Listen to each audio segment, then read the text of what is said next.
Is that it? Let's try to test the audio here.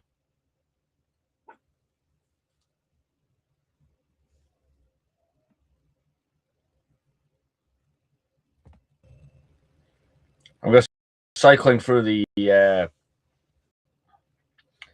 microphones I got here. Is that it? There we go. Let's try to test the audio here.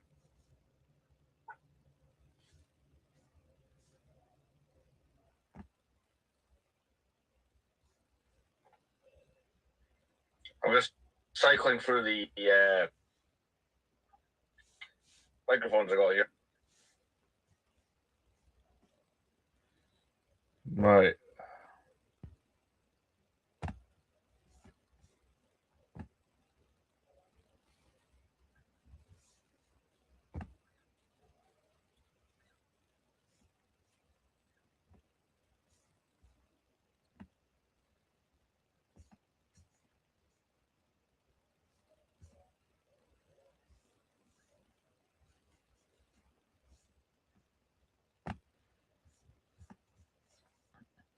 I do want to apologize in advance. I am not used to recording on this, and we're doing this on the laptop. So I do apologize. Please bear with me.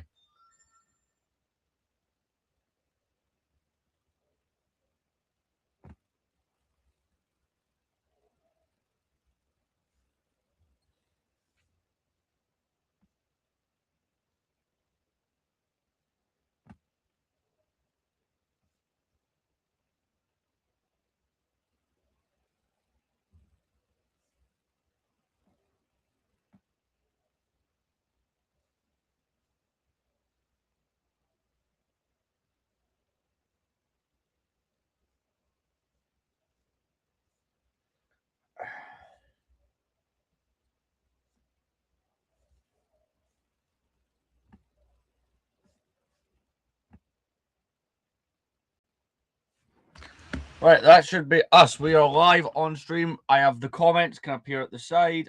Everything should be all good to go. So yeah, perfect. So welcome to the first stream being recorded this way in probably about. Actually, quickly I can check. The last live stream recorded like this was quite a while ago, to be fair.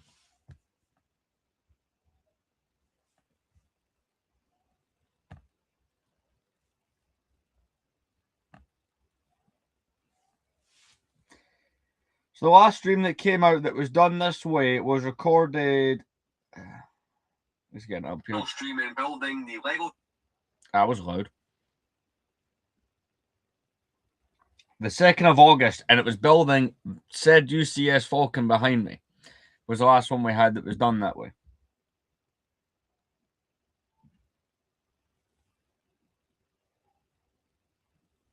We're bringing up the live on my phone. I'll see what the quality is like. That was loud.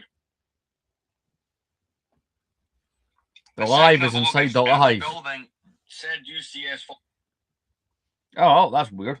But anyway, so there's a couple reasons that I decided I wanted to do this stream on the laptop rather than just the phone as we had been. One, with the money I earned from doing streams in other places, as well as here, I bought a webcam, which is what this has been recorded on. And I've not used it in like 6 months. If I've explained the story on what happened there. The other reason is this is going to be a really long live, and it'll be longer than what you can do with a phone's charge. Like I'm looking to go at least 4 or 5 hours here. The other reason is if someone texts me or I like a phone call from work, which happens far too frequently on some of these streams, the stream has to freeze, pause, or end at random. Whereas I can just keep the stream going, mute the microphone, or just do something like that. On the laptop, we have more ways to get around things, so it's more convenient. Anyway, let me show you the objective of this stream. So behind me, we have the shelves. Not looking too great. I'm planning to change up the shelves. I already did a stream throughout the week where we removed all the minifigures from the shelves, and that was quite a successful stream. So I have been binge watching The Simpsons lately, but we cannot have that on while we are streaming. something I learned when streaming the UCS Falcons build was I cannot have anything that is a copyrighted material on the background because it will just get me in trouble. Like, not while I'm streaming, but see, once the stream becomes a normal video, then I'm screwed.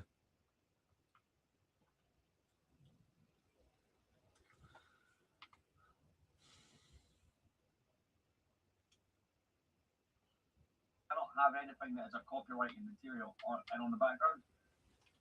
Perfect. So it'll be better quality than my phone as well.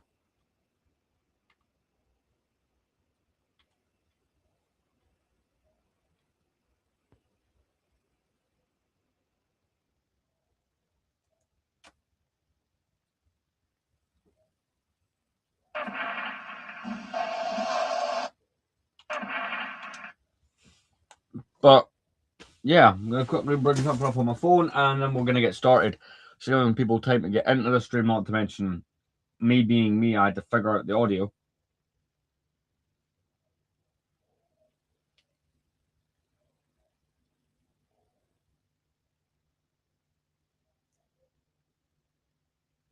I'm bringing something up on my phone.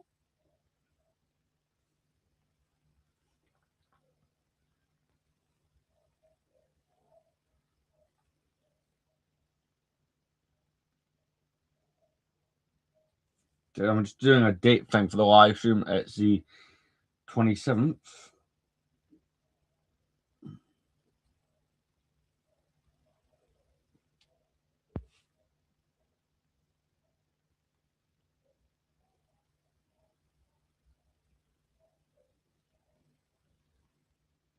I'm just doing a date thing for the live stream. It's the 27th.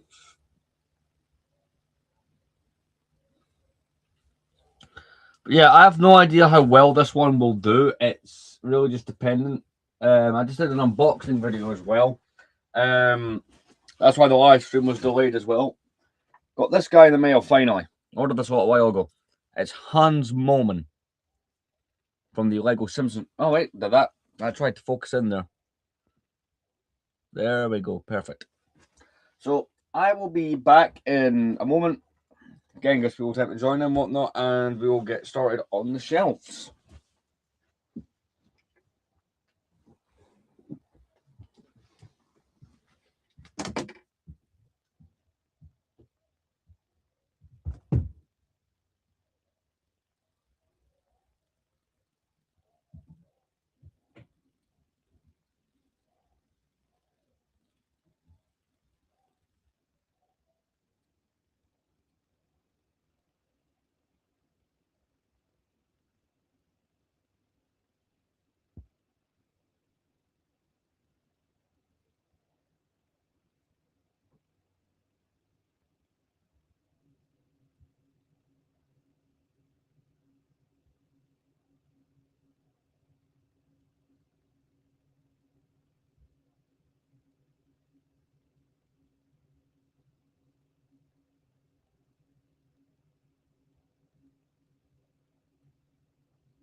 All right, I'm back, but this has been something that I've been looking forward to doing for quite a while.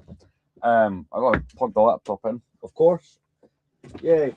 I used to do the TikTok live streams on the laptop because the laptop can go like. I was able to get what? Man, that's a great way to talk there. Plug them in. I think I was able to get roughly 6 hours straight from a laptop. But I don't make every one of my live streams idiotically long. It's just some of them are. Right, I'm gonna get a drink here and we'll get started. A while to be able to change up the shelving. I've not been able to do it because of the Republic 2009 set. Because that when these shelves got put up back in November, it fell. Not the shelves. It's when my friend put up the set on the shelf. It fell and smashed, and I didn't want to change my shelving recently. So I want to be able to, plan for that set being there.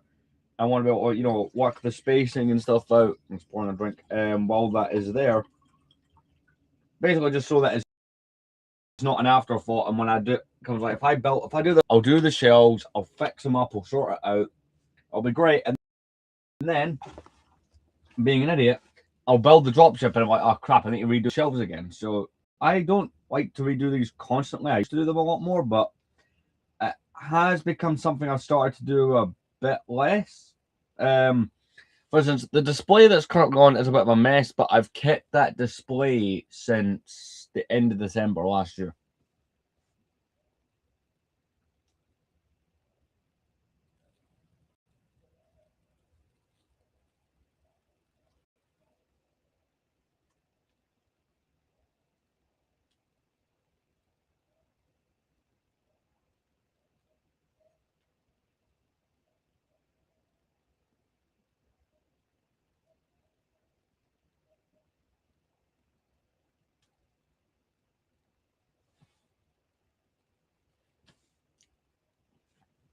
Oh, is it the text size? Okay, I'm just fixing the comment section box here.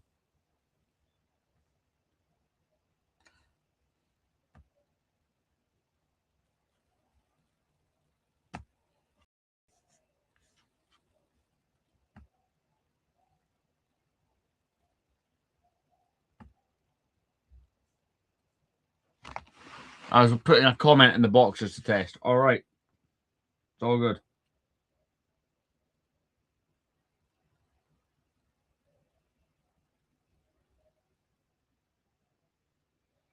Right. Find some comments left on one of the shorts. But anyway, so essentially the shelving spans right around. That's what most of what we're going to be changing up today. Minifigures I've already removed. So this bag here pretty much just contains all of the Clone Wars era figures there and there. Move this booklet here. In this box is all of the figures and stuff that I have taken off of the shelves. That's all removed. So that's sorted as well. Now there's some random stuff on the shelves that's not Lego. Like one of my friends, he buys me Transformers every time we go to Comic-Con. One of those Transformers is kicking them out there. So there's things like that. There's bags up here. This one's got. I think that's just a bag of miscellaneous parts we found as we were going through some things. What's this one? This is the spare parts for the X-Wing to change it into different pilots markings. So I have to keep that around.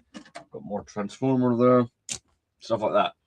So I've got move that. This is a plaque for the UCS Falcon. So I've got an idea in mind on how I want to do this. I've got this all figured out.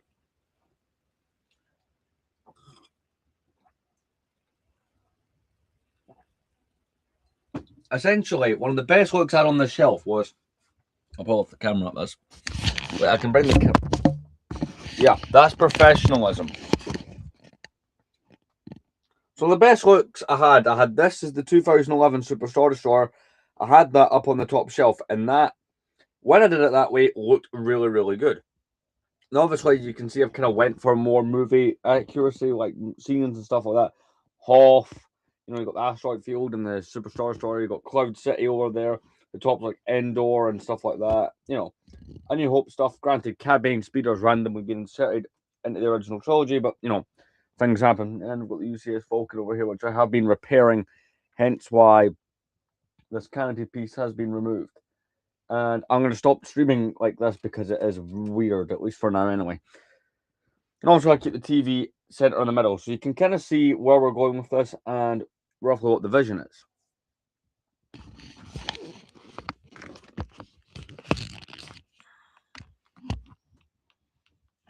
There we go. So you kind of get what the hell I'm on about and where I'm going with this. So the goal is, at the very least, in the stream to sort out the minifigures. We also do have the glass cabinet that has featured in parts of my content. I don't know if I'm going to do anything with the glass cabinet. That is up for debate. I'm just going to hang some stuff up here as I talk. I need to figure that part out. I also admit this is not my best, advertised stream. I'm going to make a short advertising it.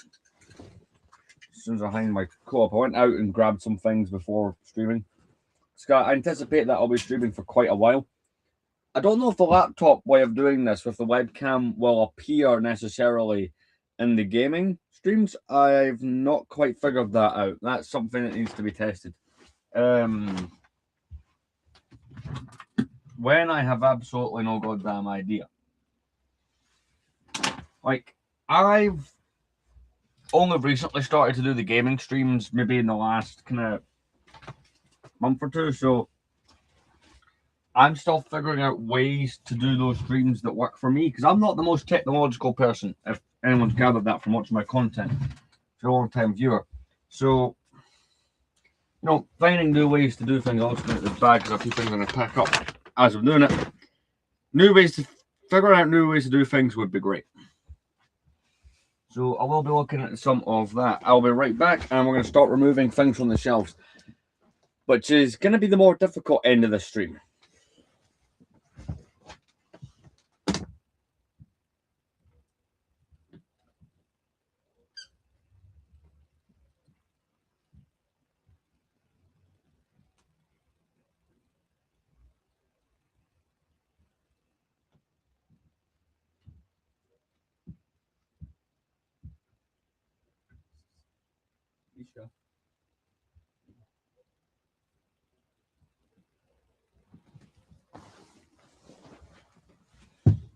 Yeah, that's what we're going to do. I will make a quick short because I don't think the one I did was very good.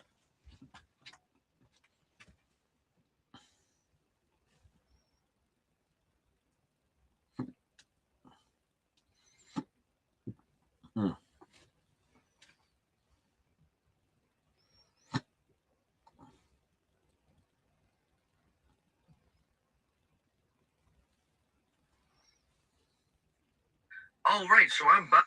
Right, well, apparently the one with the Hans Molen did all right. All right, so I'm back.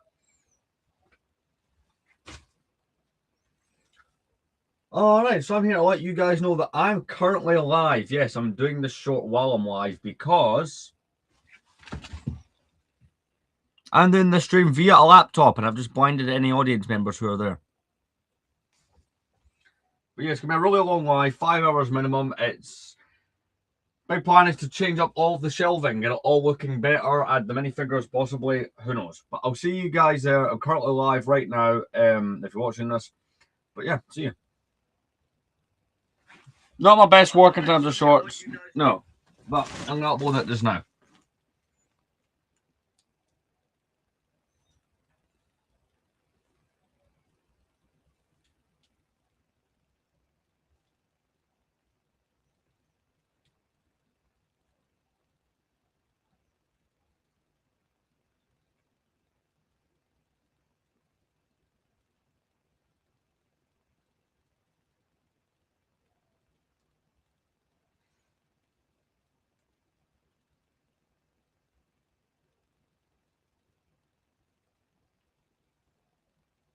I'm just putting the tags into the short just now.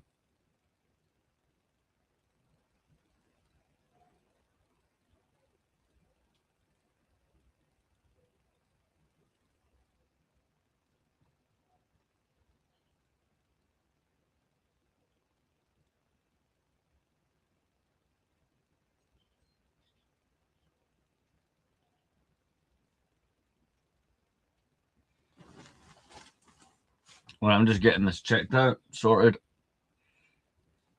I do apologise. 21 minutes in, we've not touched any shelving.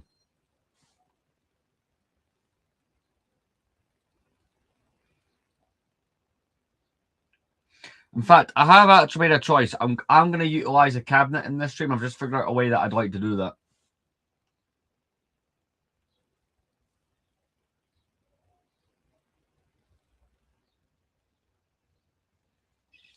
Right, so here's what I'm going to do with that.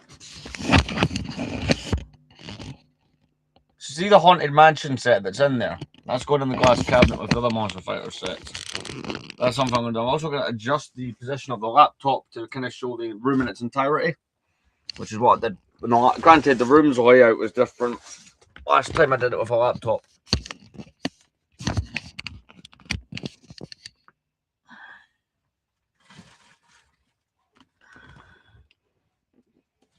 Do you know what? That, I think that works out pretty well. That is perfect. Love that angle.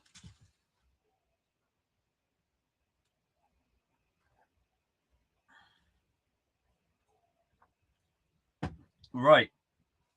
So, I don't think that I can take all the sets off the shelving, right? I kind of know from past experience that it only just fits on the bed, and the last time I took everything off the shelves to sit on the bed wasn't even when I last built these shelves, it was before that. And since then, I've bought things like UCS Falcons, Star Destroyers, and Second Republic gunship, among other things. So that'll need to be accounted for. But here's the game plan. So this entire top shelf wrapping right around, which is probably the biggest, unbroken bit of shelving, that has nothing stopping it, will be the Imperial stuff, because I've got a couple of TIE fighters, got the shuttle, the landing craft, the UCS Super Star Destroyer, the regular Star Destroyer can go up there. And I think that would look really cool just going all the way along.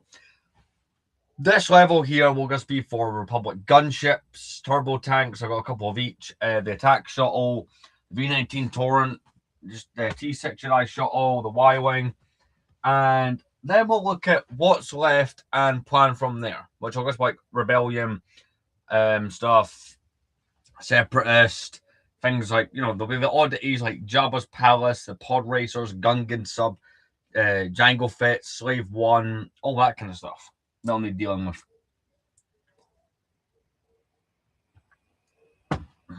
So I think I'll start by removing stuff from the top shelf. And I think the way I can do this, so I can still sit down occasionally, is I'm going to chuck it on the lower shelves, the shelves that are not being currently sorted out. Pretty cool item here. I'll be showing off some of the cooler stuff, because that's something that's been requested before. So we've got, for example, from the box, I'm trying to find the other ones of this lineup. It's the minifig stands from 2000. Pretty cool. I may incorporate that into the glass cabinet, to be fair. I'm going to put that up there for now. What else we got up here? I'm going to have to stand on the bed at some point, by the way. Desert Skiff from a couple of years back. That sail barge turns 2 years old this year. It was quick. Let's see. So we've got the plaque and stands for Jabba's sail barge. They're just going to go there. Luke's lightsaber, which is the promo for the sail barge, can just go up here just now. That's a 2006 Sarlacc. It's going in with the Hoth stuff. 2024 Sarlacc. I can just throw in there. Oh, well, I believe we have some comments to read. 1 second.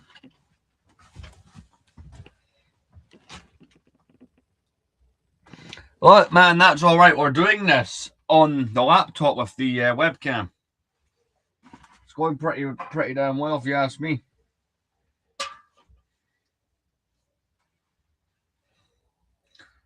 What do you think? It's a different way of doing these type of streams.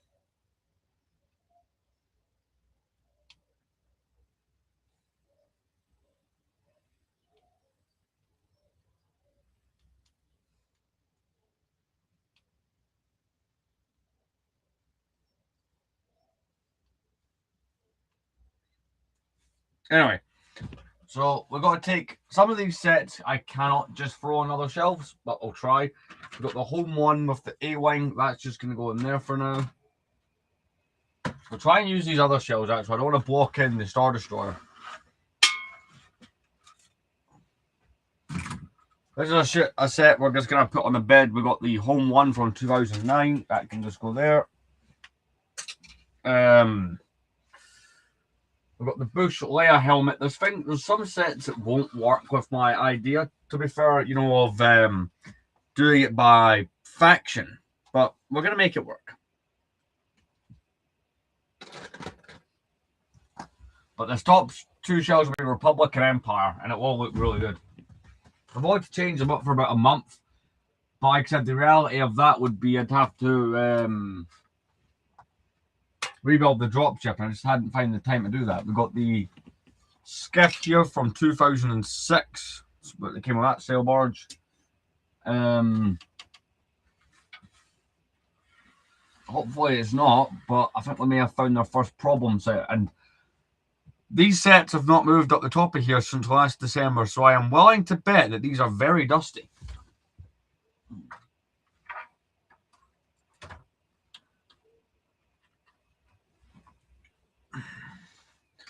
Got the UCS sail barge.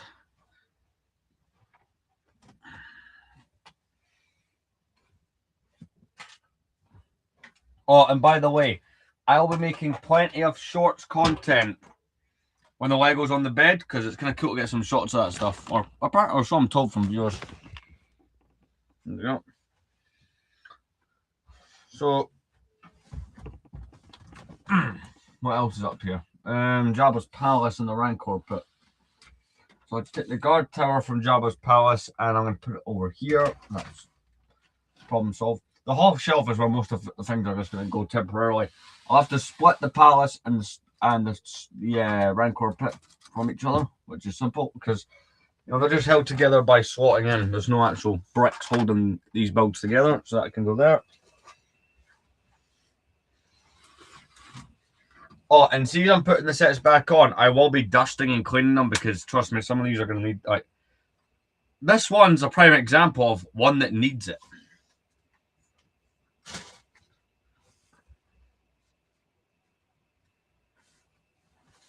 Let's get back up. What we got? We got the Imperial Shuttle from 2005. So how are you doing, Potato God?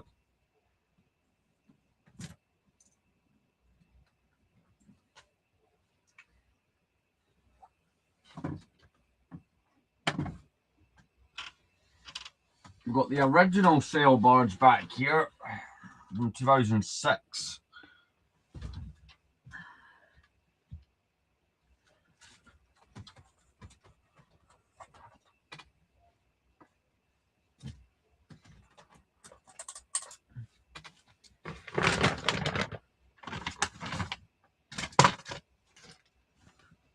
So the only things left up here should be the two TIE fighters and the Star Destroyer. That is exactly what's left up here, and the little Imperial ground crew thing. Even though they are going to be staying up here, they're coming off just so they can be cleaned and put. I'm going to change the position around. So I've got a kind of a vision for how I want this to be. So I've got the little ground crew thing, like cart. With that bag. Well, I don't know why I put it where I put it. Clearly wasn't thinking. Just going to move these out of the way just so I don't step on them. So like the log and the 2006 X-Wing instructions.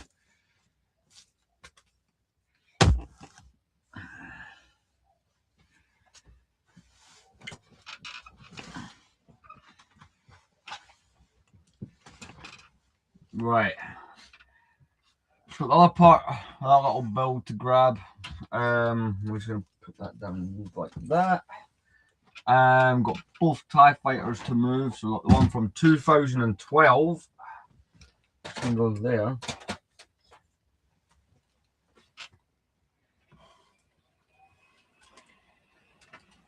The more annoying thing to move, or maybe it isn't, we'll find out, is the 2006 Star Destroyer.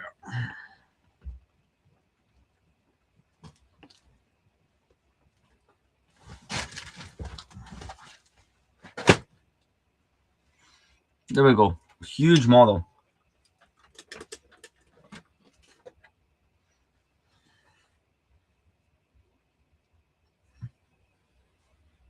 It's actually the best place to be sitting at.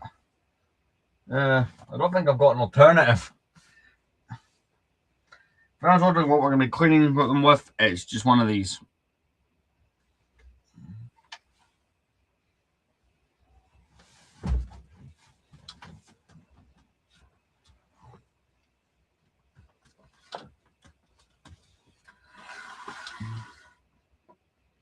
That feels weird to see this empty again. It's been a long while. Got the original TIE Fighter from 2001 down. Right, problem solved. So that's that shelf pretty much cleared. I don't have the orientation figured out for the Imperial stuff. I kind of do, but I also can like this. So the Super Star Destroyer is going to be front and center. That is kind of a given. I do have to incorporate the Endor bunker as well into this because that would count as Imperial.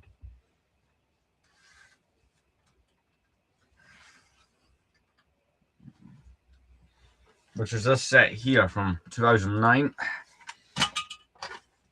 The set has a feature where you push down these bits and parts of it blow up. So did I. And these bits are meant to shoot out as part of a feature for like when it blows up in the movie. It is very temperamental. Up here we also got the Ewok catapult as well, so I'm going to throw that down. Yo. By the way the comments appear on the stream, I don't know if it's like that for you, but they're not hard, they're not easy to see. So occasionally it might take me a moment to read them. We've got the ATST from that same set. You better answer him the right way, Dave.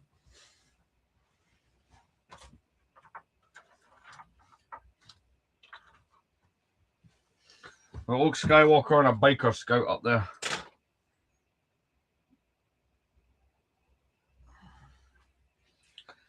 So I'm going to put this video on for background noise, just for myself, because I'm going to be concentrating for a moment or two.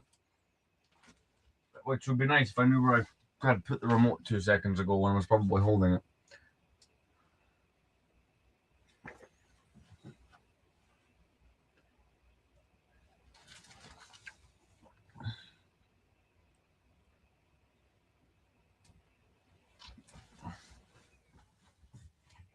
Yeah, you gotta answer that guy properly, or he will just remove you from the live.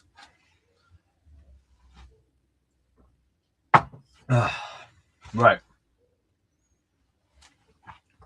Controller, what did I do with it?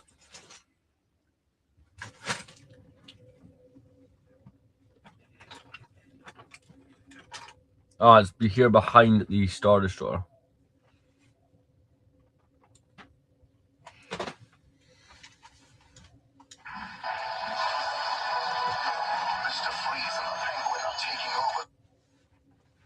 So this guy talking about like a rare Lego Batman set. I can have random YouTube videos on, but I can't have anything that would be classed as copyright material. Because this will be a long live. I don't want to lose the footage or the live when YouTube decides, hey, we're not going to let you upload this for reasons.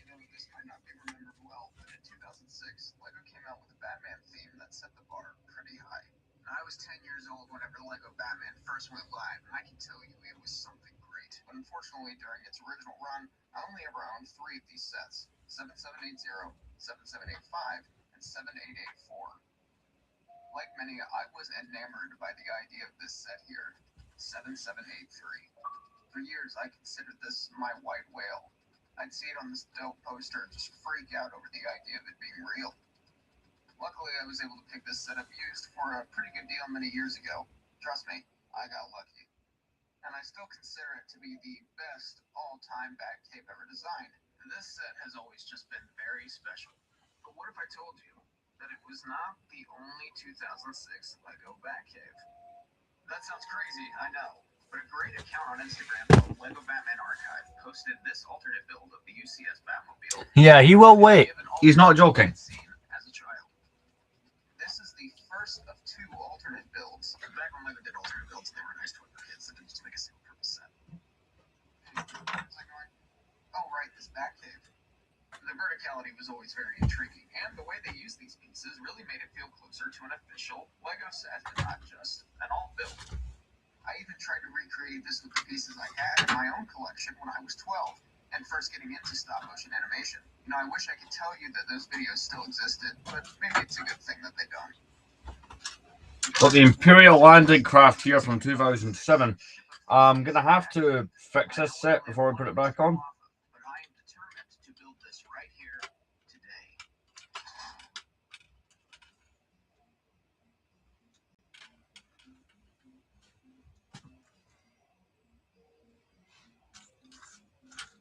Right. Okay, I'd love to say that this So I've was got the a TIE easy Bomber as well to as factor many in. that builds are. It was the opposite. You only get one picture to work off of, and for many, this is about as frustrating as it gets. You see, old digital Lego instructions have a tendency to look like, well, all the black and dark gray pieces were crushed for some reason, and as you can imagine, for a Batman set, that complicates things. But as I was lucky to get So I'm just going to be moving a bunch of things over. I was also very fortunate to get the instruction manual with it. They are not nearly in perfect condition, but they do give me this. And a simple scan has given me a better idea of what this is supposed to look like. And if you want it, it'll be linked below. Fun fact, Mr. Freeze's guns, the SES-2, are inverted here. And to further solidify that this is made of a prototype set, check out Batman's torso. Isn't that something? Also, who could forget Batman's classic sword and shield combo? I won't lie, seeing this thing in person is pretty wild. Right, so this is one of the other Imperial sets we've got to factor in. So like I said, I'm going by faction with it. And it's going to look quite decent. But in essence, this is it. The alternate Batcave. Let's call it... No, Potato God does not stop, man. And I'll treat this sort of like a set review. It's not what I do, so bear with me. I'm sure you can already tell. This Batcave is quite tall, and it's composed of 3 levels. The main vehicle ramp, the computer console where I put the classic Bat computer, and the spacious helipad. We also have a nice gate, as well. Like, Potato God is the man. He's also the potato. And yes, the Bat insignias are upside down. I'm not pulling those stickers off. And unfortunately, the Bat computer was not present in this alt build, as it uses those pieces. But if you already have the Bat computer stickers applied, then I suggest getting the spare parts to make this work. I got these all the way back when I was 13 and tried to build my own Batcave, and they've served me well all these years later. Batman still has his trophies and tech, but it was also missing a phone. Batman needs a phone to make some calls. And so I've included this little phone station, reminiscent of one that was included from the Arkham set of the same year. There's still quite a bit of space. I'm just moving stuff around to free the Superstar Destroyer from being up here. Now this is still the Batcave, the Penguin and Mr. Freeze's invasion. So they're still writing in style. Yeah, this is less of a submarine and more of like a Higgins boat thing. And I'll say right now, that 7783 Penguin submarine is my favorite villain vehicle of the original Lego Batman days. It just packs so much in such a small frame. But it's not bias that makes me enjoy One of the best moderators I've ever had. It's just not super fun to look at. Hands down. It's remotely easy to put together. I definitely did not do this right. It's just what I could figure out with the pieces that were left. However, it does still exist. And it does offer up a little bit more space than the original submarine did. Maybe Fixing the Superstar Destroyer a little bit. I think he fits in real well. With his little scratched up face and everything. Moving on, we have Robin's jet boat thing, which I've also always adored. Not enough Robin vehicles in classic Lego Batman. This is practically the same as the first, but with some added ammunition, which I'm sure is very necessary. It's nothing crazy, but it's just as cool. Finally, we have the 2 Bat vehicles. The most prominent in the image is this helicopter, which reads as a dark mode alpha team. It's decently That would be a very... I don't think I can pin comments going through the laptop, unfortunately. I don't think I can make that work. The vehicle was an enigma to put together, but I realized halfway through that it's a Batmobile. I didn't think I'd like this one, honestly, but this... I'm just going to take a bunch of the builds off. The wheels don't turn and the cannon is super ugly, but it's also functional. Pulling forward to shoot and then realize ahead right when you need it. Plus, it also has that dark alpha team vibe and a bit of Batman Beyond. I don't know. This thing grew on me. But don't fret, our big boy still fits here just as well. In fact, this really does still work as the Batcave, no joke. Models like 7783 don't come around very often, if at all anymore. LEGO has become a little too specialized for one specific purpose, and unless you're buying the 3-in-1 sets, you're pretty much just left with one option. This reminds you to take those sets apart and make something new. Thank you everybody for watching this video. This is definitely not what I usually do, as I'm a stop-motion animation channel, but this is one of those things that I just couldn't resist. If you like this Batcave, like I said earlier, feel free to build So my other X-Wing, I've got 2 X-Wings in the collection now. It's kind of fitting, I've got 2 TIE Fighters as well. I've got the 2006 and 2012 here.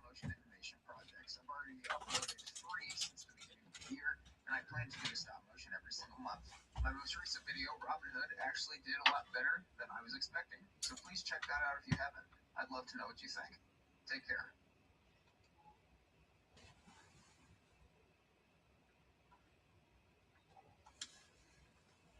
This is every LEGO Simpsons minifigure ever. What's being said, let's see. Every version of every Simpsons character ever released. There's a total of 30 characters.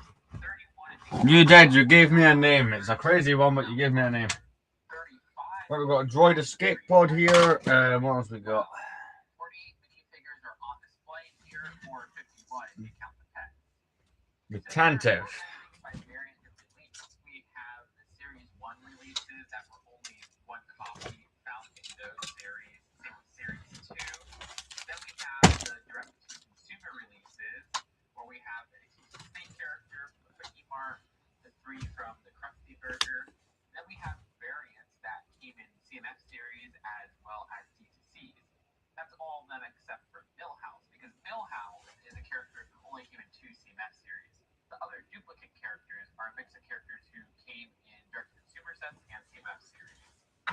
Yeah, at the very end we have the Simpsons family, which Homer, Marge, Bart, and Lisa have 4 different variants if you count their different pieces used, but the only one who has 4 different prints would be Homer. That is, unless you count the very slight differences on the 2025 Lisa. There's 4 different variants of Homer. We have the most recent variant from the Krusty Burger, which has a different collar design at the back, surprisingly enough. None of the other Homers have back printing, and I hope we get an updated classic Homer with that back printing. The design of this has a stain for the rib witch from Krusty Burger, which is hilarious. The legs are dark azure now compared to the different color that they used for the original 2 versions right here, but that is the same leg color as the Sunday Best, or sorry, Date Night Homer. Date Night Homer has most different outfits from the 3, not using a white collared shirt this time. The design of the first Homer ever was this one from the Simpsons house, which is his work outfit. And then we also have classic Homer. Here's what we're gonna do. So I did say that I would be doing constant shorts as updates. So there's that. I'm gonna work on that. Changing up my shelves, update number 1. So I figured why not update if I'm doing this. So I managed to get this shelf completely clear, as well as these top ones I'm currently working on just right now. It is very weird to see all these kind of emptied, but you know, I've been kind of throwing things on other shelves just to get it right, as well as, and get this, I've been putting all these sets on the bed. You know, that's the box of minifigures are in there. Star Destroyer, Tantive, just all sorts are just on here. It's kind of a work in progress. I've also decided that the cabinet's going to get some stuff done to it, which is great because I've not been able to fully utilize the glass cabinet yet, but it's going quite well. I'll update every so often, but the current goal is I'm just removing things to basically remove the Super Star Destroyer, so it's not got anything to hit going backwards. Kind of have to slide it out and then kind of pull it forward, if that makes sense. So yeah, I'll see you guys in the next update at some point. Probably once the Imperial shelf is done, because that's what we're going with.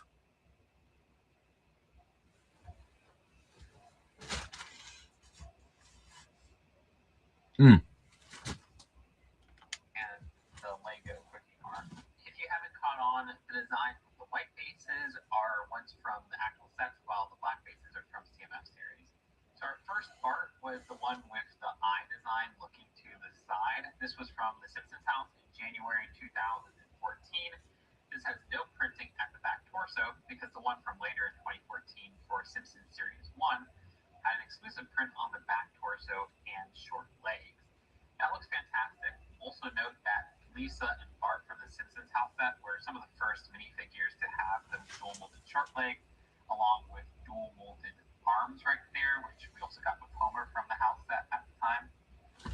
Then there was a version for the Quickie Mart, which they also used for the LEGO Dimensions pack, as well as the most recent release with the Krusty Burger.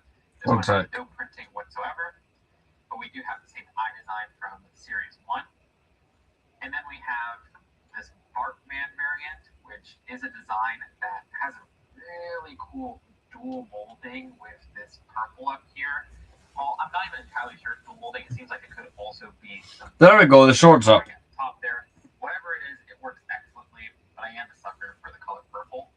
One thing I always found fascinating about this figure was the use of the orange torso, which in my opinion looks more like Bart from the TV show. And using that with a regular Bart figure is my preferred version of Lego Bart, but they only ever used it for this Bartman version of Bart. There's 4 variants of Lisa Simpson. So we'll slide Cloud City this way. Even though Cloud City will be one of the ones that has to move relatively soon.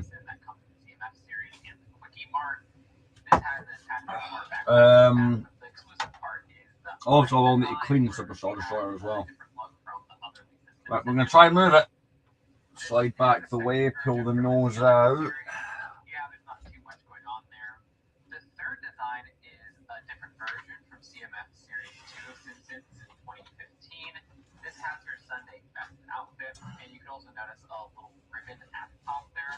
I really like this pink outfit. I think this looks great. So this set, I have actually been able to keep on top of the dust for this one, so it's not as bad.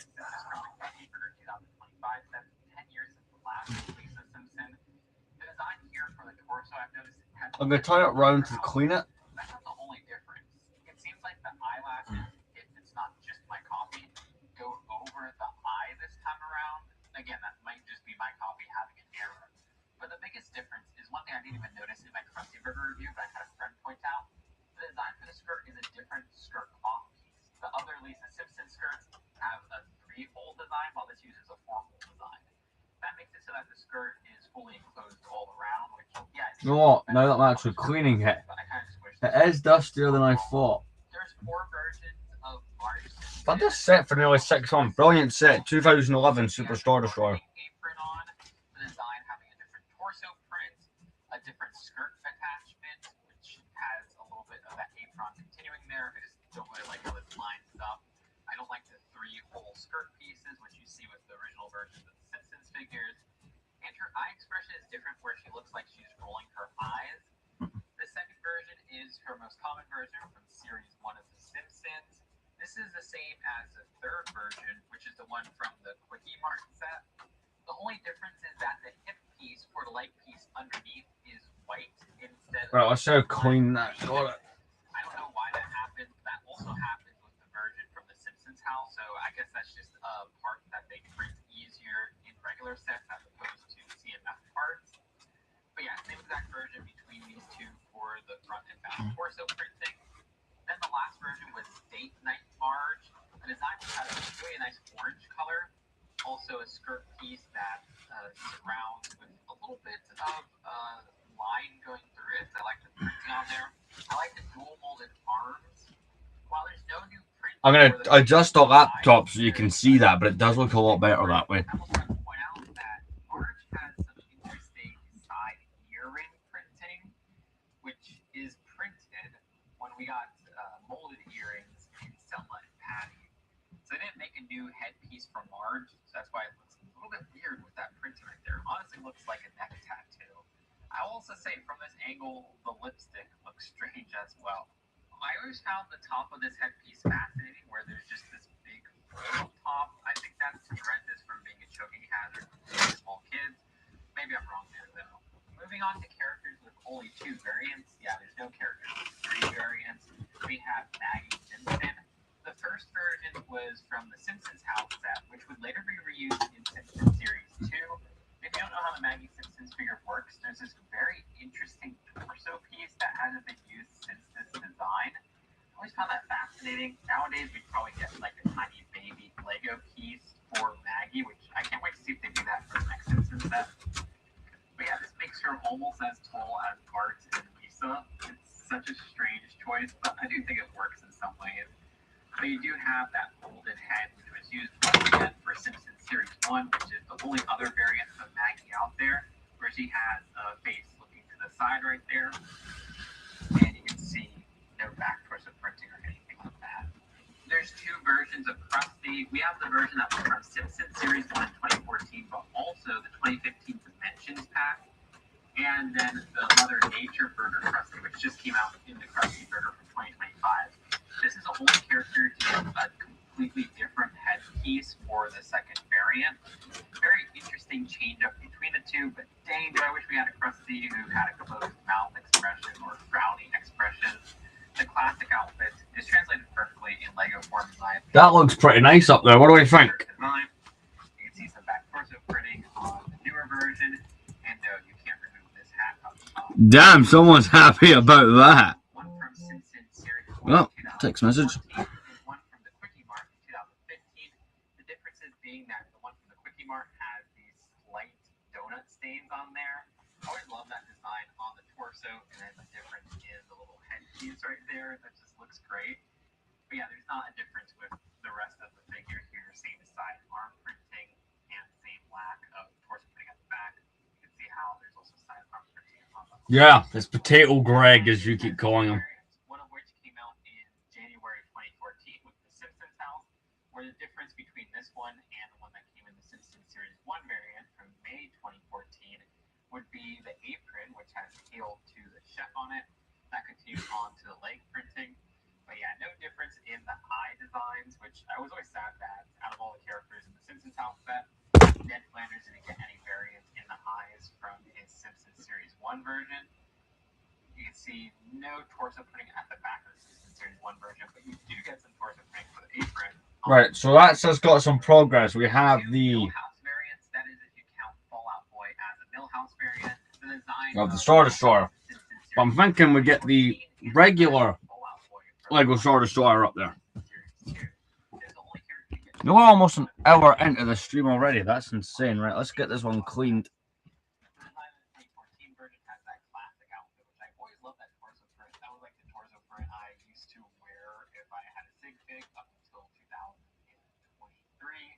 The design at the back, you can see, has no torso printing or anything like that. And then for Fallout Boy, there's a nice cape, no back torso printing or anything. And I like how the green printing goes all the way around to the back, just missing out on the glasses there. Like, that's some pretty good printing if you ask me. But you can see at the front that there's also a slight variance in the eye design as well. It's a little bit more of an angry, determined eye expression. I almost forgot to say, Millhouse actually first appeared in the Lego movie before the CMS series was even revealed. It showed the same exact version. Damn it, I hate those pieces. They always do that. We have the version from Simpsons Series 1, and then the version a year later from the Quickie Mart. The differences come down to torso and leg. The torso for the one in the Quickie Mart is his rarely seen clerk outfit, while the one from Simpsons Series 1 is his more traditional outfit that you see throughout the show. Now you don't see too much of Apu, and I wonder if we'll ever get a new Apu minifigure. Same headpiece for both of them with the same printing. You can see that both don't have any back torso printing. I love the color on the torso for the Quickie Mart one. But that's it for characters who appear in multiple sets. Now we'll move on to the characters who only appear in one of the 14 Damn. sets, which are 4 minifigures, and 3 of them come in Krusty Burger, one that comes in Quickie Mart. There's the Witch's Sideshow Bob, along with a character that just came in the Krusty Burger set. Love the elaborate new headpiece going on there with such a crazy amount of textured details for the hair. That's such a cool piece. You can also see how the continuation of having collars in the back torso printing is present, along with Sideshow Bob, where we point that out with Homer in this series. But yeah, super cool minifigure in my opinion. And one thing I noticed with Sideshow Bob as well as Lou is that there's less texture with the mouth design. The mouth is just more smoothed off there. And that's less detailed than, say, the mouth dimple that you find with some of the older figures, but in my opinion, it works. Lou is from the same Krusty Burger set, and I think they did an excellent job with Excuse me. well, seeing all those different colors captured excellently. You front of the police hat, texture detailed with the hair, printing for a mustache at the top right there.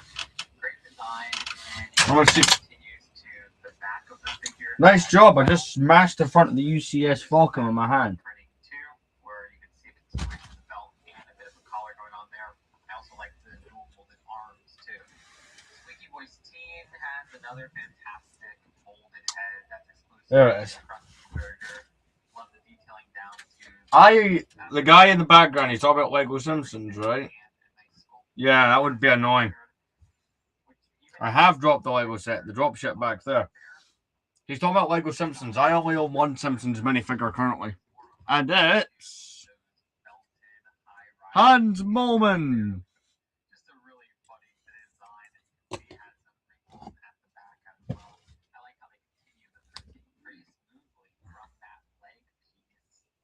Snake Jailbird is one of the rarest Lego figures for Simpsons because this is the only character who didn't appear in a CMF series or the original run of Lego Simpsons sets from 2014-2015. That headpiece was entirely exclusive, which was something that we rarely ever saw for direct-to-consumer sets back at the time, having exclusive minifigure piece.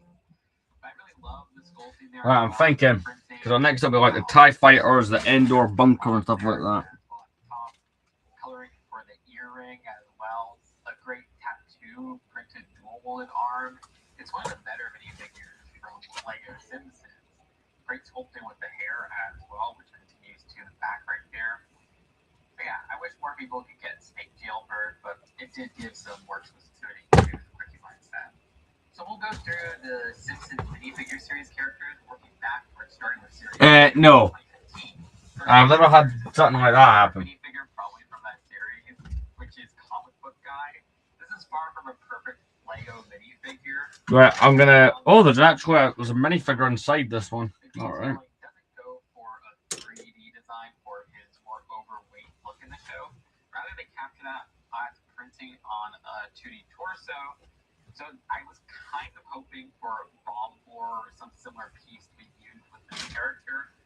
But What did I do with the damn cleaning thing? Where you have the belly showing there and then a little curved part right here printing to illustrate the belly going forward, but it's not 2D printing, so it looks a little bit weird. This is also the only character not with short legs to have boots on. Like, yeah, I kind of wish we got shoes for Lego Homer and other characters, but you only get it with Comic Book Guy here with this interesting printing. These aren't even dual molded legs, which later that year in 2015. What have I done with it? So you just kind of have it printed at the front there and at the side. It looks weird too. Like, I don't know. It's not on the. I don't understand how I've done this, but this is something I do frequently. Welcome to the stream. I like to lose things that I'm currently kind of required to do what I'm doing. Has some nice printing for the beard at the front. Well, I guess a goatee is the more appropriate term. Molding for the hair, which continues to a ponytail at the back. I also like the roundness to the bottom of that headpiece. Again, just a fascinating minifigure in my opinion. Mr. Frick would be the third tallest Lego minifigure from the Simpsons line, behind Marge and Sideshow Bob. Also from Simpsons series 2, I'll stop specifying that. Man. Really elaborate head. See, now you can see why these streams end up being so long, some of these types of ones. Found it. Interesting, not dual molded legs, but side printing legs, kind of like the Comic Book Guy that we just covered. But you can see it has some pretty even on that middle hip piece. I like the printing on the torso there. And there's no printing, unfortunately, in the back of this figure. Simpsons Series 2 brought us Marge's sisters, and the design for Selma is a very interesting headpiece. Once again, like Sideshow Bob, such an elaborate texture going on there. And I like how we have details even down to the earrings at the side as well.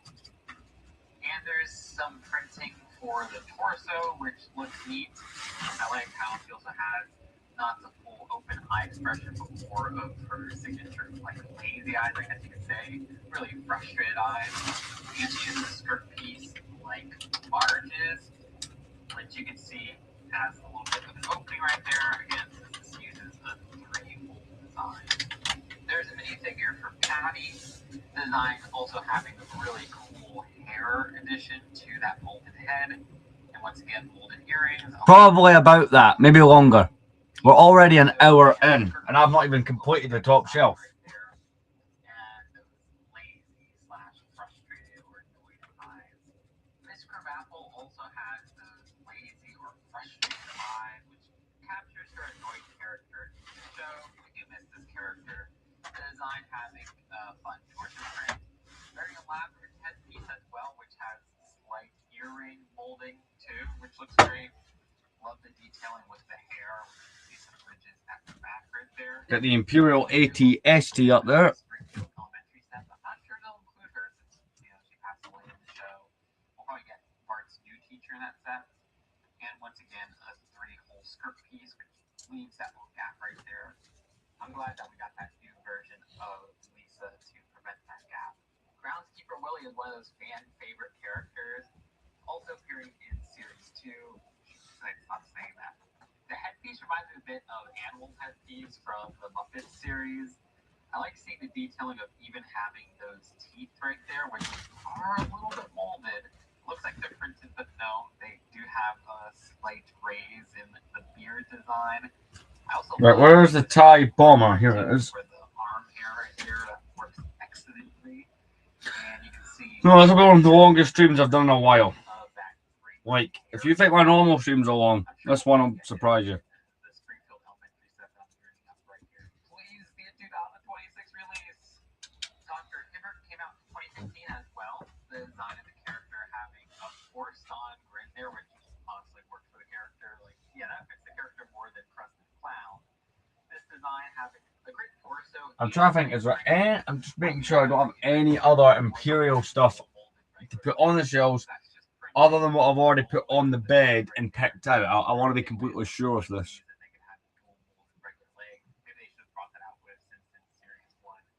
Always found the headpiece pretty hilarious, honestly. But I do love the sculpting there. Simpsons Series 2 brought us Hans Moleman, who is a great background character. I'm so glad we got Hans Moleman figure for him. This headpiece is very elaborate, his whole wrinkly design, and I like seeing the rounding at the back there, which there's some great texture. You can see how there's like a little bit of a lump at the top right here. That turned out. Which is a minifigure I do own. As I was showing off earlier, actually this came in today. Hans Moleman. I'll be honest, Martin was probably the one character that was like, okay, we're getting Martin in Simpsons Series 2. Alright. I mean, yeah, I guess he's kind of a decent background character or supporting character. I mean, he has more storylines than I think Moleman does. But yeah, it's just not a super interesting character in my opinion. Just making sure nothing Imperial. What's in here? Right there, and that little spike of hair at the back, which came out great. I also like getting the tool molded. No, we're good. Other than what's on the bed, we've got it all. Yeah, decent minifigure. It's just like a character I don't really care about. Smithers was a minifigure I kind of wish we got in Simpsons Series 1. He's one of my favorite Simpsons characters, and we got Burns in Series 1. They're the perfect duo. The design having. Right, 2012 TIE Fighters next. You know what? I think every Lego Simpsons headpiece is elaborate, especially the ones with glasses like Smithers over here.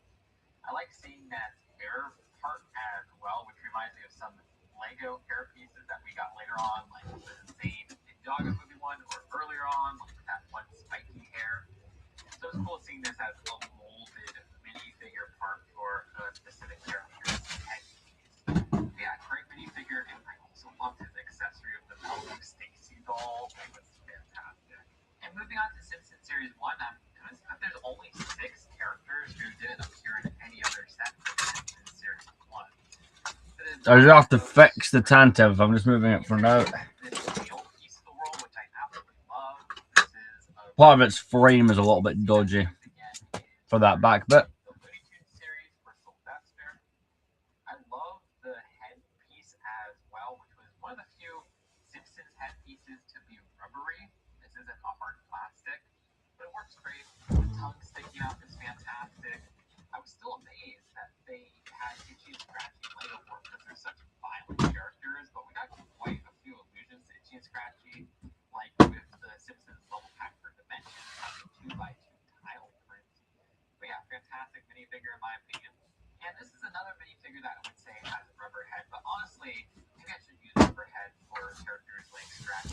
making some adjustments up there with the TIE Fighters.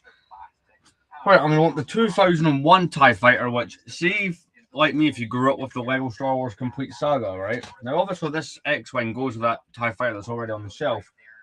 But if you want the classic duo, what you really want is the 2006 X-Wing or the 2001 TIE Fighter. That is just perfect.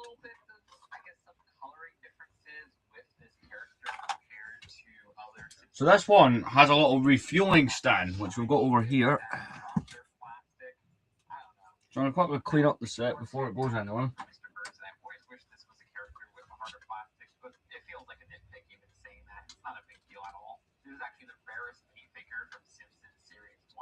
Even when it came out, it was like the priciest of the bunch because I don't think there was a lot that came in the box. And a lot of people wanted that green torso as well. But yeah, fantastic character. Definitely one of my favorites from the Simpsons show. Abe Simpson only appeared in Simpsons Series 1, which I always found surprising. I thought they would have thrown him in the Simpsons house set as opposed to Ned Flanders, but I'm glad they threw in Ned Flanders because there's not too many variants you can really do with Abe Simpson. I say that, but I'm sure in the comments you can point out a billion different variants of Abe Simpson. I guess there we go, the TIE Fighter with its refueling stand. Yeah, sure. Always like the color of the torso right there, which is one of the flesh colors for minifigures. Having some printing at the front there that looks kind of weird when you put that in that context, but works perfectly for the role of Simpsons with characters with yellow skin. I love the wrinkles on this figure, kind of like Han Molman, which you can see has some fat bulging at the bottom of the head. Great texturing going on here, even with a little bit of spiky hair at the very top. This is one of the best head pieces for a Lego Simpsons figure, just how well that movie came out. Yeah. Now I want to see how it looks from over here. I'm going to come back over. I broke the sail barge. That was smart. One thing I'll say, right, if you're thinking about getting the UCS sail barge, it is a very, very weak set.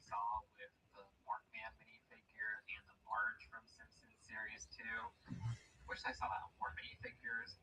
Little bits of bad printing with how it kind of cuts off with the torso right there. You can see the orange at the bottom, but it's a very minuscule mistake. At the back. Right, so all that we're left with is those tiny little side builds that you can put anywhere. The Imperial Shuttle and the Landing Craft. We'll do the Landing Craft next. This is one of my most recent sets. I say recent. I picked this up towards the end of last year and only built it maybe a month ago. Very cool set from back in the day, and this one has this cool feature of the wings. I love this. And printing for the hair, that looks trippy when you look at it from the top right there.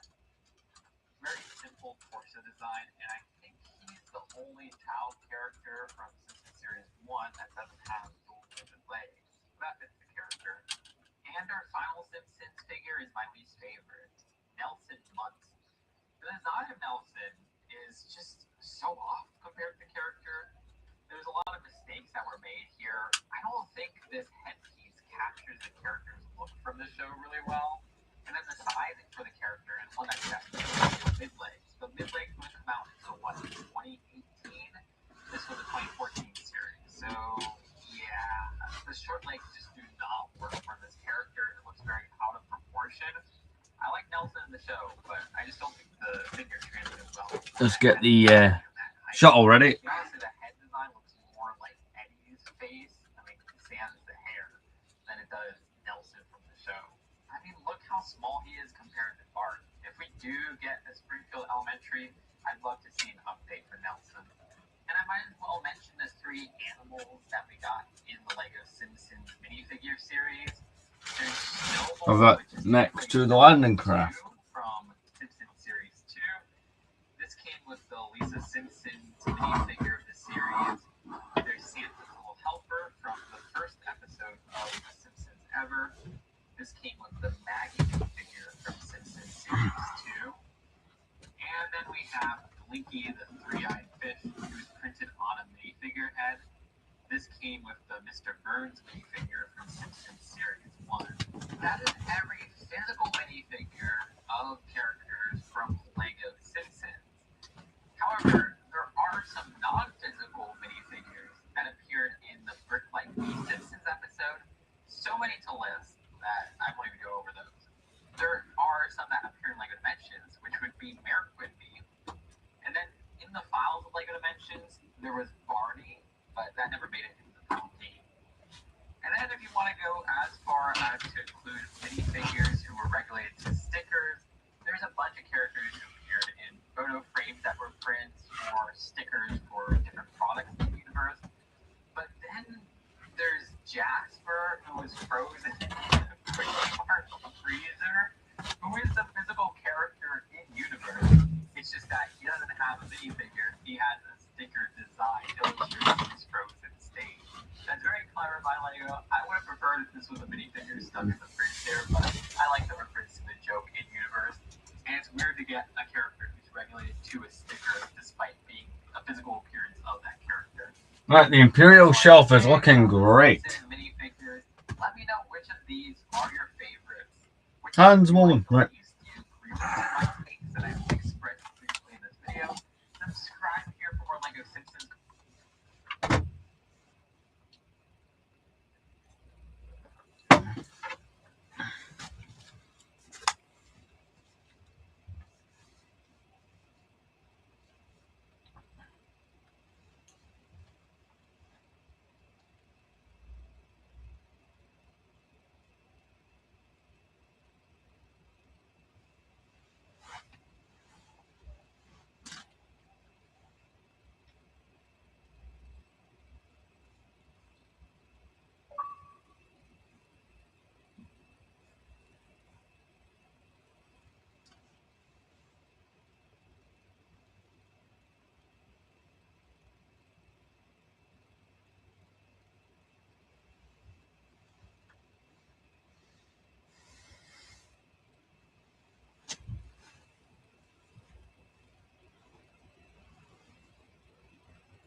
One second, I'm just checking some YouTube stuff.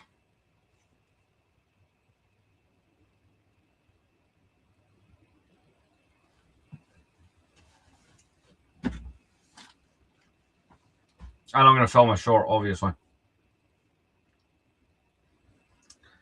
Alright, welcome to part 2 of changing out my shelves, or whatever the hell I've decided to call this series. So it's still a bit of a mess around here. Still just double checking, looking for the last of the Imperial stuff, but I'm pretty convinced that I have already got all of that sorted. But check this up here. Got all the kind of TIE fighters. So 2 normal TIE fighters, one's 2001, 2012 is the other one. TIE Bomber, Imperial Landing Craft, and Imperial Shuttle. Got the Star Destroyer there, coming over. We've got the Super Star Destroyer, ATST, and Endor Bunker. Kind of motivates me to want to go get maybe more TIE fighter. I need a TIE Interceptor. That's what I really need to get my hands on. But so good. Like I said, this shelving area here is going to become the, all the Republic stuff, which means I'm going to have to start kind of getting right into the back of here. Apparently I knocked the memory card over and just get right into the back of all this and start moving out all that.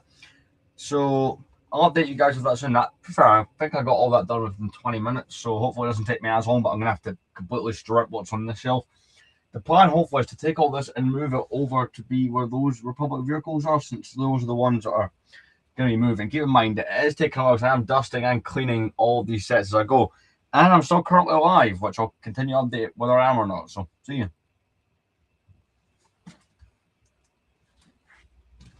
I'm going to sit down for a moment.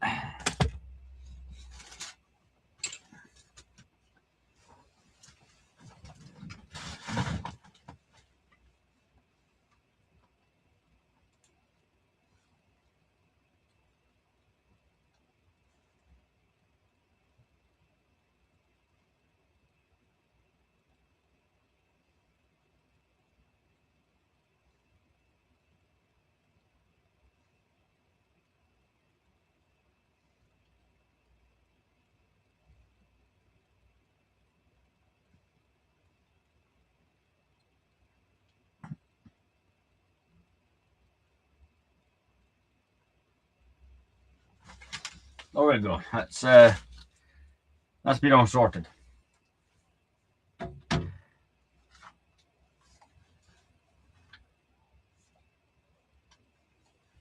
Oh, well, I'll plug this in actually. 1 second.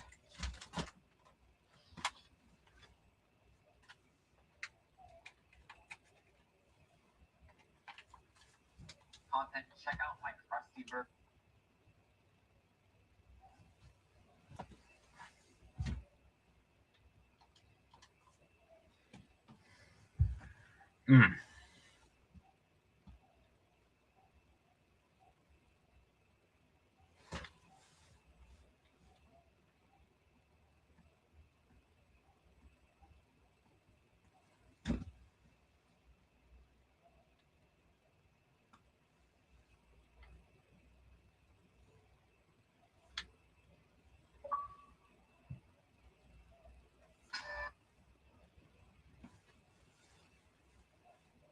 Lego Star Wars.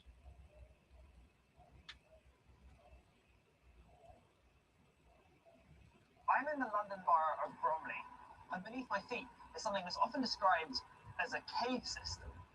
But it's not actually a cave at all. I'm in the London borough of Bromley, and beneath my feet is something that's often described as a cave system.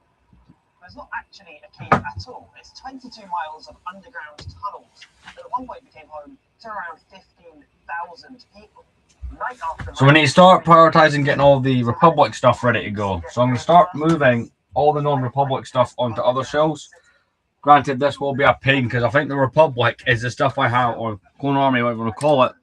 It's probably one of the bigger parts of my collection. We're an hour and 20 minutes into the stream, so hopefully I can have this done before the 2-hour mark. But, you know, we'll see. But hey, I did promise you a long stream, didn't I?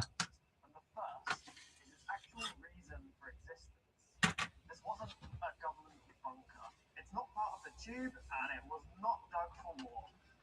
It's really hard to establish when they started digging the caves because they are so old. The first written reference is in 1250, but they were already established by then. So to understand why this is here in the first place, you need to understand why people would be digging deep underground. You know, eventually one day my shelves will not be so neatly done the way I collect. I can see it eventually becoming just using every little gap creatively and it being a bit randomized to work.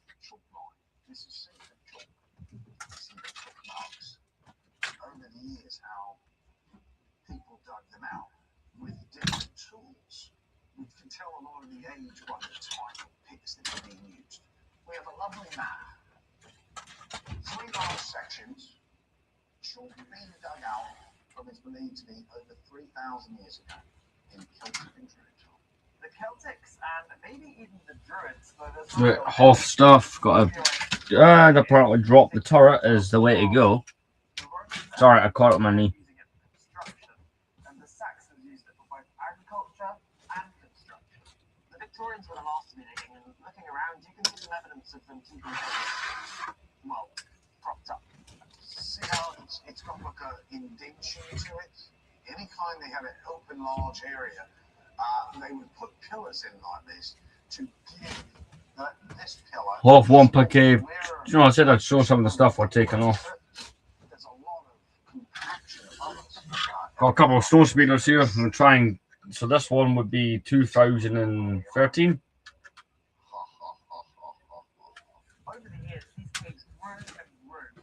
By the 1700s, things had This one would be 2000. This is 2010. And this last one will be from 2007.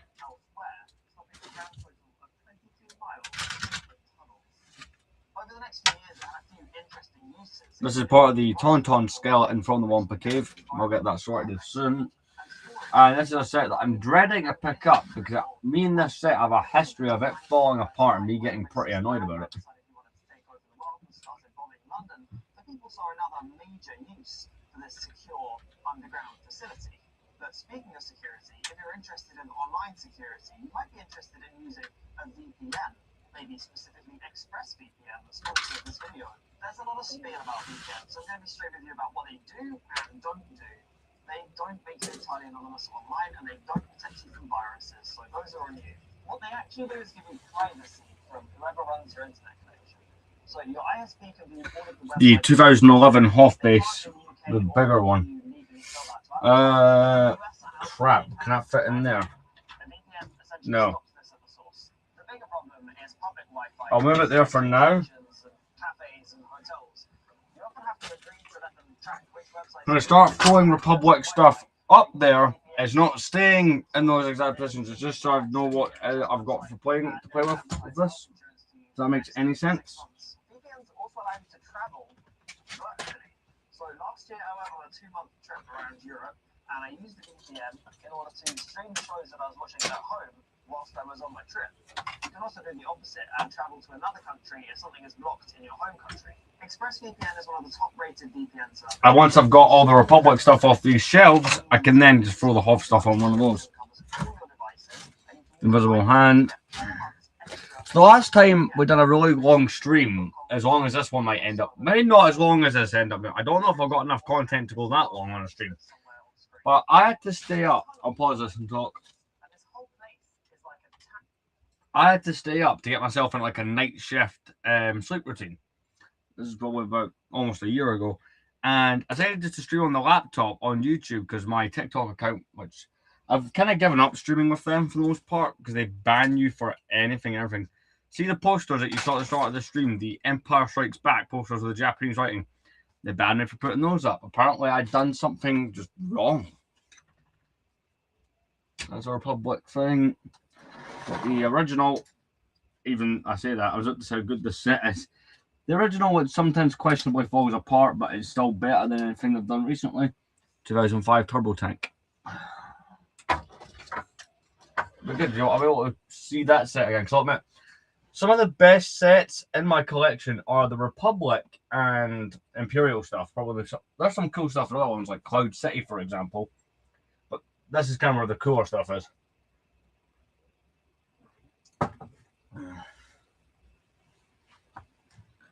I will also point out, unless I absolutely have to, I am not adjusting these. If you know anything about Ivars, they're not actually that fun to adjust. They're quite stressful. Right. I'll move my drink there. That's been pulled out. We've got the ATTE to pull out there.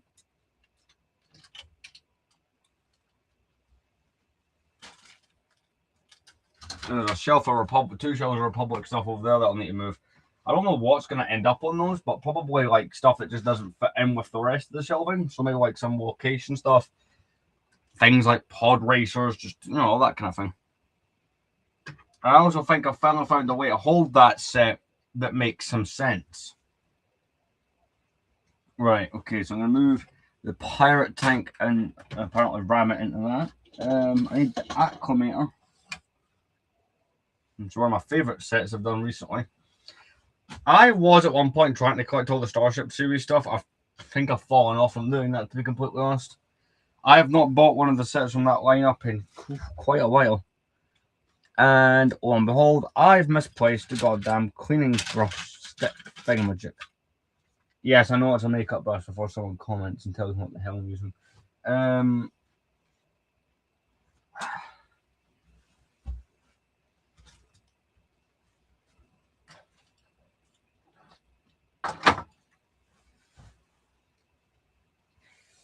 God damn it.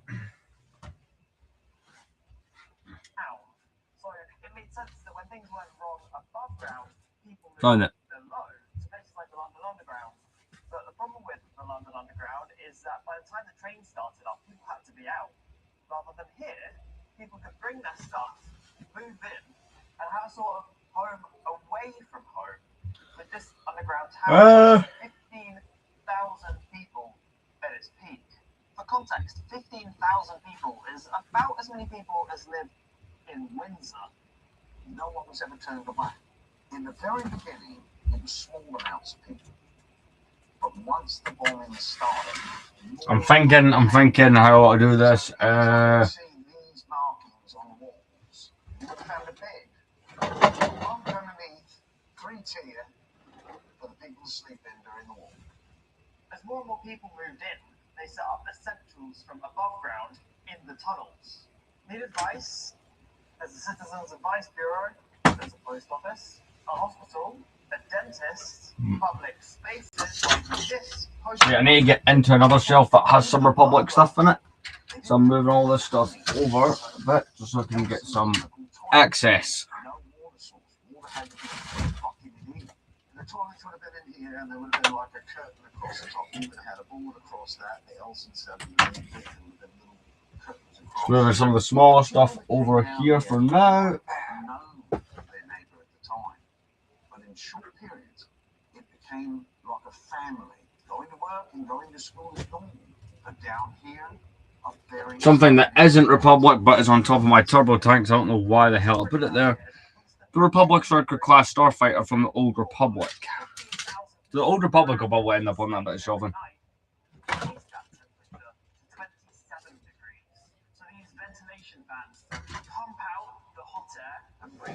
Probably one of my favourite sets from last year, weirdly enough, and this is a set I'm still in shock they remade.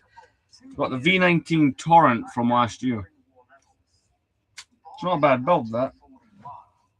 The crude lavatory system of Elson toilets, though they still used them, they put in a drainage system, gravity-fed, through pipes to a very large septic tank to be emptied by an injector pump. Right, 2010 turbo tank is next. And with that, we can actually start doing a bit of dusting and getting some sets on.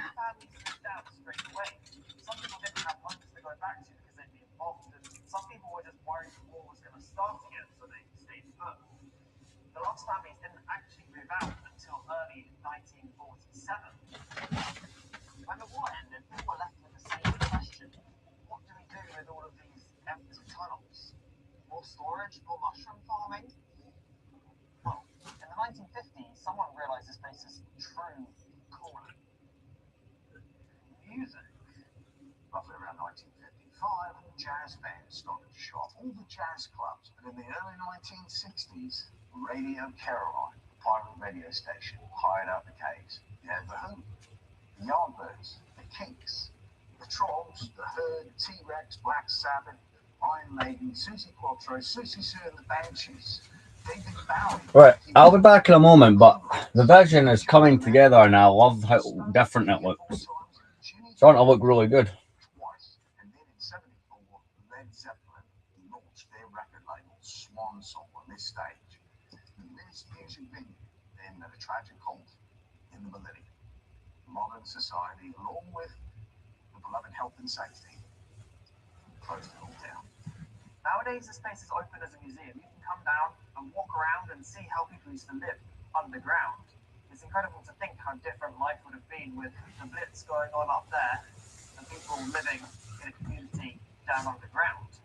These tunnels have seen generations of people from over 700 years, from people coming to mine to people coming to shelter from war. Something that makes this place so unique is that most of the places that we live were designed for living in. But this wasn't even designed, it was retrofitted into something that vaguely resembles the city that we actually have above. It had permanent residents going home to residential areas. It had essential services. It had utilities. It had electricity and some sort of plumbing. All things that you would expect from a town or a city, just underground. If anything, it shows that we can make a home out of anywhere, even in 22 miles of tunnel under South London. I'm surprised that no one's trying to turn it into luxury accommodation. It's only 22 minutes from London Bridge. Above is one of the world's most well-known cities. And below is an underground city that was never meant to exist at all. Pretty mad, that.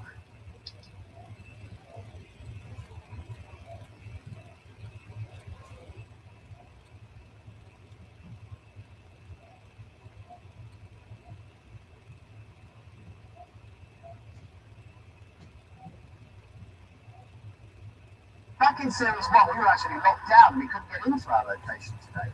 We did return briefly for some ghost stories, but we thought we'd come back to go deep underground today. The site we've spoken about a great deal on the Hangout, but we haven't actually showed you that much of it. So today we'll come back to show you a bit more. Today we're at Clapham South Deep Level Shelter.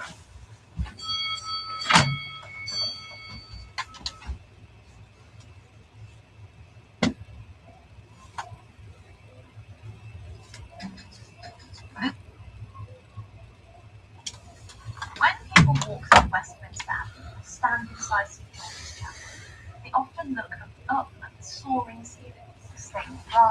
Alright, we're going to move a few more things to get to the Y-Wing and the T6 are in there.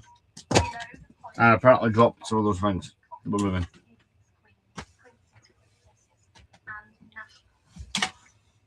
We're an hour and a half into this already. Wow.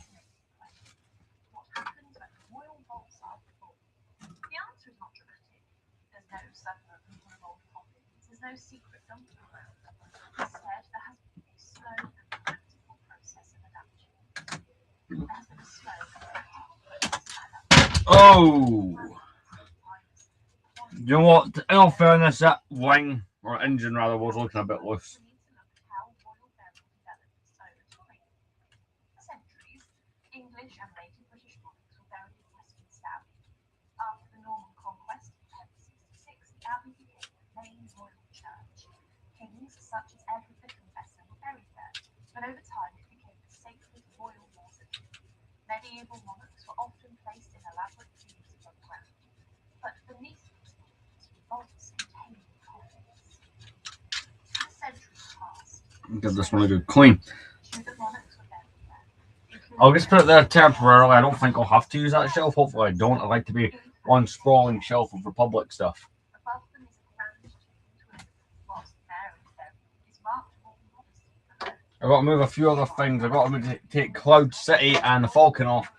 Remember, I've got the two gunships and the dropship as well that I've got to sort out. Westminster Abbey was crowded.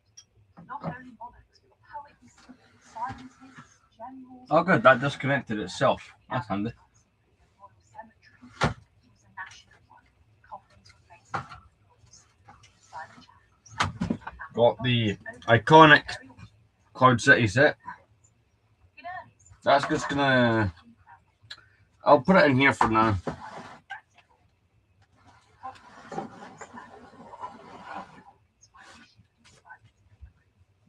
in some cases, remains were reorganized. This sounds unsettling to modern ears, but in the past, it was considered acceptable and done respectfully. Lead coffins were common to help preserve remains. Got another part of the Cloud City there. Just gonna throw that up there. I didn't get that Falcon. It's the 2011 version. There was growing concern about sanitation, preservation, and respect for the dead. Westminster Abbey could not simply continue filling vaults forever. Space was limited, and digging new burial chambers overlooking the church carried country. At the same time, royal burial traditions were beginning to shift away from London. And Cloud City, of course, it had a. Well, I just broke a bit off of it to get that. Had a big landing pad. Inside the castle grounds stands St George's Chapel, a late medieval chapel that became a favoured resting place for monarchs. Beneath St George's Chapel lies the Royal Vault, constructed in 1810 during the reign of King George III. It was built specifically to address the need for more burial space. Unlike many early vaults, this one was carefully designed. It was a large stone chamber with space for multiple coffins placed on shelves along the walls and floor. This purpose-built design shows something important. Burial was now being planned in advance. The monarchy understood the space had limits. Instead of reacting when full, they created new capacity before crisis occurred. During the 19th and 20th centuries, many royal family members were placed in the royal vault. Some remained there permanently, and others were moved into smaller private chapels. For example, George VI was originally interred in the main royal vault in 19th. Something pretty cool here just been sent on the Instagram account that I've got for this. Is classic Death Star style instructions. Probably can't see it too well. In fact, that usually doesn't work. But that's probably. I'm going to show this. This is pretty cool. This transfer demonstrated how space is managed today. The royal vault can serve as a temporary resting place. Later remains may be moved to a more private, purpose-built area. This prevents overcrowding and ensures that future monarchs have appropriate burial space. So what happens when a royal vault becomes full? In practical terms, several options exist. First, new vaults can be constructed. This has happened before. The royal vault itself was once a new solution to an old. All right, hey, you're back. Cool. Further changes to be built within the grounds of the castle. Right. These will be carefully So the dropship, I think, is going to go there. I think that's the coolest place. Of the two gunships there, and the other vehicle's there, and the other one's kind of spread within. That's the plan anyway. We'll see how well this kind of works itself out. The abbey now functions more as a place of memorial than an active burial. Many modern commemorations involve plaques or cremated remains rather than full coffins. Third, family. I've opted not to buy any sets. No, it's alright. I've opted not to buy any sets this month, just so when I change this, I don't have to factor in more stuff that I end up buying. This approach concentrates burials within defined areas rather than expanding legacy. Fourth, cremation has occasionally been used in the wider royal family, though not typically for reigning monarchs. Cremated remains require far less. Right, let's get one of the guns. This is my standard 2008 gunship. In other words, this is the one that has its original set of stickers on it, being the Crumb Bomber.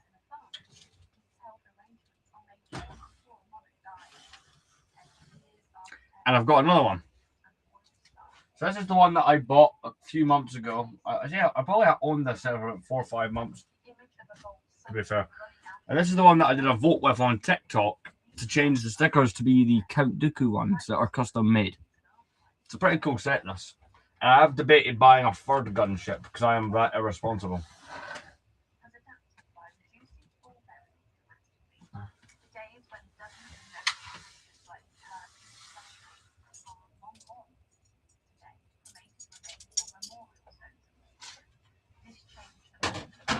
Whoa.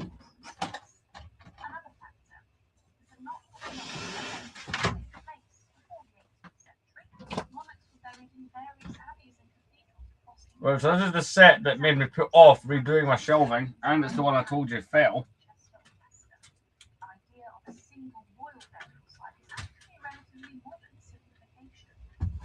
This is the, and I don't need to dust it because it is pretty much the parts were all cleaned. 2009 Republic dropship. So let's get this one in its permanent new place where it's going.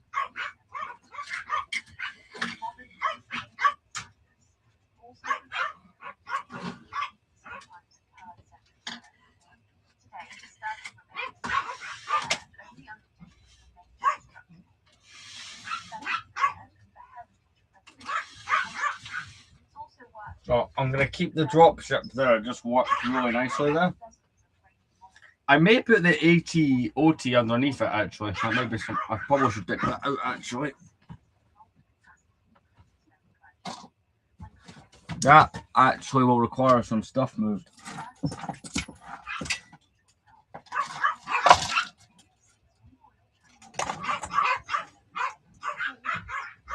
I have to move things to actually... Crap, I've moved that from earlier. Great job, me.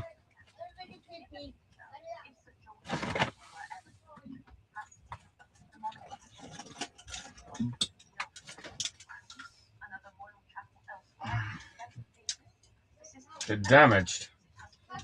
These are clean, but this is the AT-OT.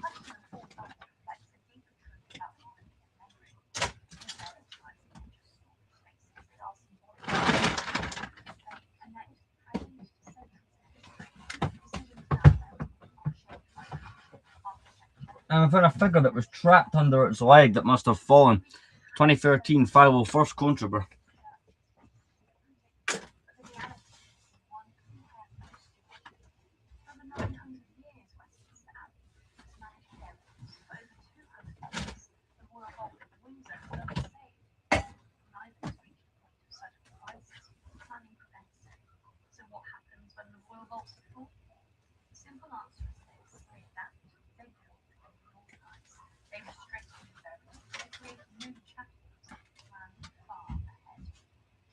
Royal dead are not displaced carelessly.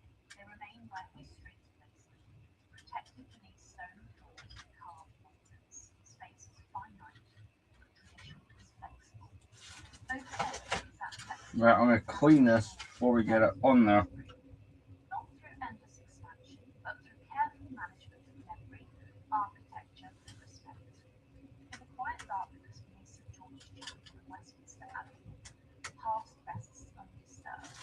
And when space grows tight, history does what it has always done. It adjusts. Thank you for watching, and if you enjoyed this video, please make sure subscribe, and once again, thank you so much for watching.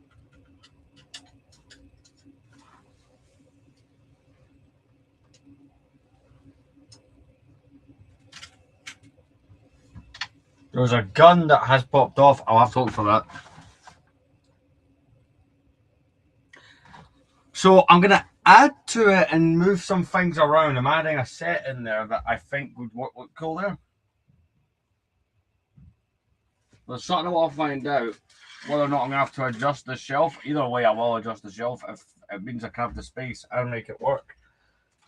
So the dropship, I'm going to have to gently place. I'm surprised that worked. And I'm going to put it on top of the AT-OT. I'm not going to connect them, but you can have one on top. No, that's not going to work. You know what? I'll have the AT-OT separate. If it really comes to it space-wise, I'll adjust the shelf and connect one on top of the other, like what you can do. But I'm going to use that more as a last resort kind of thing.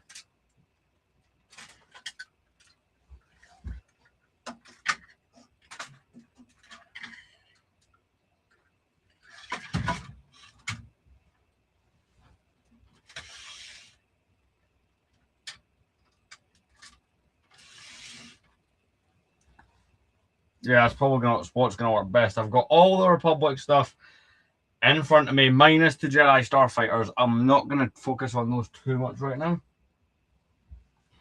Hey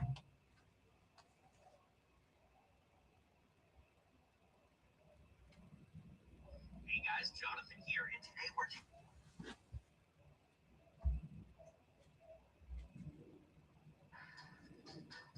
today we're helping two couples, Diana and Peter in London. What's this old girlfriend? What should I do with them? Should I tear them up? But first, in Newcastle, meet Joe and Catherine, who live in this 3-bed semi with their 2 children, 2 dogs, and a great deal of clutter. All this has been amassed by Joe, who can always find space for the numerous things that catch his eye.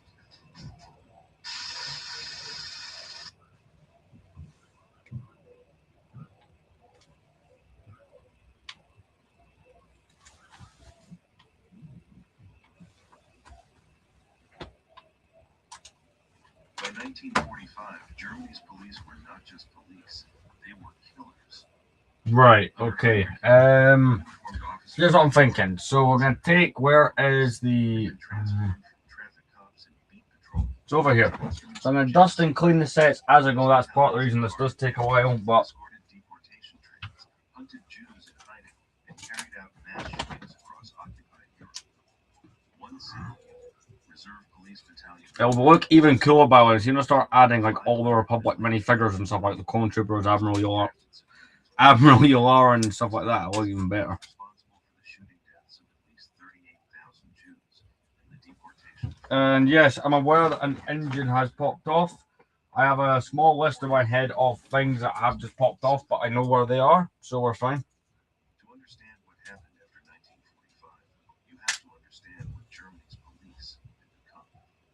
Before Hitler, policing in Germany was a local matter managed by individual states. But after the Nazis took power in 1933, that changed completely. Put out there for now. Heinrich Himmler had been appointed chief of police, and every police force in the So I'm going to move the 2 gunships down. Himmler split the system into 2 branches. The Ordnungspolizei handled uniformed law enforcement, everything from street patrols to fire brigades to road gendarmes. The Sicherheitspolizei handled security, combining the criminal investigators of the Kripo with the secret state police, the Gestapo. Both branches reported to the I have no idea how the hell that worked. 1939, nearly all senior police leadership positions were held by SS officers.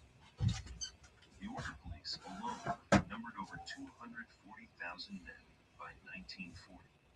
During the war, they were organized into over 100 battalions and deployed alongside the Wehrmacht across occupied Europe. In the East, they participated in the full range of Nazi atrocities, from confiscating harvests and forcing populations into slave labor, to escorting trains bound for death camps. Right, so we're going to do it by... Up at the edges of pits and shooting. Historians estimate that Border police units delivered approximately 1 Right, let's get this one clean first. We'll start with the ATTE. The war ended in May 1945. The Allies faced an impossible problem. Germany had no functioning government, no legal system, and no legitimate police force. Millions of refugees and displaced persons flooded the roads. Armed gangs roamed the countryside. Looting and black marketeering were rampant. The occupying armies needed a police force immediately, but the existing one was compromised from top to bottom. In the western zones, the Americans, British, and French moved quickly to rebuild civilian policing, but on completely different terms. The entire Nazi police structure was dissolved. The centralized system.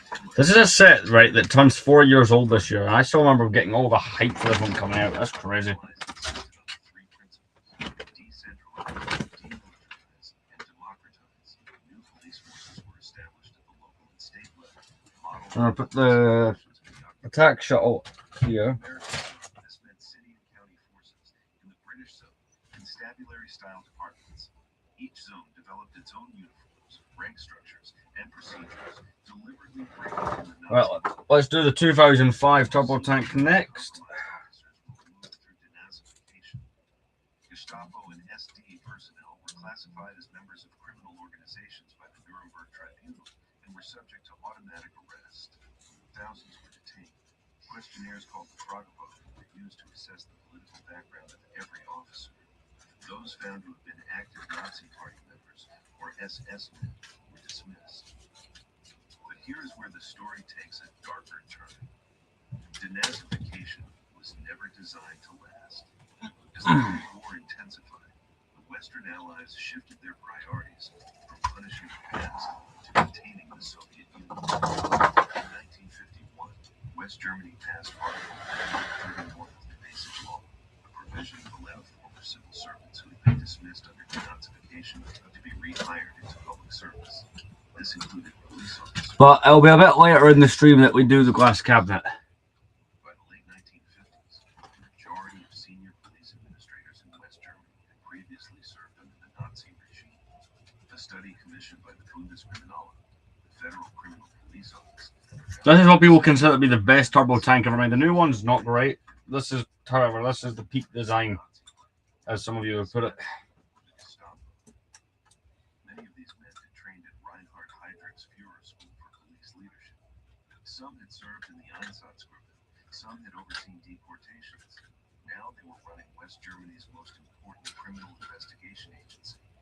The myth that took hold within the police was that officers had merely been non-political professionals following the they had simply done their duty, enforced the laws that existed, and had no personal responsibility for the crimes committed under the That is looking good. I'm happy with that. police officers.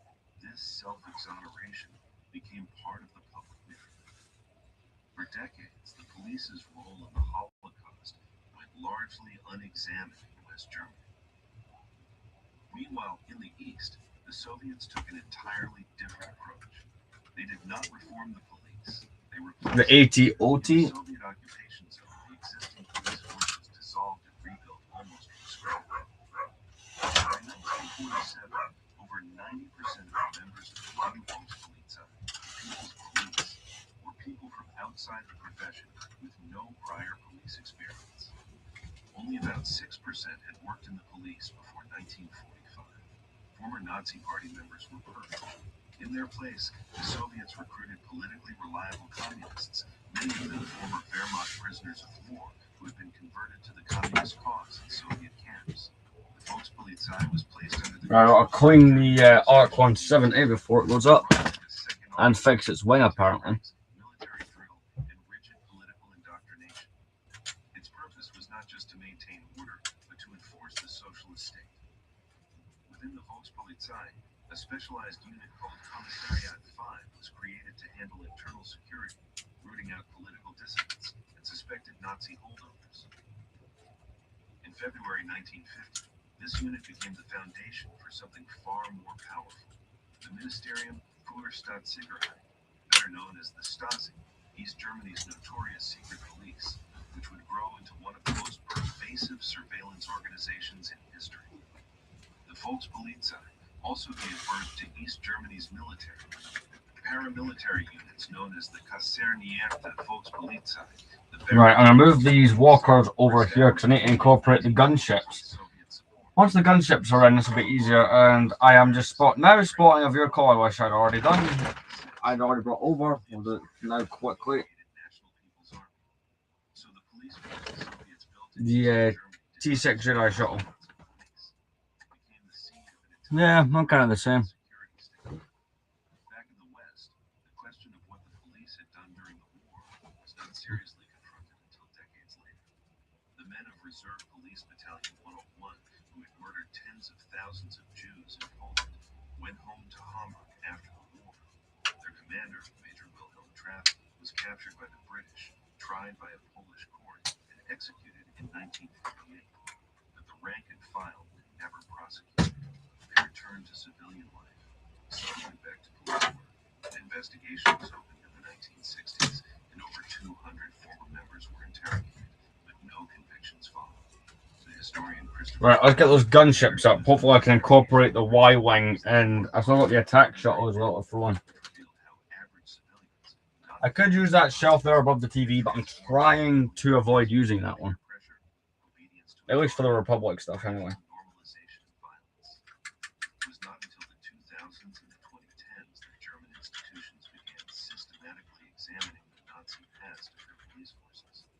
The Bundeskriminalamt commissioned its own historical study in 2007, and the results confirmed what many had long suspected. The continuity between the Nazi police and the post-war police was not an accident or oversight. It was a deliberate choice, driven by Cold War expediency, institutional self-protection, and a society that preferred forgetting to accountability. After reunification in 1990, the Volkspolizei was dissolved and its officers were screened for Stasi connections. Those found to have been Stasi informants were dismissed. The remainder could apply for positions on the new state police forces, but they were required to undergo retraining in West German law. Even decades later, former Volkspolizei officers carried a social... I've already cleaned that so I can throw it up here.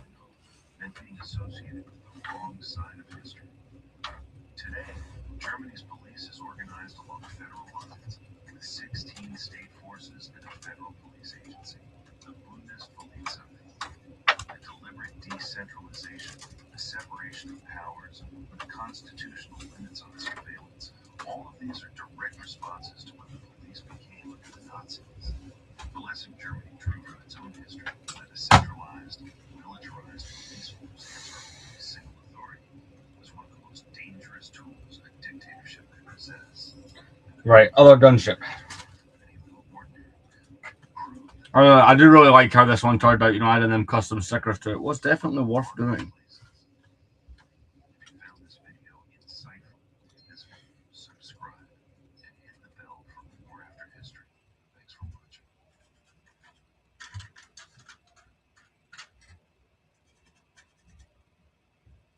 During World War II, the heirs of the high-ranking Nazi officials grew up in an isolated environment where the reality of the conflict and its consequences were far removed from their daily perception.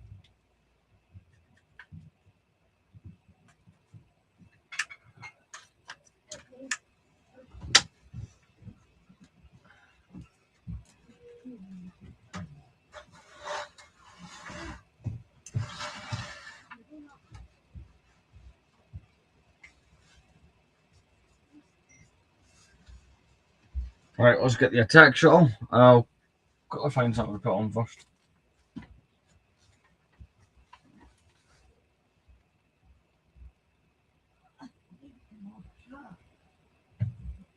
Ted Bundy.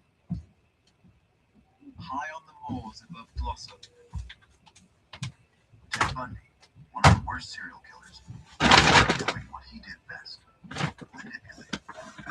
In the days leading up to his execution, Bundy appeared calm and cooperative. He spent hours with investigators confessing to more than 30 murders committed between 1974 and 1978, although most people believe the actual number was much higher. He offered unbearable details, but without showing remorse, keeping what he knew as bargaining chips would never use. Because even on the brink of death, Bundy kept manipulating, releasing half Everything was part of his strategy to buy time, but this time there was no deal to negotiate. At 7 in the morning, Bundy was escorted to the execution chamber of the Florida State Prison, and after being strapped to the wooden chair, electrodes were attached to his leg and scalp. In the room, journalists, officials, and family members of the victims held their breath. His last words were simple: "Give my love to my family and friends." When the electrical current was activated, 2,000 volts passed through his body for almost a minute. The smell of burnt material filled the room. At 7:16, a prison doctor declared him dead. Right, guys. I'll finish the Republic shelf. Then I'm gonna take a break. I will not end the stream because I'm trying to go for a longer stream, but I'm gonna go get like a drink and whatever. What's left? So we've got the T6 shuttle, which has been cleaned. Herman Webster Mudgett.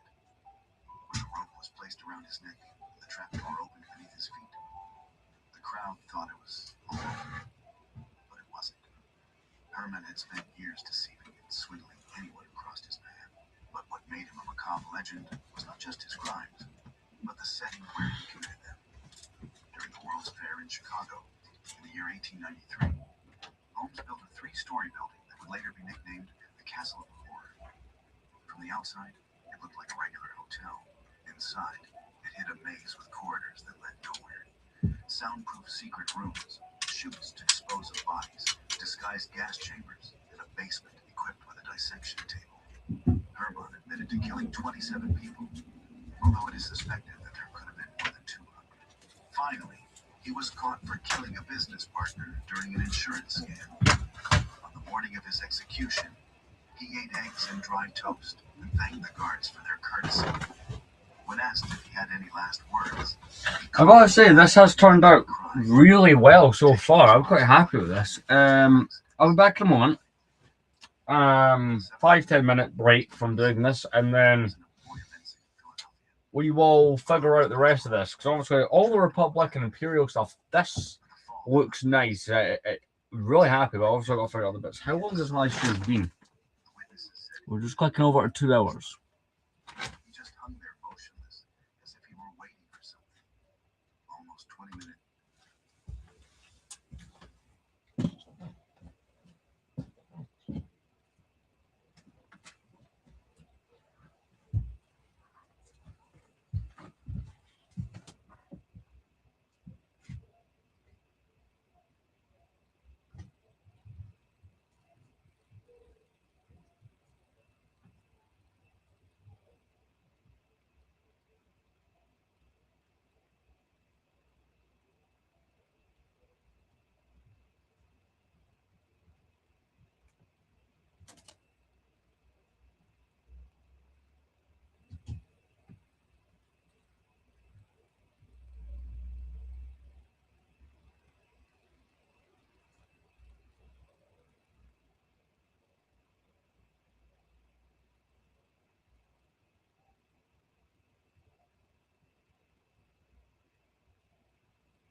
All right. I'm back.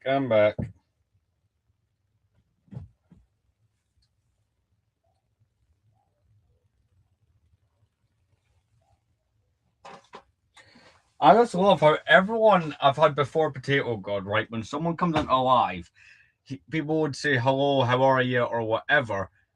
And now it's a case of, hey, do you eat potatoes?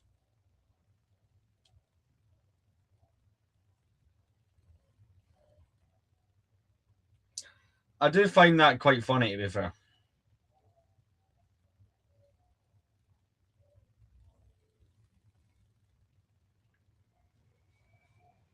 In fairness, this stream has been doing quite well.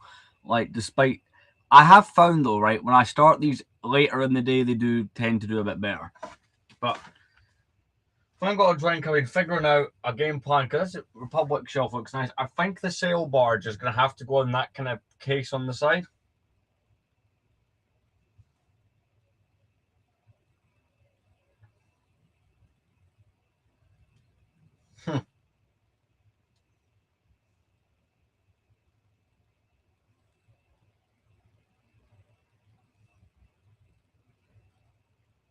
I don't know. Hopefully it picks up a bit. Right. I'm going to put the video back on and we're just going to crack on. I've got a rough idea where I'm going with this. It's passed before the doctors confirmed he no longer had a pulse. What came next was part of his plan. He requested that his body be buried 3 meters underground, inside a coffin sealed with cement, to prevent exhumation. For some reason, the prison agreed, and his body was encased under layers of concrete.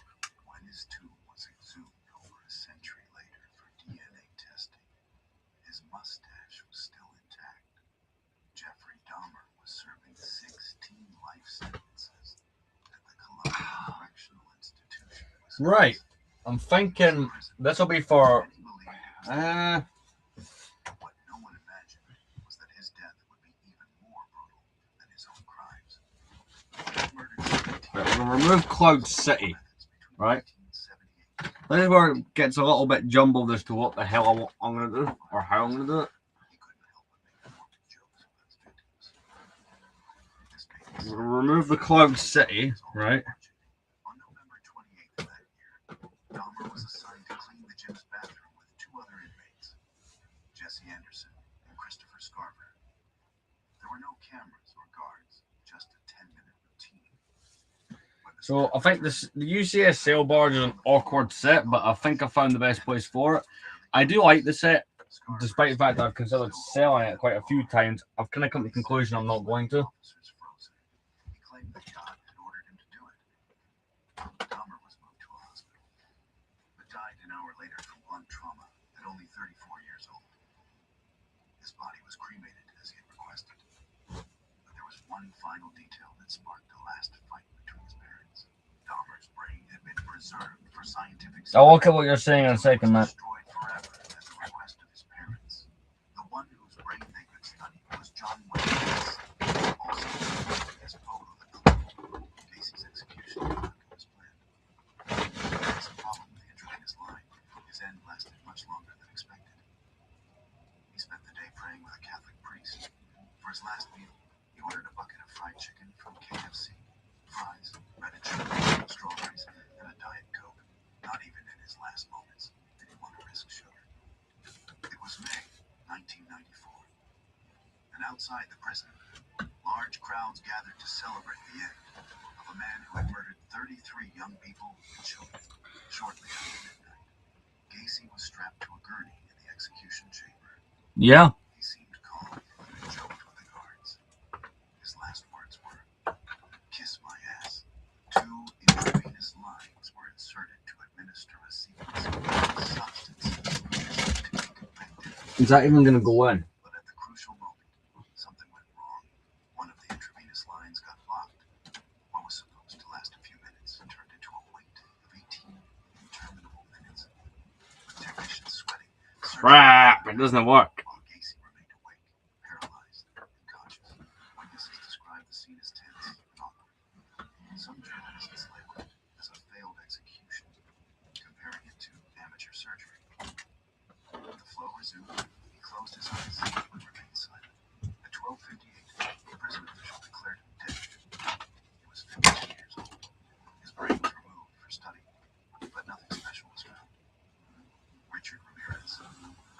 Richard Ramirez, known as the Night Stalker, never made it to the gas chamber. Something else took him first. He was given a death sentence in 1989. There we go. That's the engine for the V19 Torrent. During the mid-80s. But the appeals process dragged on for years. And during that time, his life was not exactly miserable. He married a journalist who had written to him in prison and continued to receive Sorted. letters from obsessed admirers. Then, in 2013, his health deteriorated drastically. He was diagnosed with B-cell lymphoma, a type of cancer. The disease spread quickly to the liver and lymph nodes, causing liver failure and secondary infections. He also suffered from chronic hepatitis C and complications from decades of illicit substance abuse. He was transferred to a hospital unit within the prison system, where his condition worsened even more. He developed sores, chronic fatigue, and severe jaundice. Those who saw him near the end said he looked decades older than his age. Waxy skin, very thin hair, and a visibly sunken face. At 9:10 in the morning on June 7, 2013, Richard Ramirez died of liver failure caused by lymphoma. She was 53 years old, and no family. Right, this should work now. Eileen Wuornos begged the state to execute her. For her last day, she had spent more than a decade on death row for killing 7 men. I actually have a special dislike to this Lego sailboard. Marked by erratic behavior, conspiracy claims. In a letter to the court, he wrote, "I am sane. Allow me my execution." It is unreal how easily this set just crumbles to bits. Told reporters that he believed the government wanted to see her dead. In her final days, she refused the last meal and instead asked for a simple cup of coffee. On the morning of October 9th, 2002, she quietly entered the execution chamber. Witnesses claim she showed no emotion as they strapped her to the urn. When asked Perfect. You won't be able to see it just now, but I'll show you it later on. It is in there. at 9:47, Honestly, it's a nice set to look at, but if you've had that set, or maybe it's just mine, it's just not very structurally sound. I do now have a seat. she was declared dead. Charles Then sit and I will think about the rest of the stuff. legacy larger than life itself. The death of Charles Manson was quite simple. By then, he had spent almost 50 years in prison, serving multiple life sentences for orchestrating the 1969 murders, known as the Tate LaBianca case. He was one of the oldest inmates in the California prison system. In early 2017, his health began to decline. He was hospitalized several times for intestinal bleeding and other complications. The doctors determined that he was suffering from advanced stage colon cancer and organ failure, but was too weak to undergo surgery. In his final days, he was moved under custody from the state prison of Corcoran to a hospital ward, where he remained conscious and very fragile. The staff described him as quiet, and there were no official last words. At 8:13 p.m. on November 19, 2017, Charles Manson died of cardiac arrest, with respiratory failure and metastatic cancer as contributing causes. He was 83 years old. His body was later cremated, following a legal battle between his grandson and another man who claimed to be his son, Andre Chikatilo. After 12 Right, years I'm of just having a jail, think. I'm also debating if this live should be in 2 parts. This Russian murderer was convicted for 52 murders committed between 1978 and 1990. During the trial, he often shouted, laughed, and even exposed himself in front of the jury. But once he was found guilty and sentenced, he calmed down and behaved. He spent his last months in solitary confinement at Novocherkassk prison, quiet and detached. He rarely spoke to the guards. The morning of February 14, 1994, he was taken from his cell without prior warning. He probably didn't know that it would be his last day. The Russian authorities did not give execution dates in advance, and once his appeals were exhausted, took him to a small soundproof room. He was ordered to kneel, was aimed at the back of the head, and boom. That was the end, at 57 years old. There were no witnesses apart from the officials present and the man who carried out the order, Chikatilo's body was buried in an unmarked grave. The government did not reveal its exact location, so no one really knows where it is. Albert Fish was convicted for the murder of a 10-year-old girl whom he lured from her home, a crime that exposed a life filled with even more horrific acts. Fish claimed his actions were commanded by God and told psychiatrists he hoped his execution would bring him salvation. The state took care of the former. The latter was no longer in his hands.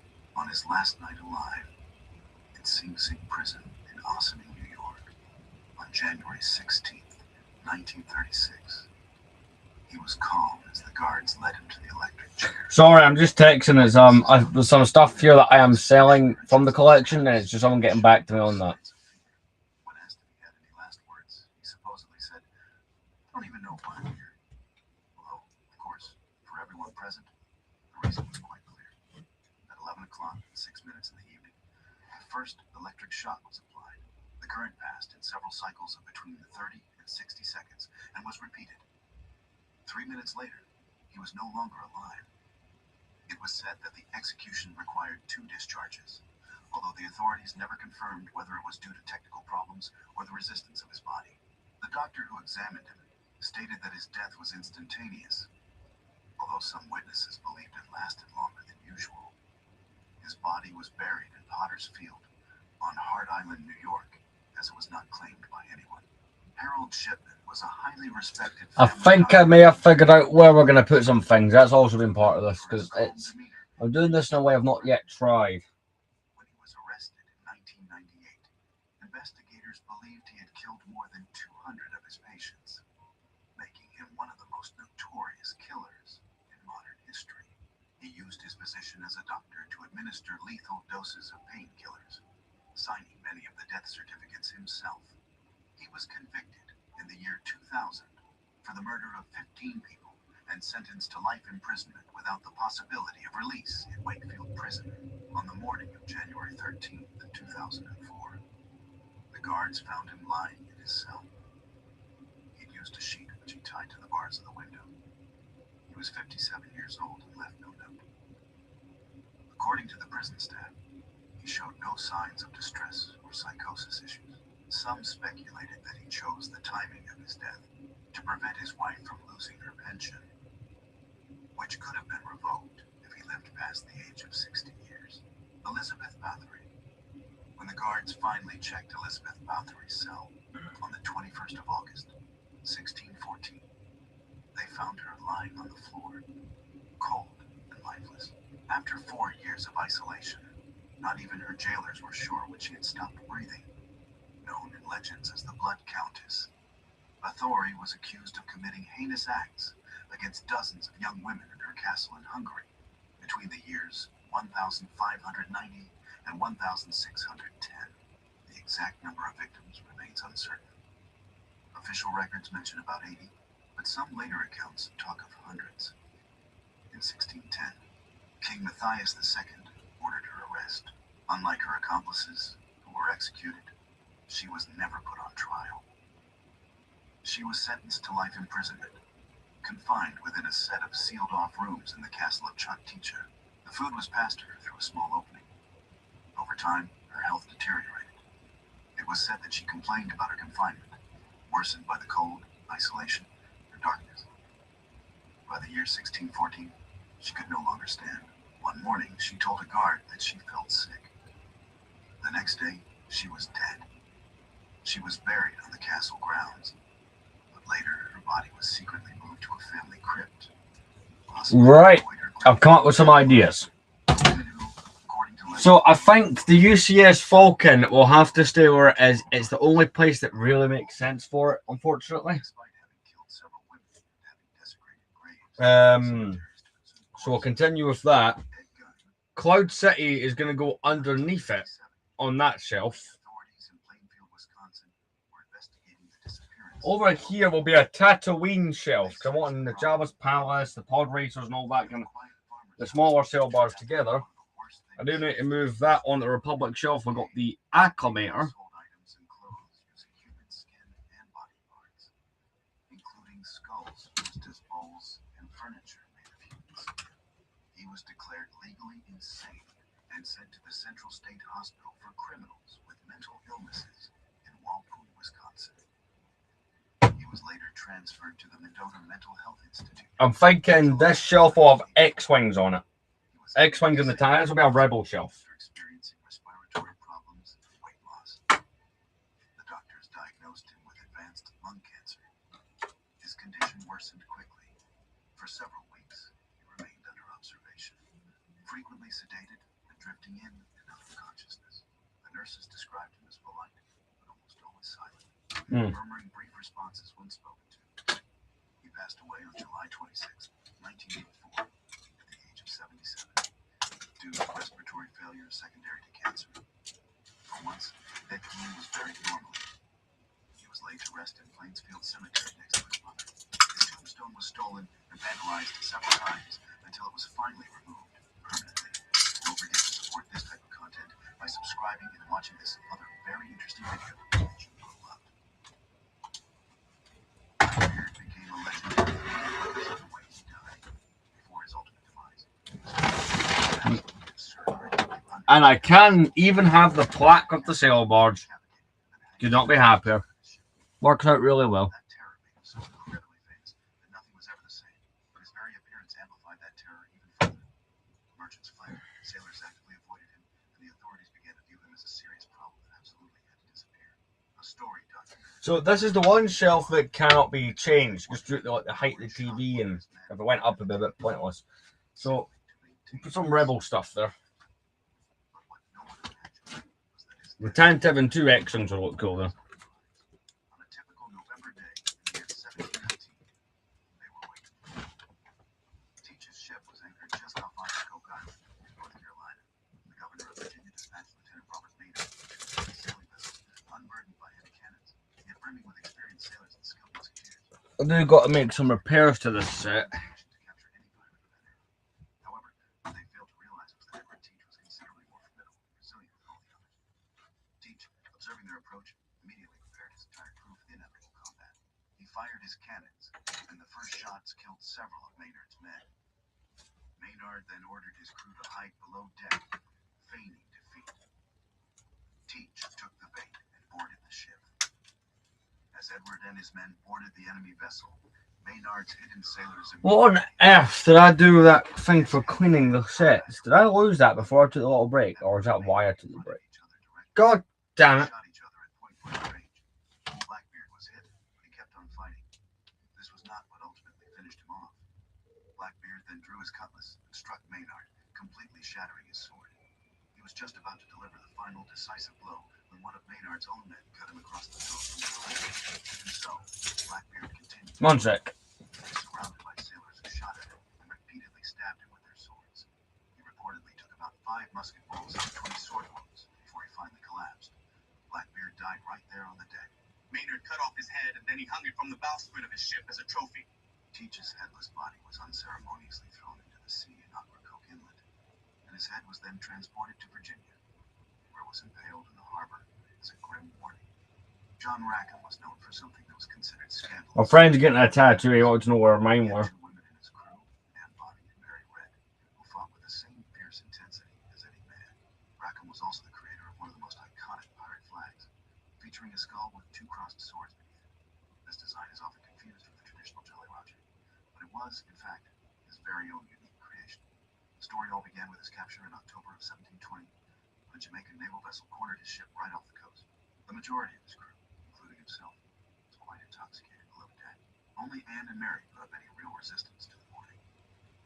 After their capture, everyone was transported to Jamaica to face trial. The trial proceeded quickly, but the worst part came after his death.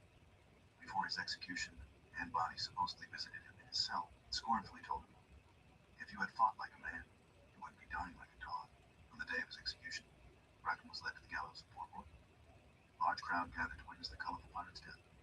The noose was placed around his neck, the trapdoor opened, and Jack died by hanging. His destiny did not end there. The Jamaican authorities were resolute that his death should stand as a powerful and enduring warning. His body was then lowered to the gallows and subsequently confined within a sturdy iron cage. This structure was meticulously designed to keep the cadaver in an upright position and to prevent any possibility of burial. The cage was transported to a small, Desolate island situated at the very entrance of Port Royale's bustling harbor. There, the toll post was raised. The cage containing Rackham's lifeless body was held. The relentless tropical sun slowly cooked his veins. The seabirds would peck at the flesh through the iron bars. The relentless rain and the strong winds slowly began to break it down, little by little. The island came to be known as Rackham's Kai. For many years, his bones remained clearly visible, hanging and swaying gently to the Caribbean breeze. A brutal reminder for anyone who might have ever considered piracy and the treacherous journey.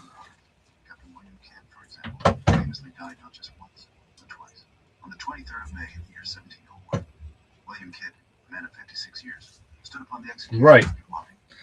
As you can see, this thing's belly is kind of falling out. This set does, again, have some there's a few sets out of my collection. No, wait, I thought that was fully ripping out. Never mind, it's just got hinges. I did say this one has some structural gremlins. Apparently, I'm wrong. Despite his persistent claims that he had been betrayed by his sponsor. The execution dock was the traditional place in London to hang pirates, located on the River Thames, and timed to coincide with low tide. On the night before his execution, someone managed to get him a substantial amount of rum. When the guards came to remove him from his cell that morning, Kidd was found to be completely intoxicated. He could barely manage to stand upright as he ascended the gallows steps. The executioner placed the rope around Kidd's neck and positioned him directly over the trapdoor. A large There we go. Tantive is nice and center. So we're going to take both X-Wings. 2012 on this side. And 2006 on that side. Oh, excuse me.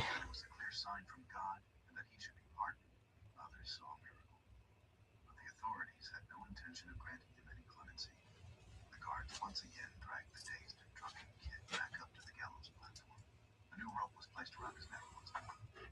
This time the trapdoor opened, and the rope finally held. William Kidd died, hanged at execution dock. But his story did not end there. Get the other X-Wing. And of course one of the engines is pinged off. Well, oh, it'll be around here.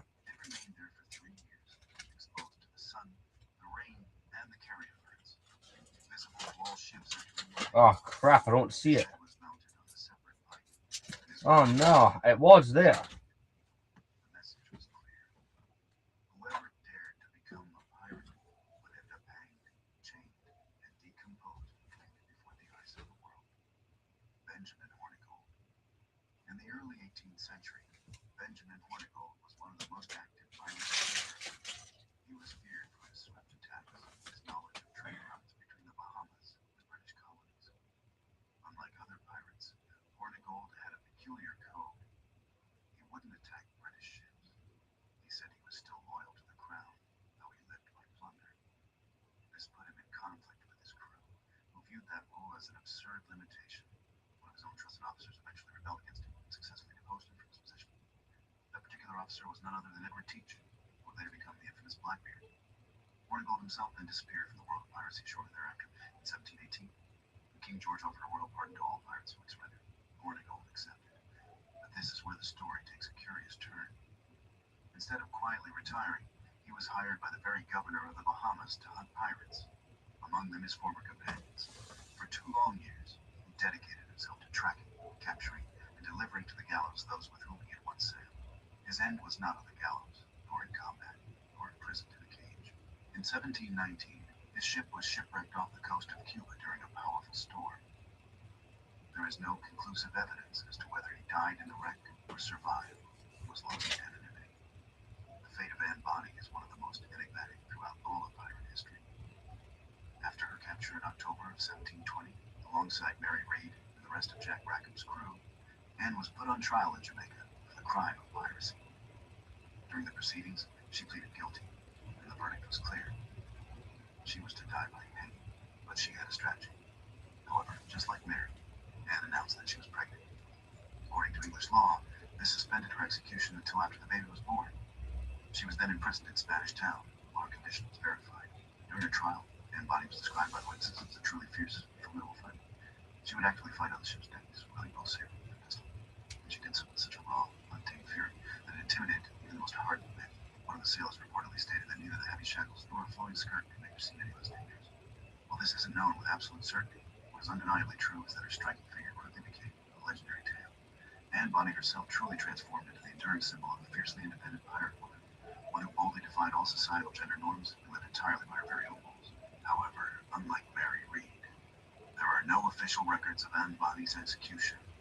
No date, no document, no witness to her death. She simply vanished from historical records. This has led to multiple theories.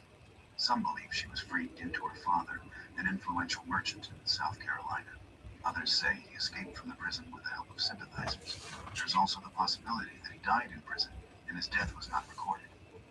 Nathaniel Rowe was known as Red Gale, named for the scarlet banner he would hoist before launching an attack. He was considered one of the most dreaded buccaneers in the South Atlantic. Like most other pirates, he did not display the traditional skull and crossbones. Instead, his banner featured a galleon engulfed in raging flames against a blood-red background, a stark warning that no mercy would be granted. Based on accounts from mariners of the time, he first gained notoriety in the early 18th century. And for a period of 5 years, Rowe relentlessly plundered the shipping lanes between Africa and South America, seizing slave ships, Portuguese merchant vessels, and any other craft that possessed gold, gunpowder, or rum. His fame grew especially among freed slaves, as he allowed some to join his crew in exchange for their freedom and weapons. But his cruelty was also widely known. When an enemy captain refused to surrender, Rowe would tie him to the ship's figurehead, alive, for days, exposed to the sun, the salt, and utter humiliation. The peculiar thing was that Rowe never, ever stepped foot on solid ground. He held a superstition. He firmly believed that if he touched land, he would surely die in less than a week. For well over 1,800 consecutive days, he never once abandoned his vessel. His ultimate end arrived quite unexpectedly. In mid-1719, they had plundered a Spanish galleon off the coast of No, sorry, I was being asked a lot of questions there. Put the phone to the side. So that looks good with the rebel ships there. I'm very happy with that. Jabba's palace will maybe go in there. It depends if it'll fit. If not, I can always like remove that one part of it. The Tatooine shelf makes the most sense to do next because it means I can open up more areas. I do apologize for taking that break there. Okay, that's all 1 per K for it. Where is the there is Rancor pit?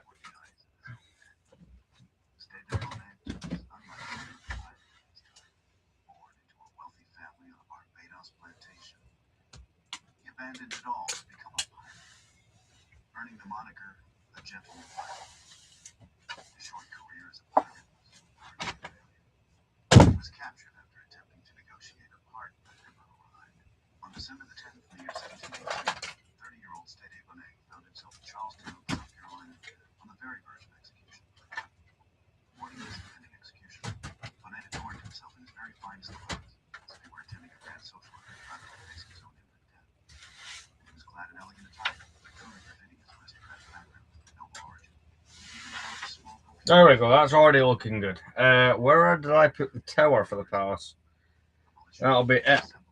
Kind of under the falcon. That's great. As the procession moved forward, the drums beat a slow and solemn pace while they swung through the bustling streets of Charlestown, on his way towards the gallows, which was situated quite close to the harbor. Hundreds of colonists gathered there to witness the public execution. As he ascended the steps of the scaffold, he started to visibly lose his composure. His legs were shaking. He was about to faint. The guards had to hold him while the executioner adjusted the rope.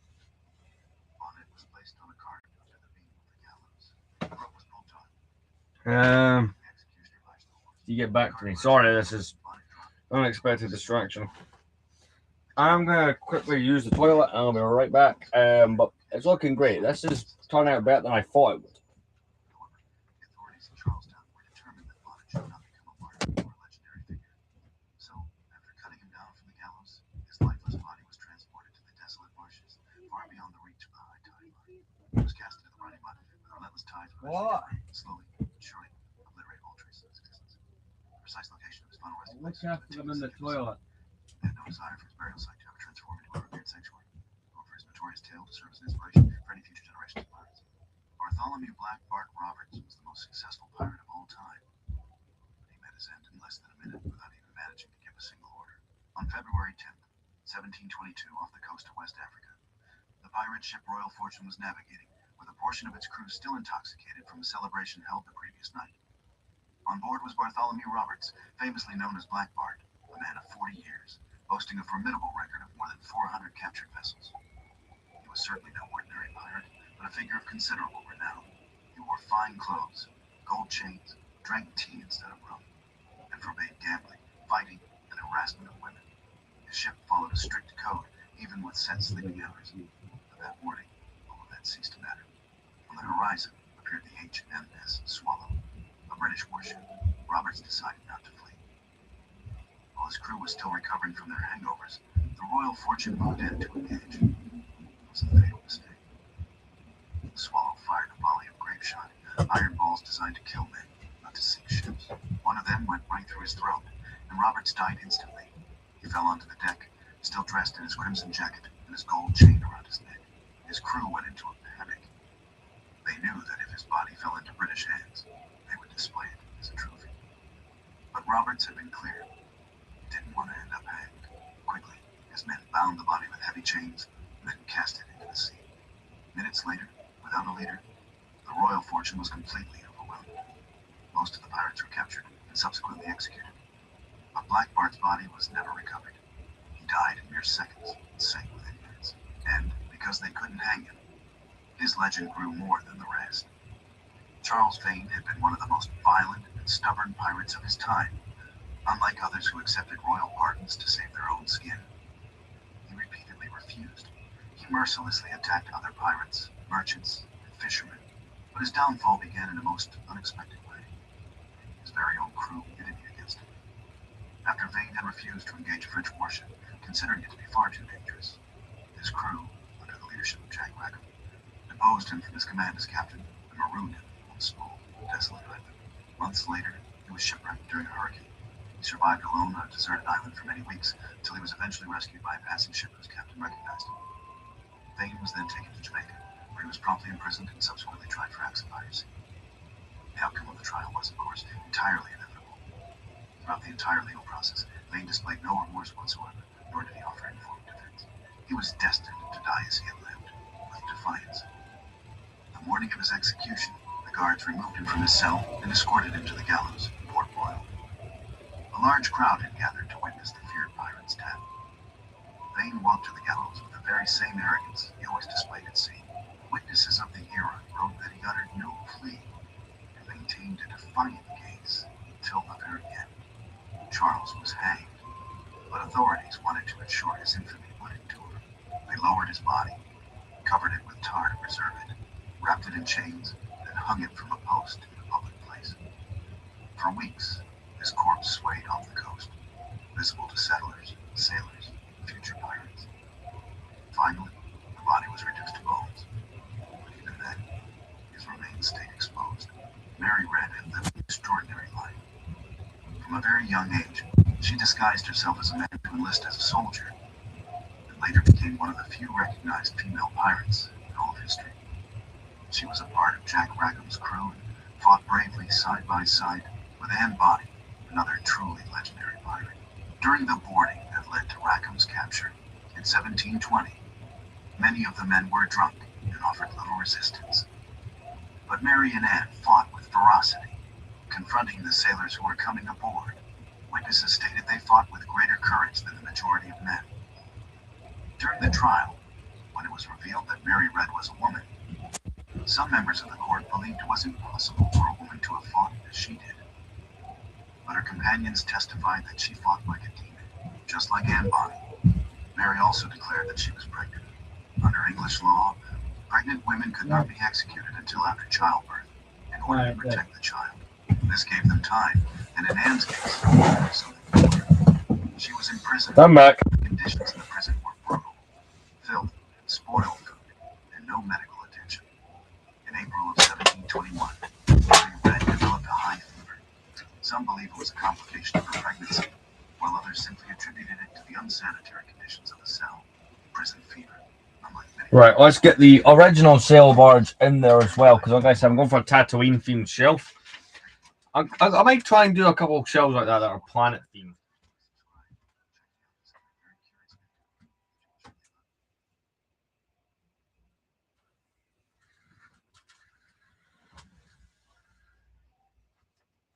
There we go. January 11th, 1944. I will admit, I'm enjoying seeing a difference of my shells after them looking the same for so long. For execution. In hours, he'll face a firing squad. And the man who ordered it, her own father. For Etta Mussolini, this moment shatters everything she knows about power, family, and loyalty. The children of dictators inhabit a world most cannot imagine. They grow up in luxury while nations starve. They witness violence as routine. Some embrace the darkness. Others desperately try to escape. But almost none emerge unscathed. Etta Mussolini was born in 1910, the firstborn child and favorite of Benito Mussolini.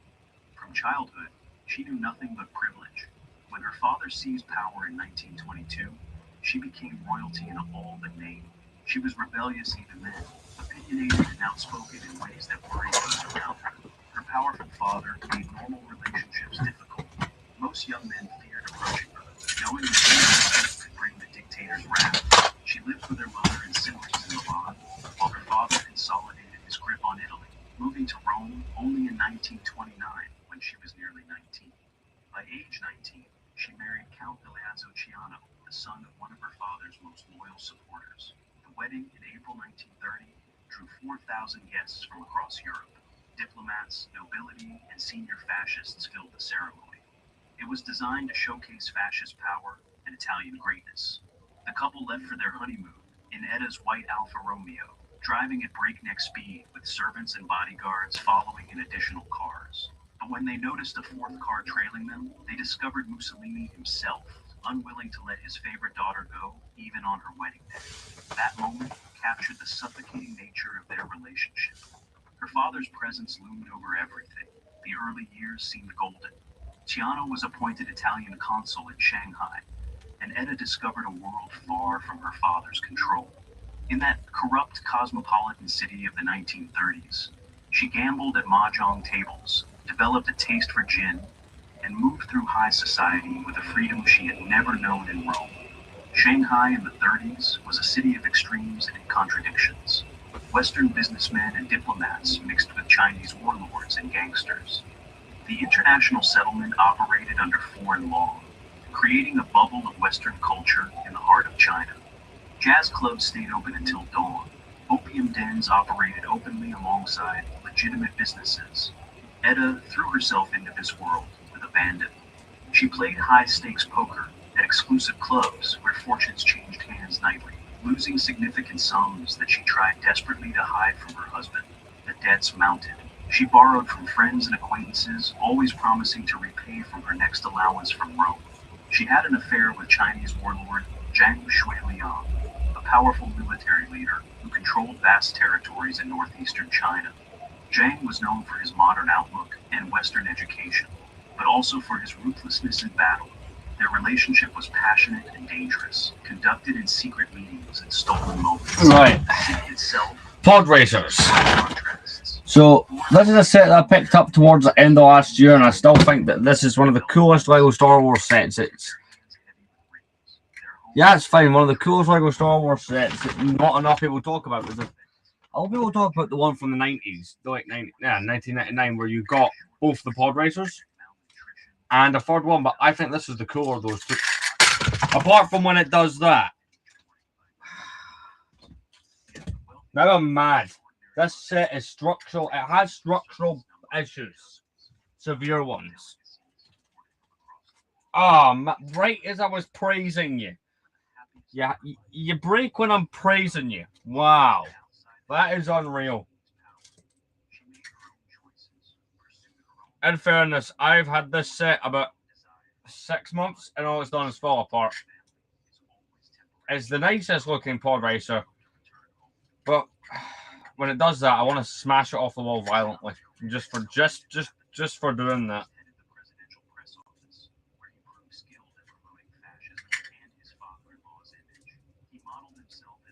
Oh man, that'll be funny though, right?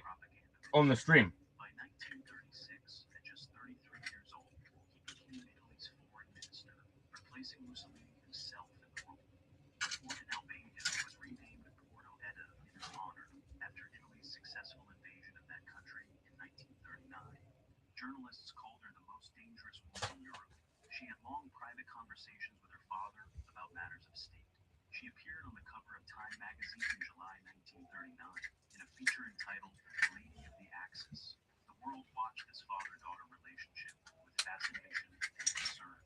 Some believe she wielded real influence over Italian policy, though she later I'm fixing this. 1 second. What's clear is that Mussolini sought her and valued her company more than anyone else's, even his wife Racheli's. Yet the marriage itself was troubled. Both Etta and Ciano had numerous affairs. Ciano was a known womanizer, behavior that Racheli particularly disapproved of. Their relationship was more political alliance than romance. They had 3 children together, but love had little to do with it. Then came the war. Mussolini's alliance with Hitler dragged Italy into a conflict it was unprepared to fight. Etta strongly supported Italy's entry into the war, believing in the fascist cause. Ciano, by contrast, increasingly saw the alliance with Germany as disastrous. He recognized that Italy lacked the industrial capacity and military strength to fight effectively. By 1943, Italy had suffered catastrophic losses exceeding 300,000 casualties. Food shortages gripped the nation. The invasion of Sicily in July made defeat inevitable. Opposition to Mussolini finally emerged within his own circles. On July 19, 1943, We'll get back to it once I've repaired this. Sebulba's is the weaker of the two. Anakin's is a lot stronger. It's always these bloody engine pieces, though. They like it. It's because of how heavy they are. It was a betrayal that would seal his fate. Mussolini was arrested the next day, but the drama was far from over. Hitler rescued his old ally and installed him as a puppet leader in northern Italy. Now came the reckoning. The German occupiers and Italian fascist hardliners wanted blood. Ciano was arrested in November 1943 and charged with treason. For Etta, the choice became impossible. Her husband or her father, her future or her past. She fought with everything she had. She smuggled Ciano's wartime diaries out of the country, hoping to use them as leverage. She confronted her father in furious meetings, accusing him of cowardice and moral weakness. She told him it would take just 2 determined men to free her husband from prison. Even Hitler believed Mussolini would never allow his own grandchildren's father to be executed. But Mussolini claimed his hands were tied. Political necessity, he said, demanded Ciano's execution. On January 9, 1944, 2 days before the execution, Etta escaped to Switzerland disguised as a peasant woman. On January 11th, Ciano and 4 others were tied to chairs and shot in the back. Ciano managed to twist his chair at the last moment to face his executioners. His final words were reported to be a declaration of love for Italy. German officers filmed the execution. Etta never forgave her father. In their final exchange of letters, she wrote to him about the intense suffering his actions had caused her, telling him his behavior had been... There's a couple bits that I need to find. There's one of them. ...possible political situation. That was unfortunate. Nothing now. 3 months later, on April 28, 1945, Italian partisans captured Mussolini and his mistress while they attempted to flee to Switzerland. They executed both by firing squad. The bodies were hung upside down in Milan's Piazzale Loreto, where crowds kicked and spat on them. Etta was 34 years old when she heard the news. She had lost her husband and her father within 15 months. She was left with 3 young children and 2 surnames that spelled danger across Europe. She spent decades afterward in relative isolation, moving between Crete and Rome. She never remarried. She gave interviews late in life, but remained to the end unrepentant about the fascist era. She maintained that she had never wielded real political influence.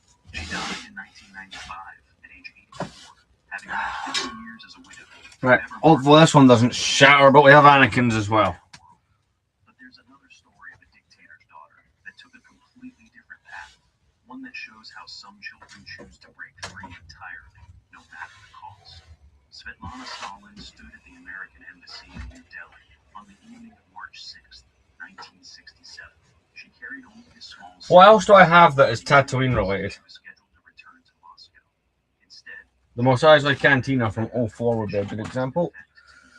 Where is the actual cantina build? There is. nobody in the West, not even the CIA, knew that Joseph Stalin had a daughter. Born in February 1926, Svetlana was Stalin's youngest child and, by all accounts, his favorite. He called her his little sparrow, his little fly, using tender diminutives that seemed impossible of such brutality. He showered her with gifts that arrived without warning, toys and books and sweets that appeared in her room. He showed her Hollywood movies in the Kremlin's private cinema, American films that ordinary Soviet citizens could never see. He wrote her affectionate letters when he was away, signing them with endearments. Here, I've got to move Cloud City. On the rare occasions when he saw her, he was doting and gentle, letting her sit on his lap during meetings, calling her into his office to show her off to business. Sarlacc, and I have the skiff over here, but it does need a wing reattached. A side of the dictator few others witnessed, a glimpse of humanity that seemed at odds with his public persona. Her childhood in the Kremlin seemed idyllic from the outside, at least in those early years. The massive complex became her place. This is a set that I've bought a replacement version of that I will be building on stream at some point. Guards knew her by name and smiled when she passed. She was raised primarily by a nanny named Alexandra Andreevna, a kind woman who provided stability and warmth. Her mother, Nadezhda, was career-minded, studying at the Industrial Academy and involving herself in political and educational projects, leaving little time for her children. The distance between mother and daughter would later haunt Svetlana when she learned the truth.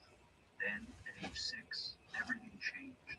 Her mother, Nadezhda Alexeyeva, took her own life in 1932 after a public argument with Stalin at a dinner party. Nadezhda had grown tired of Stalin's philandering and coldness toward her. She shot herself in the heart. Svetlana was told her mother died of appendicitis. She would not learn the truth for years. The discovery of that lie would shake her understanding of everything. During the Great Terror of the 1930s, Stalin ordered the arrest and execution of Svetlana's beloved aunt and uncle for being enemies of the people. Other family members disappeared into prisons. Friends vanished without explanation. The little girl who had sat on her father's lap and received his kisses was witnessing the machinery of state terror, even if she did not yet understand it. As she grew older, her relationship with her father became strained. Stalin disapproved of her romantic choices with an intensity that I have. normal parental concern. That's where the Imperial stuff is. With Alexei Kapler, a Jewish filmmaker and screenwriter 40 years old. Stalin was furious. He had the man arrested and sent to a labor camp in Siberia for 10 years. Kapler was released in 1953 but died shortly after. Svetlana was not allowed to attend his funeral. The experience taught her that her father's love came with conditions, and that those who got close to her put themselves in danger. Later, relationships met similar interference. She married 3 times while in the Soviet Union, but I'm trying to figure out what to put up next. After Stalin died in March 1953, Svetlana began to understand the true scope of her father's crimes. She changed her surname from Stalin to her mother's maiden name, Alexeyeva. She could no longer bear to carry the name that represented so much suffering. She worked as a lecturer and translator, trying to build a normal life. But escape was impossible in the Soviet Union. She was constantly watched. Her friendships were monitored. Her movements were restricted. In But the 2012 Malevolent, so I have a separate shelf here. she met Ryujesh Singh, an Indian communist suffering from emphysema. They fell deeply in love. Soviet authorities refused to allow them to marry. Singh's health deteriorated. When he died in 1966, Svetlana received permission to travel to India to scatter his ashes in the Ganges River. It was only her second trip outside the Soviet Union, but she had no intention of returning. On that March evening, 1967, she walked away from the Soviet Embassy guest house in New Delhi and entered the American Embassy. After submitting her formal request for asylum, American officials had to verify her identity and decide what to do. The situation was delicate. Some argued that accepting her would damage relations. President Lyndon Johnson ultimately decided on humanitarian grounds to grant her asylum. When her plane landed at New York's Kennedy Airport on April 21st, 1967, a crowd of reporters was waiting. At her press conference, Svetlana described herself as a moral and spiritual monster. She burned her Soviet passport. She told the world she finally felt free, like a bird released from its cage. The defection was a massive propaganda victory in the United States during the Cold War. Stalin's own daughter had rejected communism. She left behind 2 adult children in the Soviet Union. Her son, Yosef, and daughter Yekaterina remained in Moscow. She wrote them a letter explaining her decision, knowing it would create a rift that might never heal. Indeed, her actions caused deep damage to those relationships. They would struggle to see each other again. Her memoir, 20 Letters to a Friend, became an international bestseller in 1967. The book made her wealthy, but money could not buy peace. She married American architect William Wesley Yeah, Pierce. just have to go all the separate stuff I got to sort out. The marriage ended in divorce 3 years later. She found it difficult to adapt to American life. The media attention was relentless. She felt exploited and misunderstood. In 1984, disillusioned with the West, she returned to the Soviet Union with her daughter Olga. Soviet authorities welcomed her and restored her citizenship, but she clashed with officials almost immediately. After just 2 years, she returned to the United States. She spent her final years in Wisconsin, living in relative poverty and obscurity. She made few interviews. She struggled with depression. A woman who had once been I'm going past the 3 hour point in the stream now. February 22nd, 2011, at age 85, from colon cancer. She died alone in a Yeah, we are. having spent her life caught between 2 worlds, never truly belonging to either. These stories show the complex ways dictators' children respond to their circumstances. Some, like Etta, remain loyal until loyalty itself becomes impossible. Others, like Svetlana, choose escape at any cost. But there's a third path. Right, if I move this Who embrace the violence to they witness the. and become monsters of their own right. This leads That to I wouldn't even call separatists. That's more like a pirate type thing, so I'm gonna put that behind the sailboat.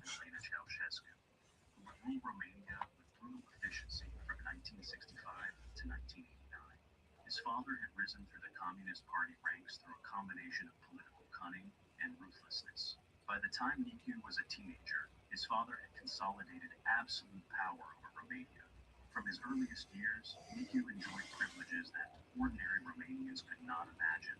While his countrymen stood in lines for basic food and endured freezing winters due to energy rationing imposed to pay off foreign debt, Nicu lived in extraordinary luxury.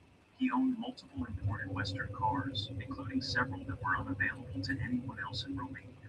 He drank expensive foreign alcohol at a time when ordinary Romanians struggled to find basic necessities.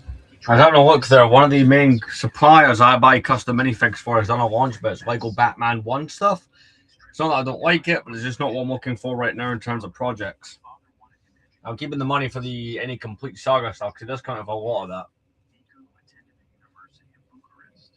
I'm hoping in the next 2 weeks I might have an order shipping for that, and it'll be real. It's a really big deal. I'll fill in a lot of spots on that stand.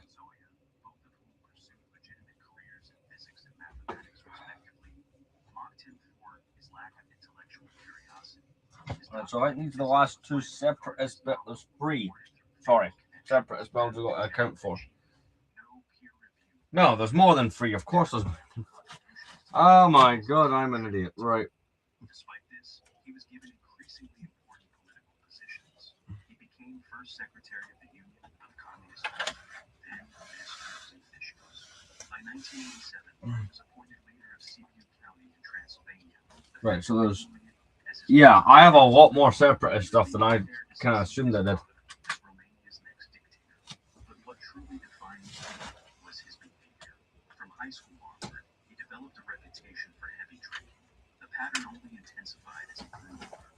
His access to power meant he could act without consequence. Former regime insiders describing a man completely out of control. He would crash. Right, we'll get the invisible.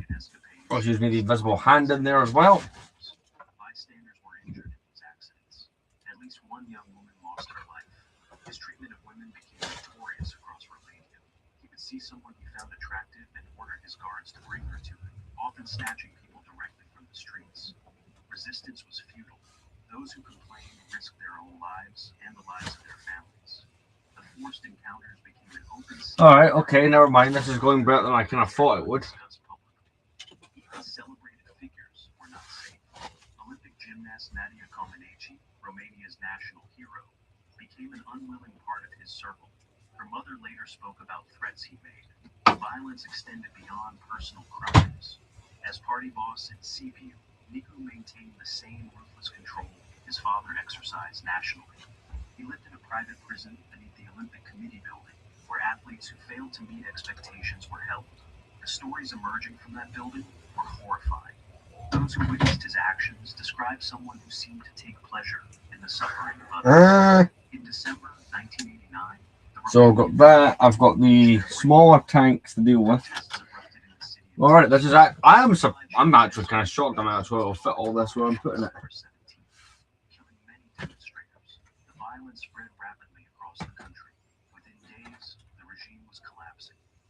On December 22nd, Nikolai and Elena Ceausescu fled. The 2012 Geonosis cannon that has to go in as well. Niku was arrested that same day near the Bucharest airport.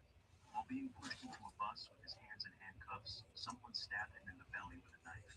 On December 25th, 1989, Nikolai and Elena Ceausescu faced a hasty. I'm looking at the shelves. Apart from the Sith Night Speeder that I'll have to go somewhere, I could probably just throw that on top of my Malevolence. The Separatist bit, I don't mind not being a little bit stacked because most of my Separatist figures I don't display anyway. His trial came in September 1990. He received a 20-year sentence for illegal possession of weapons and other crimes. His health deteriorated rapidly in prison. Years of alcohol abuse had destroyed his liver. He developed cirrhosis and chronic hepatitis. By 1992, doctors warned he had only months to live. A military tribunal reduced his sentence, and he was released on medical grounds in November 1992. He was pardoned. So Republic's done, Imperial's done, the Tatooine stuff is done, the Separatist stuff is done. All right, it's going well. No, I think I know what I'm going to do next. I'm going to actually put a set inside that cabinet. His condition was too advanced. In the early hours of September 26, 1996, he died from an esophageal hemorrhage at Vienna General Hospital. He was 45 years old. He outlived his parents by less than 7 years. His body was returned to Romania and buried near them in Ghencea Cemetery in Bucharest. The stark contrast with his siblings is remarkable. His brother Valentin became a respected physicist who lived a quiet, apparently blameless life. His sister Zoya worked as a mathematician, while neither lived entirely innocent lives and both faced corruption charges. Neither approached Niku's level of depravity. They were products of the same household, the same privilege, the same father. Yet their paths diverged dramatically, showing how individual choices matter, even in the most oppressive environments. But if Niku represented what a dictator's son could become with unlimited privilege and no accountability, there was another case that shocked the world with its pure sadism and cruelty. His story comes from a robber. Uday Hussein was born in Baghdad in June 1964, the eldest son of Saddam Hussein. From his earliest years, he was being prepared to inherit his father's power over Iraq. Saddam had taken control of Iraq's intelligence services in the 1970s and would become president in 1979, ruling through a combination of brutal repression and personality. I'm hoping the set can fit in the case. I was so annoyed if it doesn't. But we'll just find out. I thought about doing this for a while before. President of the Iraq Football Association, and considered the Veteran Saddam, a paramilitary organization that served as his father's personal security force and enforcers of regime loyalty. He also controlled Iraq's most widely read newspaper, giving him power over the nation's propaganda. Oh, yes, it fits. He looked like a qualified successor being groomed for leadership. In reality, he was something far darker. His behavior became so erratic and violent that even his father, a man responsible for the deaths of hundreds of thousands, grew wary of him. Athletes under his control lived in terror. Uday took control of Iraq's Olympic Committee in 1984, shortly after graduating from university. What should have been an honor for Iraqi athletes became a nightmare. Those who failed to meet expectations faced imprisonment in a special facility in the basement of the Olympic Committee building.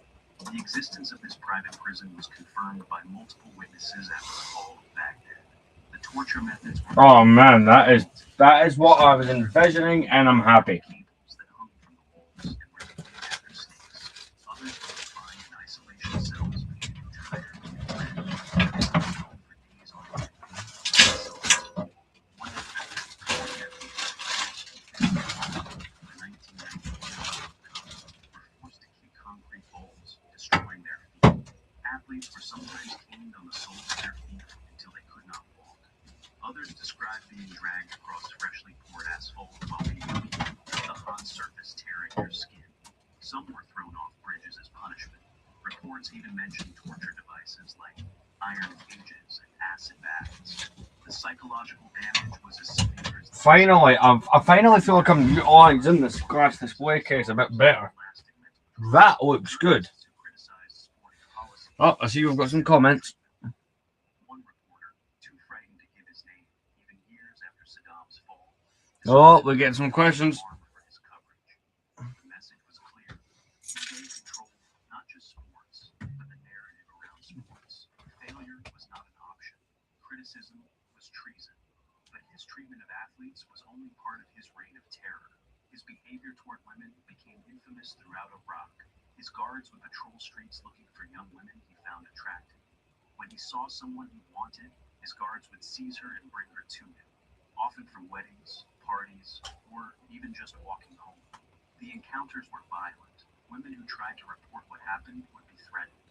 In some cases, they were killed to ensure their silence. The youngest victims were children. Multiple accounts describe assaults on girls as young as 12 or 13. One particularly notorious incident occurred at a wedding at Baghdad's hunting club in the late 1990s. Uday arrived uninvited. The bride disappeared shortly after he left. When the groom pulled out his pistol in desperation, he ended his own life rather than face the alternative. In another case in 2003, Uday had an 18-year-old bride forcibly taken to one of his guard houses on her wedding day. These were not isolated incidents. They represented a pattern of behavior that everyone in Iraq knew about, but no one could stop. His violence extended to his own circle. In 1988, at a party, he beat his father's favorite bodyguard to death with a carving knife. The murder happened in front of witnesses. Saddam briefly imprisoned his son for this act, but the punishment was temporary. In another incident, Uday shot one of his uncles in the leg. He would beat his own servants for minor mistakes. Even his friends were not safe. He would force them to drink dangerous amounts of alcohol for his own amusement. In 1996, assassins ambushed Uday while he was driving in Baghdad. They shot him multiple times. He survived, but suffered severe injuries. A bullet remained lodged in his spine for the rest of his life. The assassination attempt left him partially paralyzed, able to walk only with great difficulty and constant pain. Some suspected his brother Susay might have been behind the attack, though this was never proven. The physical suffering may have intensified his already brutal nature. By this time, Saddam had recognized that Uday was too unstable, too violent, too erratic to succeed. He began favoring his younger son, Qusay, who was equally ruthless but far more discreet and controlled. Qusay understood the value of operating in the shadows. Uday seemed to revel in his reputation for cruelty. This shift in favor enraged Uday and may have driven him to even more extreme behavior as he tried to prove himself. When American forces invaded Iraq in March 2003, Saddam and his sons went into hiding. The U.S. military offered a combined $30 million reward for information leading to their capture. On the night of July 21st, 2003, Nawaf al-Zaidan, a businessman who had been sheltering Uday, his brothers Qusay's 14-year-old son, Mustafa, and their bodyguard in his mansion in Mosul, walked to a nearby American base. He wanted the reward money. The next morning, July 22nd, American forces surrounded the house. They used a bullhorn to order the occupants to surrender. When there was no response, they breached the door. A fierce gunfight erupted. The 4 men inside had automatic weapons and grenades. The battle lasted 4 hours. American forces eventually called in helicopter gunships and heavy weapons. When the shooting finally stopped, all 4 men inside were dead. The American government released photographs of Uday's and Qusay's bodies to convince skeptical Iraqis that they were truly gone. Many Iraqis refused to believe the brothers could be killed. They had seemed invincible for so long. The images were graphic, showing the bullet wounds and damage to their faces. The decision to release them sparked controversy, but American officials insisted it was necessary. When Saddam Hussein heard the news from his hiding place, he issued a statement honoring his sons as martyrs who had fought bravely for 6 hours against overwhelming force. He said that if he had 100 sons, he offered them all on the same path. was a final act of defiance from a father who had already lost everything. I'm looking. I do apologize. I was trying to figure out what's going on. Best way to go about this. Found Saddam hiding in a hole near Tikrit. He was tried for crimes against humanity and executed by hanging in December 2006. These stories reveal something profound about the nature of power in family. The children of dictators inherit more than wealth and privilege. They inherit trauma, complicity, and impossible choices. Some try to escape. Some embrace the violence. Some are caught between loyalty and conscience until both are destroyed. None emerge whole. The question that haunts these stories is whether they ever really had a choice, or whether their fates were sealed the moment they were born into these families. Consider what it means to grow up knowing your father controls life and death for millions. To see violence as routine. To understand that laws do not apply to you. To witness suffering and learn that you are exempt from it. This warps development in ways we are only beginning to understand. These children learned lessons that no child should learn. They saw things that cannot be unseen, and they carried the weight of their father's crimes, whether they participated in them or not. Etta Mussolini chose her father until he forced her to choose her husband. When he failed to save Ciano, something broke inside her that never healed. She spent 50 years as a widow, never finding peace with what had happened during those crucial months of 1944. Once I'm just ordering an adapter off Amazon for the PS2. She remained unrepentant about fascism itself, suggesting that her understanding of what her father's regime truly meant remained limited even decades later. Svetlana Stalin chose freedom and paid the price of permanent exile. She belonged nowhere. She was too Russian for America, too American for Russia, too famous to live quietly, too damaged to live well. Her defection brought brief satisfaction, but decades of loneliness. She died in poverty in Wisconsin, having spent her life running from a shadow she could never escape. Her children from her Soviet marriages never forgave her for leaving them behind. Nicu Ceausescu chose excess and self-destruction. He had every advantage and squandered all of it in alcohol, violence, and cruelty. He died young, unmourned by anyone except perhaps his siblings, having lived a life that brought suffering to countless others and ultimately destroyed himself. The contrast with his brother Valentin, who lived a quiet life as a respected physicist, shows that even within the same family, choices mattered. Uday Hussein chose to become a monster, given absolute power and no accountability. He turned Iraq's Olympic Committee into a torture chamber, and the streets of Baghdad into his personal... Potato God, I think you're going to have to do your thing. Fight in Mosul was perhaps the only justice his victims would ever see. The relief felt by ordinary Iraqis when his death was confirmed was palpable and lasting. These were not just children shaped by circumstance. They were individuals who made choices within the terrible parameters of their situations. Some chose better than others, but all were marked forever by the simple fact of who their fathers were. The privilege they enjoyed came soaked in blood. The palaces they lived in were built on suffering, and when the regimes fell, as dictatorships always eventually fall, they discovered that their names were not shields but targets, not sources of pride, but marks of shame. The lesson is not that evil is inherited. It is that absolute power corrupts absolutely, not just the dictator, but everyone in his orbit. It distorts family bonds. It makes love conditional. It turns children into either accomplices or victims, sometimes both. And it leaves scars that persist long after the dictator himself is gone, rippling out through generations in ways that history doesn't understand. If you enjoyed Potato God, I'll let you sort this one out. to our channel so you never miss out on more history documentaries.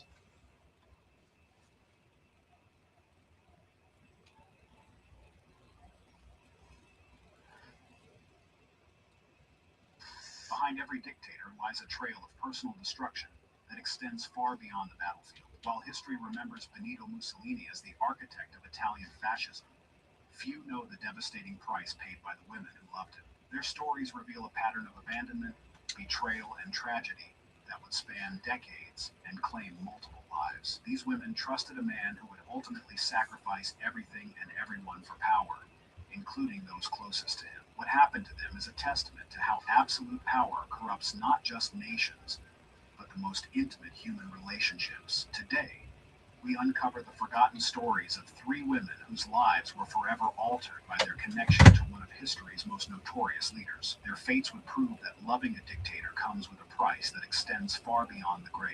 Long before Mussolini became the face of Italian fascism, I'm trying to figure out what to do with Half Cloud City and the home one, like the main ones.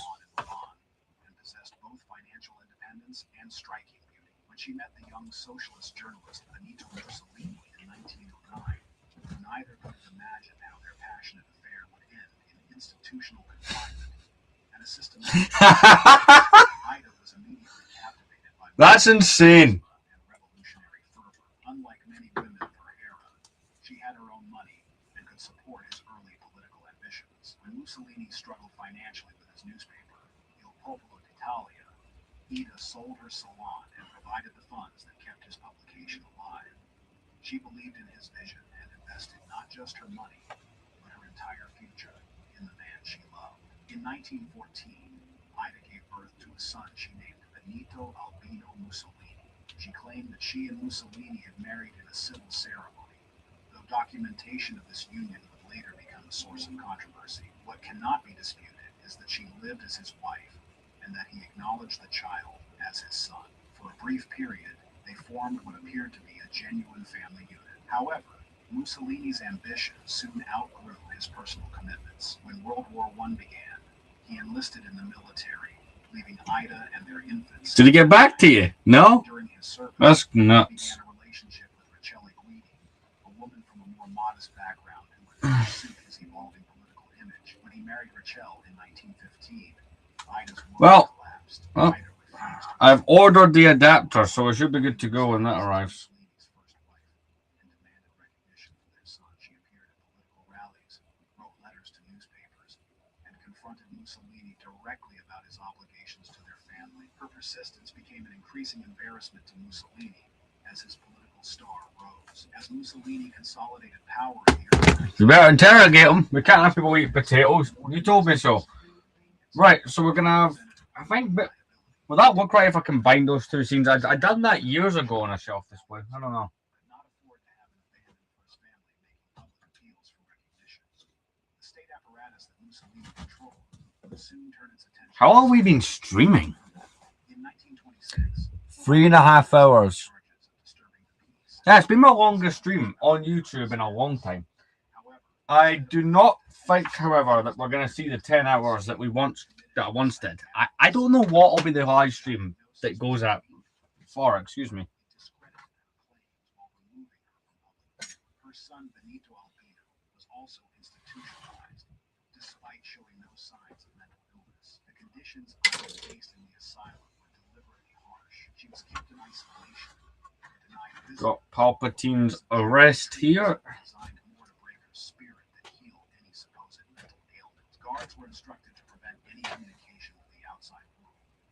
Her letters were confiscated, and any attempts to contact journalists or political figures were blocked. For 11 years, Ida remained confined in various psychiatric We got Palpatine's shuttle here from 2010.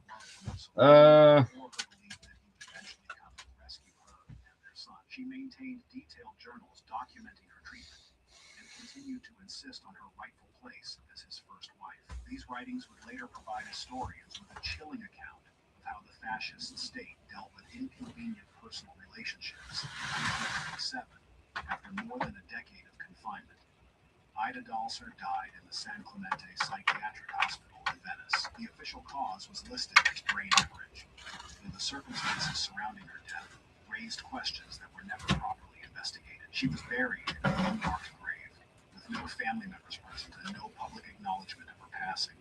Her son, Benito Albino, suffered a similar fate. After being declared mentally incompetent despite evident intelligence and stability, he was moved between various institutions. He repeatedly attempted to contact his father and assert his rightful place in the Mussolini family. In 1942, at the age of 26, he died in a psychiatric hospital in Milan. Like his mother, he was buried without ceremony or recognition. The systematic destruction of Ida Dalser and her son represents one of the most personal examples of fascist brutality, but her story was just the beginning of a pattern that would define Mussolini's relationships with women throughout his rise and fall from power. Honestly, I am the same. That set is not very structurally stable for moving, at least.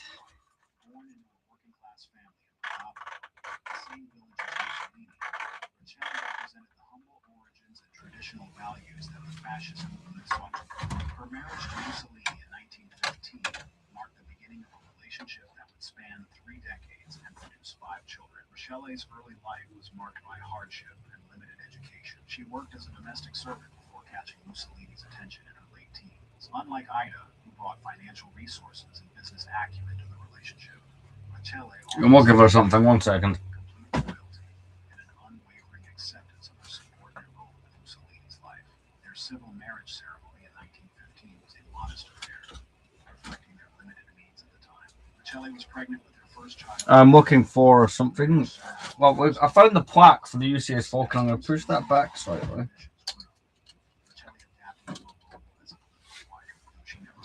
All right, that's looking great. Where's my phone? I want somebody to get back to me. There it is. She preferred domestic life and showed little interest in the political machinations that consumed her husband's attention. This suited Mussolini perfectly, as it allowed him to present an image of traditional family values while pursuing his political and personal interests elsewhere. There's something I am trying to find and can't. 1 sec. She devoted herself entirely to their upbringing, while Mussolini became increasingly absorbed in governing Italy and building his personal empire. The family lived in relative comfort, benefiting from Mussolini's position. Riccielli herself largely removed. Let's get the 2011 Falcon, because I'm going to continue to have that hovering next, behind Cloud City, like in the movie.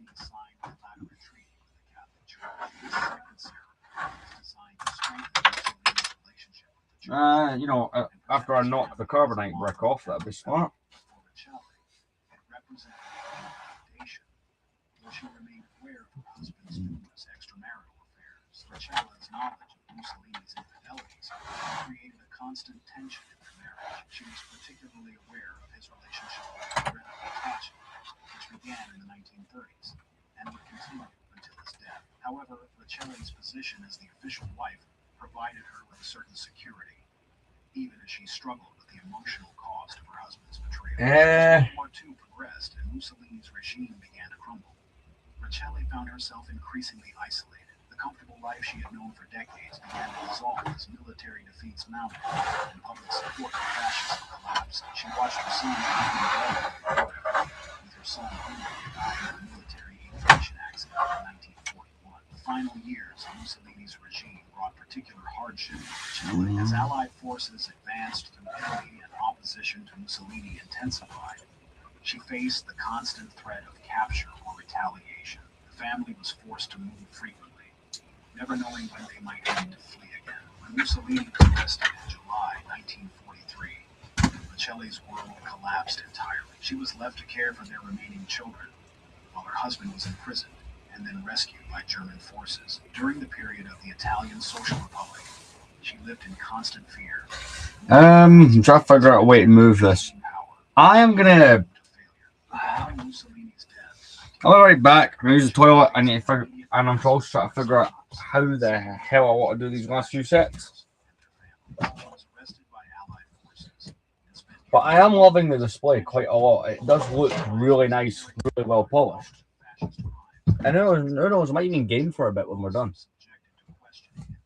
Unlike Ida Dalser, Riccielli survived the collapse of fascism and lived for another 34 years after her husband's death. However, her survival came at an enormous cost. She spent the remainder of her life defending Mussolini's memory while struggling with poverty and social isolation.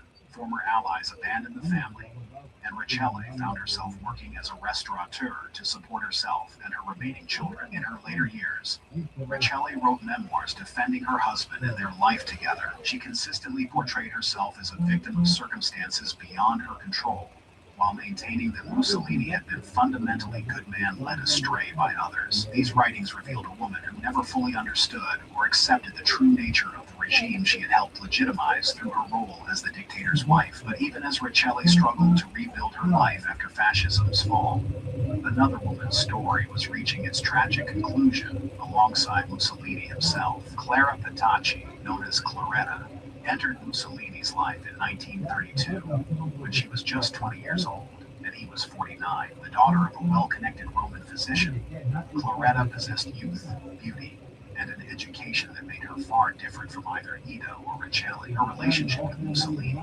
proved to be the most passionate and ultimately the most fatal of all his romantic entanglements. Claretta first encountered Mussolini as a teenager when she wrote him fan letters expressing her admiration for his leadership. When they finally met in person, the attraction was immediate and intense. Despite being married to her husband Riccardo Federici, Claretta began an affair with Mussolini that would dominate both their lives for the next 13 years. Unlike his relationship with Rachel, which was based on domestic stability, or his early relationship with Ida, which was rooted in shared political ambitions, Mussolini's connection to Claretta was purely emotional and physical. She represented youth and passion at a time when he was entering middle age and facing increasing political pressures. Claretta's devotion to Mussolini bordered on worship. She kept detailed diaries documenting their relationship, recording their conversations, their intimate moments, and her thoughts about their future together. These diaries would later provide historians with an unprecedented glimpse into the personal life of a dictator and the psychology of a woman completely consumed by her love for a powerful man. The relationship presented numerous challenges for both parties. Claretta's prominent family initially opposed the affair, understanding the social and political dangers it represented. However, her obsession with Mussolini eventually overcame all other considerations, including her marriage and her family's reputation. For Mussolini, Claretta represented both passion and political liability. While he clearly found their relationship deeply satisfying on a personal level, he was always aware that it could be used against him by his enemies. The Catholic Church, with which he had carefully cultivated a relationship, would hardly approve of such a public affair, nor would it align with the family values his regime promoted. Despite these complications, Claretta's influence over Mussolini grew throughout the 1930s and early 1940s. She had access to him that few others enjoyed, and she used this position to intercede on behalf of various individuals seeking favors or clemency. Her diaries reveal that she often discussed political matters with Mussolini, and even attempted to influence his decisions on certain issues. As World War II progressed and Mussolini's position became increasingly precarious, Claretta's devotion never wavered. While other supporters abandoned him and even his own family members expressed doubts about his leadership, Claretta remained absolutely loyal. She refused to consider leaving Italy or ending their relationship, even as the dangers mounted. When Mussolini was arrested in 1943, Claretta was devastated. She made numerous attempts to contact him and even tried to visit him in prison. When he was rescued by German forces and installed as the head of the Italian Social Republic, she immediately joined him, despite knowing that this decision likely meant sharing his ultimate fate. During the final phase of Mussolini's career, Claretta remained by his side in northern Italy. She lived with him in various locations, continuing their relationship even as his empire crumbled around them. Her presence provided him with emotional support during what would prove to be the final months of his life. As Allied forces closed in and Mussolini's remaining supporters fled, Claretta faced a choice that would define her legacy. She could have escaped to safety, as many others did, or she could remain with the man she loved, knowing that capture would likely mean death. Without hesitation, she chose to stay. In April 1945, as Mussolini attempted to flee to Switzerland, Claretta accompanied him. They were captured by Italian partisans near Lake Como on April 27, 1945. Even in captivity, Claretta refused opportunities to save herself. When offered the chance to walk away, she declared her intention to remain with Mussolini, regardless of the consequences. On April 28, 1945, both Mussolini and Claretta Petacci were executed by partisan forces. Claretta's final words, as recorded by witnesses, expressed her continued love for Mussolini and her willingness to die rather than live without him. She was 33 years old, having spent more than a third of her life devoted entirely to a man who had brought destruction to millions. After their executions, both bodies were transported to Milan, where they were hung upside down in a public square for crowds to see. The spectacle represented the final humiliation, not just for Mussolini, but for a woman whose only crime had been loving him completely. Cloretta's family later retrieved her body and provided her with a proper burial. Though the shame of her association with fascism would haunt them for decades, the stories of Ida Dalser, Rachele Guidi, and Cloretta Petacci reveal a disturbing pattern in how absolute power affects personal relationships. Each woman represented a different phase of Mussolini's life and political evolution, yet all suffered devastating consequences for their association with him. Ida Dalser's fate was perhaps the most tragic because it demonstrated how a fascist state could systematically destroy individuals who posed inconvenient truths. Her treatment in psychiatric institutions represented not just personal betrayal, but the use of state power to silence opposition and rewrite history. The fact that her son suffered the same fate shows how this destruction extended to the next generation. Rachele Guidi's experience illustrates the isolation and eventual abandonment faced by those who built their entire identities around supporting a dictator. Despite her loyalty and her role in legitimizing Mussolini's regime through their marriage and family, she found herself alone and struggling after his fall. Her decades of defending his memory suggest a woman who never fully came to terms with the true nature of the man she had married. Cloretta Petacci's story demonstrates the ultimate cost of unconditional devotion to a political leader. Her willingness to die rather than abandon Mussolini represents both tragic loyalty and a form of political delusion. Well, I'm trying to think. I've tried to come up with some ideas. We do have those two shelves over there that they can use.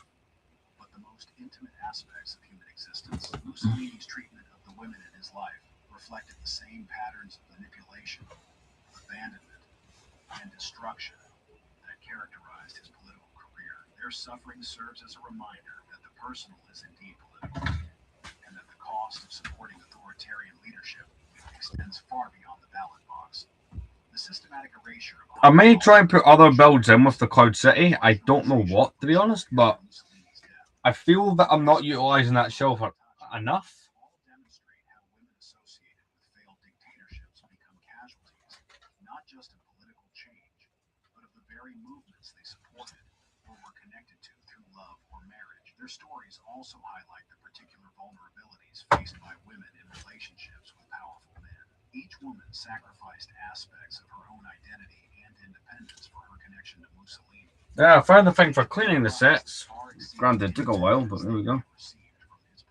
Today, these three women are remembered primarily as footnotes to Mussolini's biography, rather than as individuals whose lives had value independent of their relationships with him. This reflects a broader historical tendency to minimize the experiences of women connected to political figures, particularly when those figures are condemned by history. However, their stories offer crucial insights into how authoritarian movements affect not just society. I don't think I have anything else that really could fit in there, other than maybe the home one. And reveal patterns of behavior that extend far beyond the specific context of Italian fascism.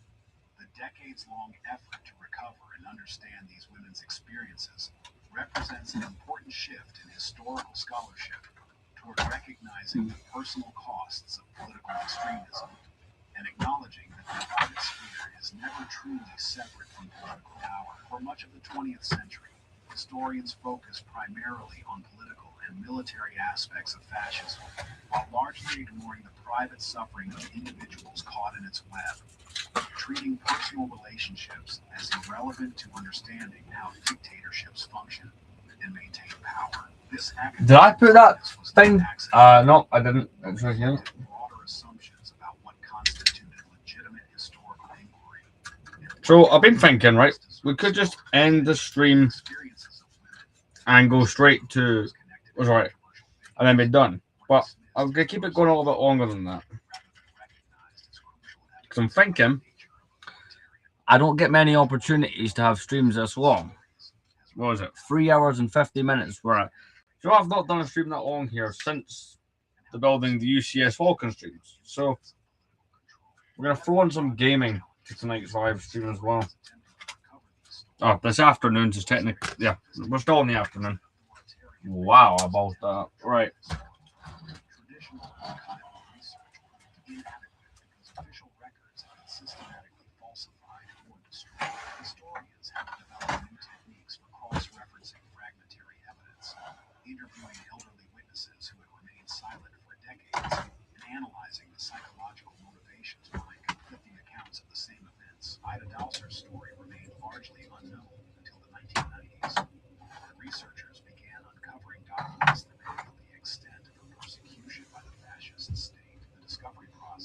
That doesn't look terrible. I mean, obviously, I can go back and make adjustments. See, that's why tonight I'm not going to put any minifigures on the display.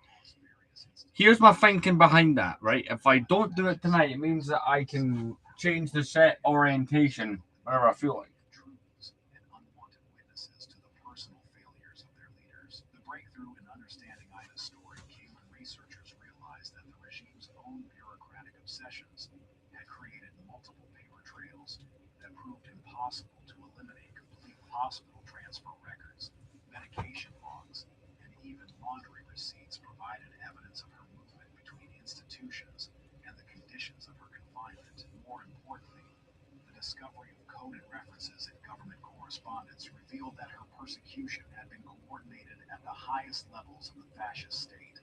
The systematic effort to erase Ida from history was so thorough that it took decades for researchers to piece together basic facts about her life and relationship with Mussolini. Hospital records had been falsified to make her appear more mentally unstable than she actually was.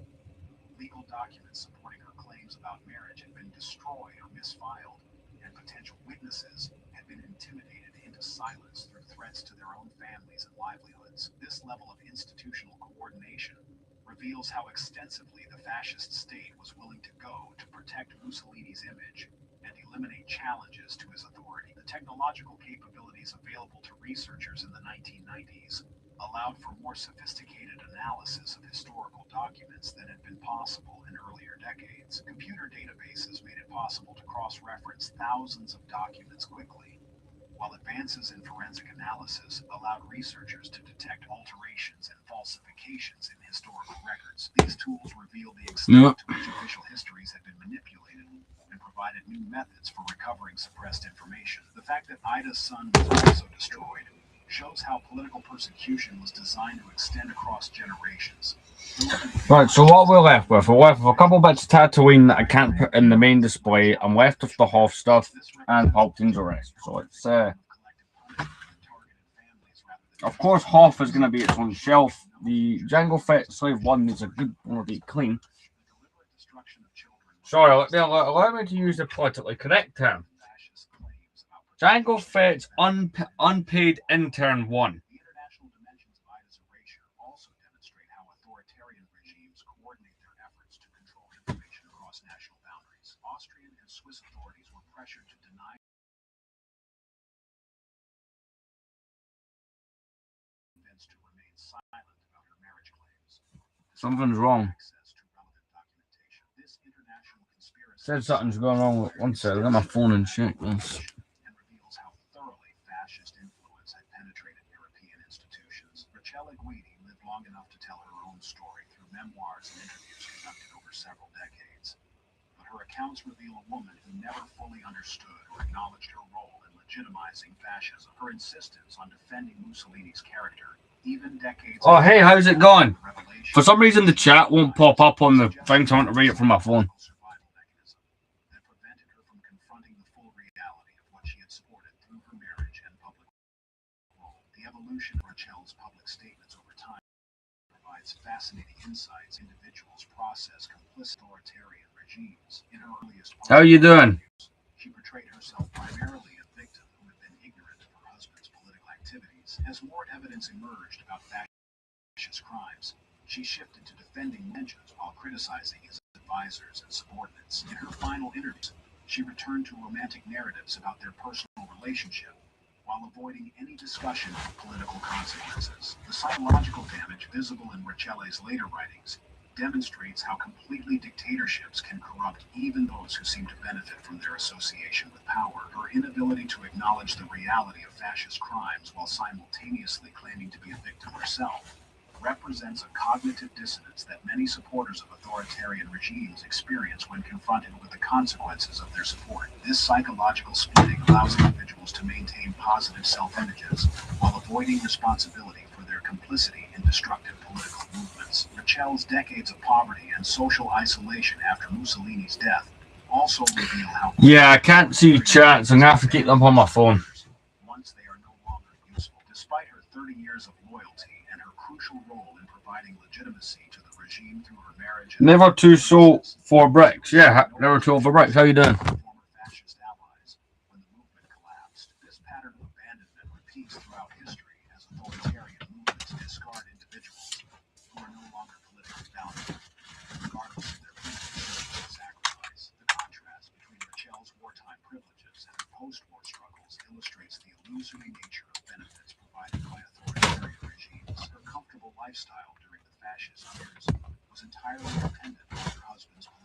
position and could be withdrawn instantly when that position was lost. This dependency made her particularly vulnerable to abandonment and exploitation, demonstrating how authoritarian systems... Right, I was trying to get some of these Tatooine builds back on the shelf. That's part of the skiff. Loretta Patachi's diaries, discovered and published years after her death, provide an intimate portrait of life with a dictator that historians had never before possessed. However, Yeah, I need to put all these clear bits back on.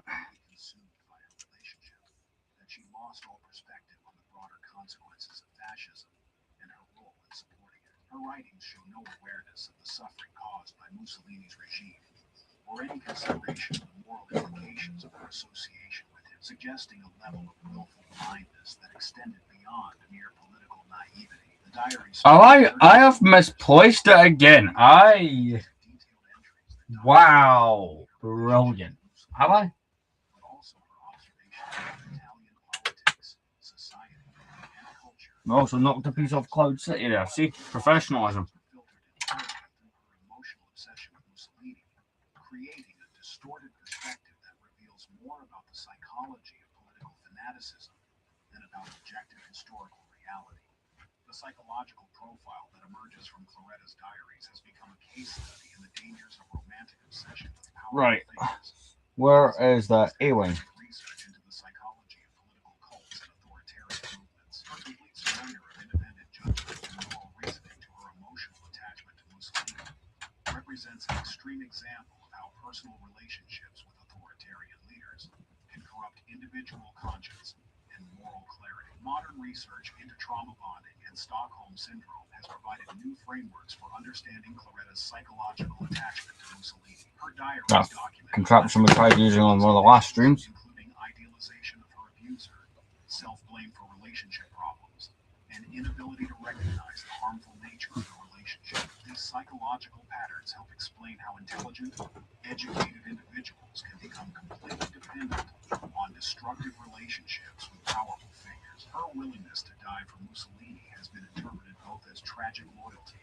and as evidence of the psychological damage caused by relationships with narcissistic leaders. Modern psychological research into trauma bonding and codependency has provided... I'm going to make some adjustments here. There's a couple sets I'll have to go in here. Educated individuals can become so completely attached to destructive relationships that they lose all capacity for independent decision-making and moral reasoning. The publication of Cloretta's diaries also raised important questions about the ethics of historical research and the boundaries between public interest and personal privacy. Some scholars argue that the intimate details revealed in the diaries were irrelevant to understanding fascism and represented an invasion of privacy that served no legitimate historical purpose. Others maintain that the psychological insights provided by the diaries were crucial for understanding how authoritarian movements recruit and maintain support from educated elites. The scholarly debates surrounding these women's stories reflect broader changes in historical methodology and the expansion of what historians consider relevant evidence for understanding political movements. The inclusion of personal relationships, domestic arrangements, and emotional attachments in historical analysis represents a significant departure from traditional approaches that focused exclusively on formal political institutions and public policy decisions. The experiences of these three women offer important lessons about the personal costs of political extremism that extend far beyond the specific context of Italian fascism. They demonstrate how authoritarian movements affect not just societies and nations, but individual lives and relationships, creating patterns of manipulation, exploitation, and abandonment that repeat across different cultures and historical periods. Their stories serve as warnings about the price of uncritical devotion to political leaders and the dangers faced by those who become too closely associated with failed regimes. Comparative studies of dictatorships in other countries have revealed similar patterns of personal exploitation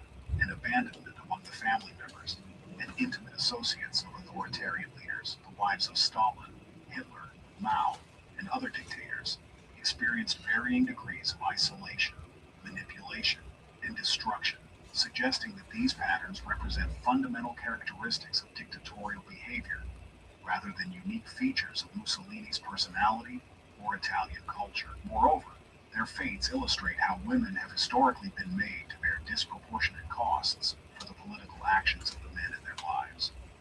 having little agency in political decisions, but suffering severe consequences when those decisions lead to disaster.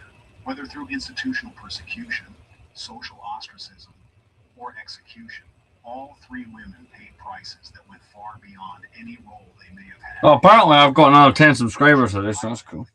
Sorry, I'm just reading a few things. And the particular vulnerabilities faced by women in authoritarian societies. The feminist scholarship that emerged in the 1970s and 1980s provided new analytical frameworks for understanding these women's experiences as examples of broader patterns of gender inequality and male domination. These analyses Right, so here's what has to go where. So I can do the half stuff on the bottom.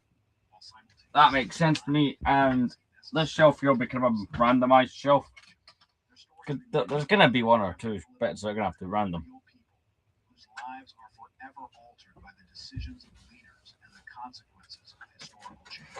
Understanding their experiences Gungan sub. helps us comprehend not just the mechanics of political power, but the human cost of the choices made by those who wield it, and the ways that political decisions cascade through society to affect even the most private aspects of human existence. The recovery of these women's stories has also contributed to ongoing debates about historical memory and the politics of commemoration, about how to remember these women as victims, collaborators, or complex individuals who defy single categorization, reflect broader uncertainties about how societies should deal with uncomfortable aspects of their past, and how to balance acknowledgement of suffering. And we've had 4 hours. And responsibility. The brutal fates of Ida Dalser, Rachele Guidi, and Cloretta Petacci represent more than just personal tragedies. They reveal how political power corrupts even the most intimate human relationships. Each woman trusted Benito Mussolini with her heart, her future, and in some cases, her life. All three paid devastating prices that extended far beyond anything they could have anticipated. Ida Dalser's systematic destruction shows how authority I know it's swear on stream. Every time I pick this stupid thing up. her persecution reveals that actions of these murderers Great. days, and that no individual is safe from state violence. Nice job, Lego. Minor threats to official records. The thoroughness of her erasure from history demonstrates the sophisticated methods dictatorships use to control not just contemporary discourse, but historical memory itself. Rachele Guidi's decades of struggle after Mussolini's fall demonstrate the isolation faced by those who build their entire identity around supporting a dictator. Despite 30 years of loyalty, she found herself completely abandoned when the regime collapsed. Her inability to acknowledge fascist crimes while claiming victimhood reveals how completely dictatorships corrupt moral reasoning, making it impossible to distinguish between genuine persecution and the natural consequences of supporting criminal regimes. Cloretta Petacci alongside Mussolini reveals the ultimate cost of unconditional devotion to political power. Her willingness to die rather than abandon him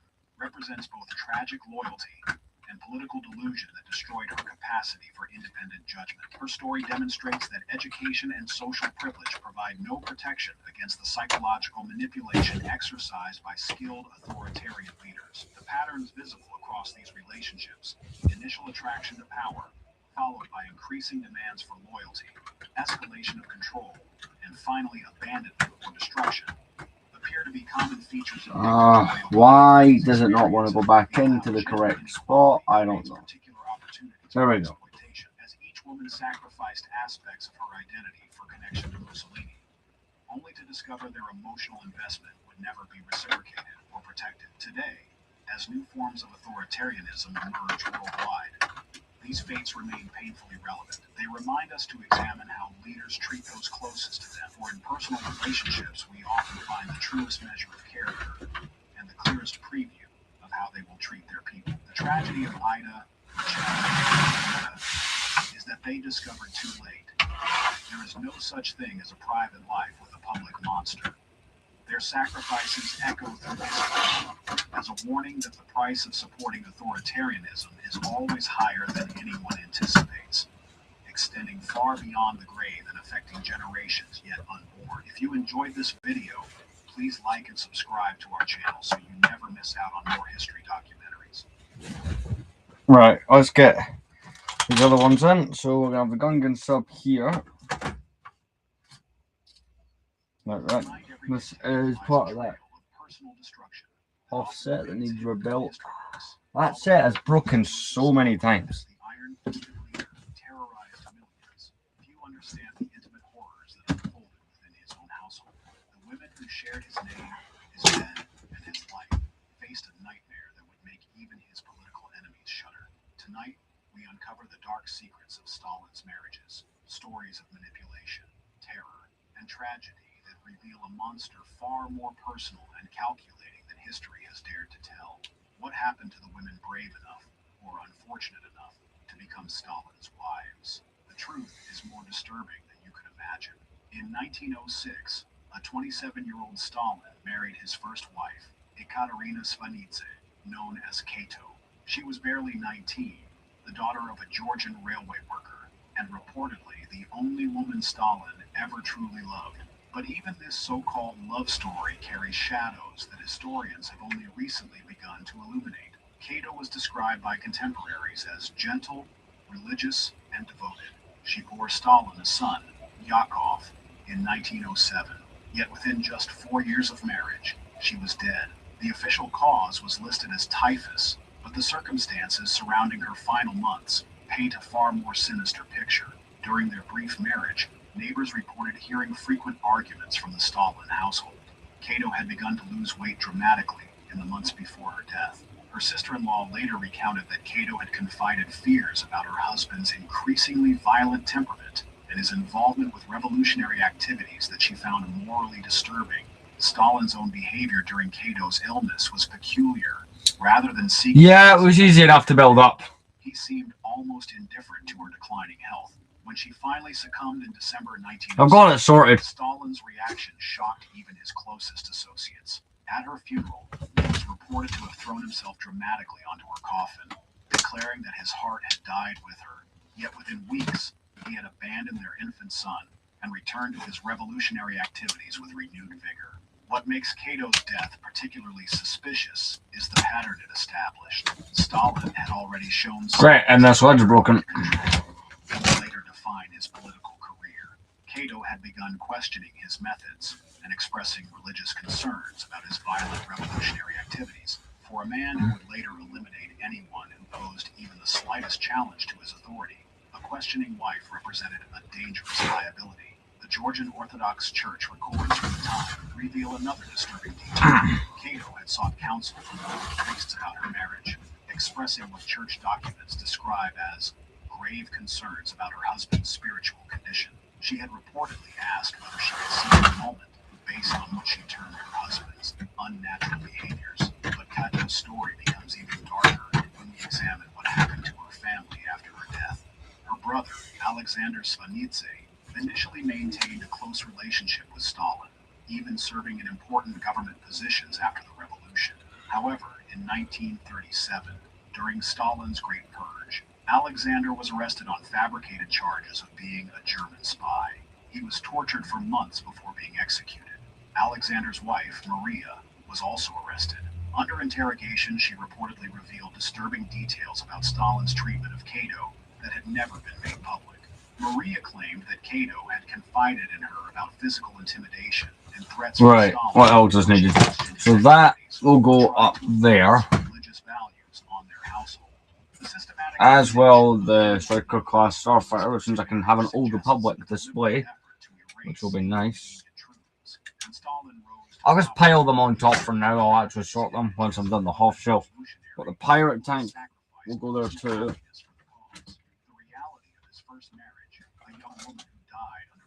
The UCS, not the UCS, the original Django Slave one. Even more disturbing is what happened to Kato's grave. Initially buried in a prominent cemetery in Tbilisi, her remains were quietly relocated multiple times during Stalin's rise to power.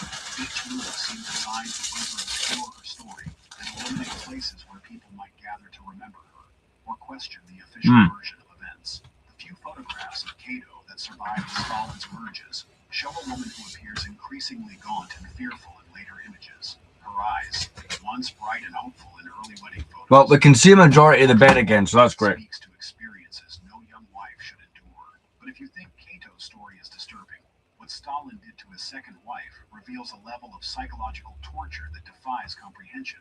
18 years after Cato's death, Stalin married again. This time, his bride was Nadezhda Alexeyeva, known as Nadia, a woman 22 years his junior, who had known him since she was a child. The age gap was disturbing enough. The circumstances of their courtship reveal a predatory pattern that would define their entire relationship. Nadia was just 16 when Stalin, then 39, began showing romantic interest in her. Her family, longtime Bolshevik supporters, saw the match as politically advantageous. Nadia herself was initially flattered by the attention from such an important revolutionary figure. She had no way of knowing she was entering a marriage that would become a psychological prison. From the beginning, Stalin exhibited obsessive control over his young wife. He dictated what she could wear, whom she could speak with, and where she could go. Nadia was forbidden from working outside the home, despite her intelligence and political interests. When she expressed a desire to attend university, Stalin dismissed the idea entirely, stating that her only role was to serve him and bear his children. Their first years of marriage produced 2 children, Vasily in 1921 and Svetlana in 1926. But parenthood did not soften Stalin's treatment of his wife. If anything, it intensified his controlling behavior. He viewed the children as extensions of his own power, and frequently used them as leverage against Nadia when she displeased him. Nadia began experiencing what family members later described as severe depression and anxiety. She lost weight dramatically and developed chronic insomnia. Stalin's sister-in-law noted that Nadia often appeared at family gatherings with unexplained bruises and a demeanor that seemed perpetually terrified. The psychological abuse escalated as Stalin's political power grew. He would disappear for days without explanation, then return to interrogate Nadia about her activities with an intensity that bordered. So I'm just reorganizing a lot of the stuff down here. Staff who reported her daily activities back to him, essentially turning their home into a surveillance operation. But it was Nadia's growing awareness of Stalin's political atrocities that truly sealed her fate. As he consolidated power in the late 1920s and early 1930s, she began to learn about the mass deportations, executions, and engineered famines he was orchestrating. Her privileged position gave her access to information that horrified her increasingly fragile mental state. Party documents that came to light decades later revealed that Nadia had begun questioning Stalin directly about his policies. She challenged him about the treatment of kulaks during collectivization and expressed shock at reports of mass starvation in Ukraine. For Stalin, these questions represented a fundamental betrayal. His own wife was becoming a political liability. The final months of Nadia's life were marked by what can only be described as systematic psychological torture.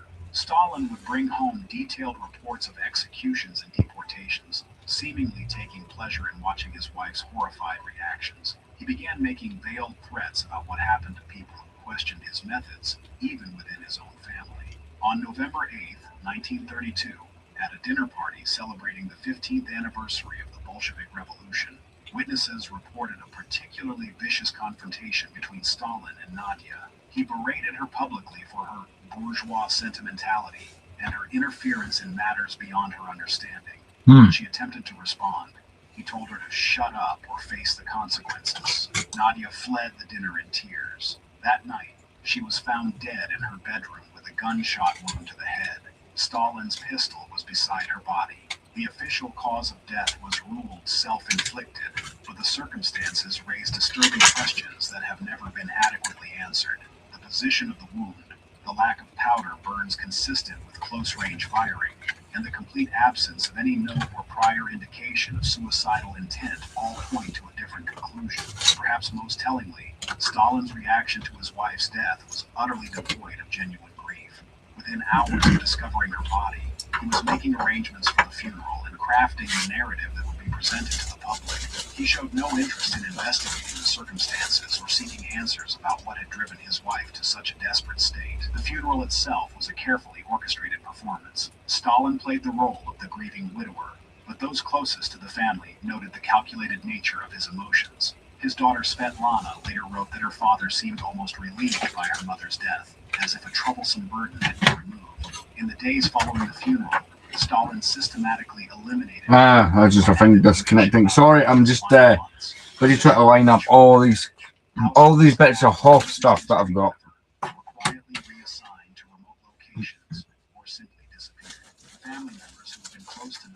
found themselves under surveillance or facing sudden career setbacks. The official narrative that emerged painted Nadia as a woman tragically overwhelmed by the stresses of revolutionary life.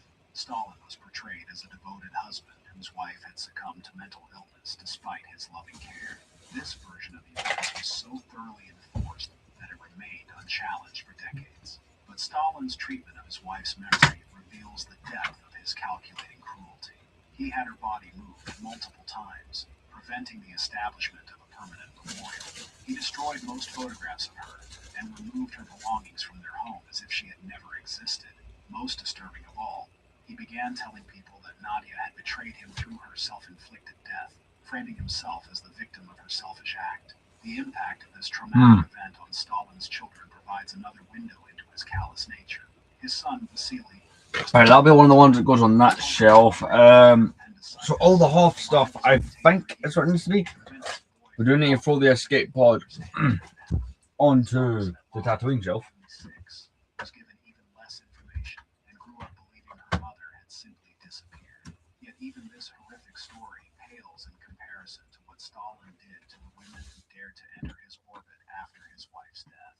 After Nadia's death in 1932, I'm going to kind of call cover right back, but we are getting towards the end of the Lego section of the stream. followed was a series of relationships with women who faced fates that were often worse than his wives.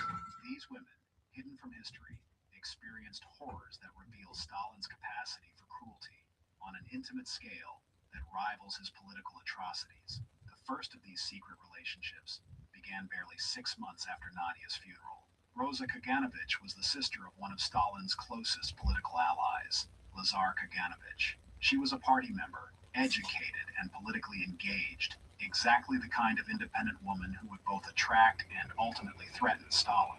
Rosa was 32 when she began her relationship with Stalin, making her one of the few women in his life who approached him as an equal rather than a subordinate. This dynamic fascinated Stalin initially, but it quickly became a source of conflict as his need for absolute control clashed with her strong personality. Their relationship lasted nearly 2 years, during which Rosa lived in a state of constant anxiety.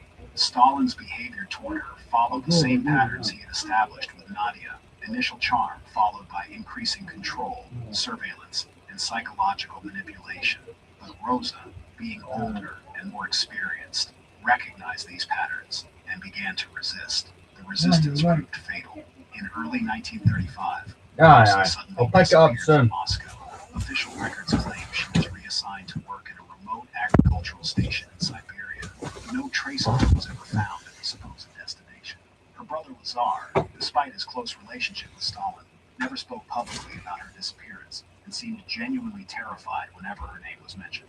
Years later, documents discovered in Soviet archives revealed that Rosa had been arrested on charges of anti-Soviet activity just days after she had attempted to end her relationship with Stalin.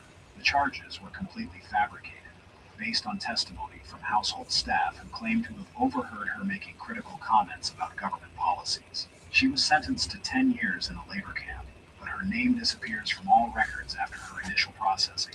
What makes Rosa's case particularly chilling is that Stalin... Right, let's evaluate what's left. So obviously I need to organise that show. So I've got the smaller slave one from last year. Got that here. I do have it stand. The little the maintenance cart that can double as it stand.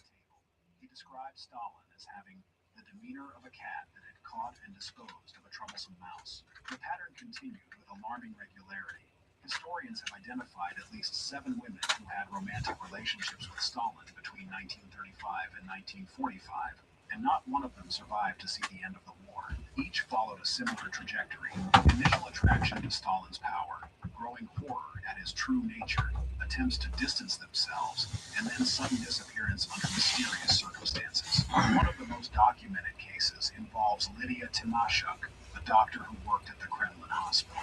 Their relationship began in 1938 when she was treating Stalin for chronic stomach problems. Lydia was highly educated, politically naive, and initially impressed by Stalin's intellectual capacity and apparent dedication to socialist ideals. The relationship progressed quickly, with Stalin installing Lydia in a private apartment near the Kremlin and showering her with gifts and privileges. typically reserved for high-ranking party members, but Lydia's medical training made her unusually perceptive about Stalin's psychological state, and she began to recognize signs of severe personality disorders in his behavior. Her medical notes from the period, discovered decades later, reveal a woman grappling with the realization that she was intimately involved with someone she described as a patient exhibiting classic signs of paranoid personality disorder and psychopathic tendencies. She noted his complete lack of empathy, his pleasure in others' suffering, and his inability to form genuine emotional connections. When Lydia attempted to end their relationship in early 1939, citing professional ethics and personal concerns, Stalin's response was swift and merciless. Within a week, she was accused of poisoning patients at the hospital and plotting to assassinate government officials. The charges were absurd. She had actually saved lives through her medical expertise. Anakin, there's a few that are on another shelf that I'm now just bringing over.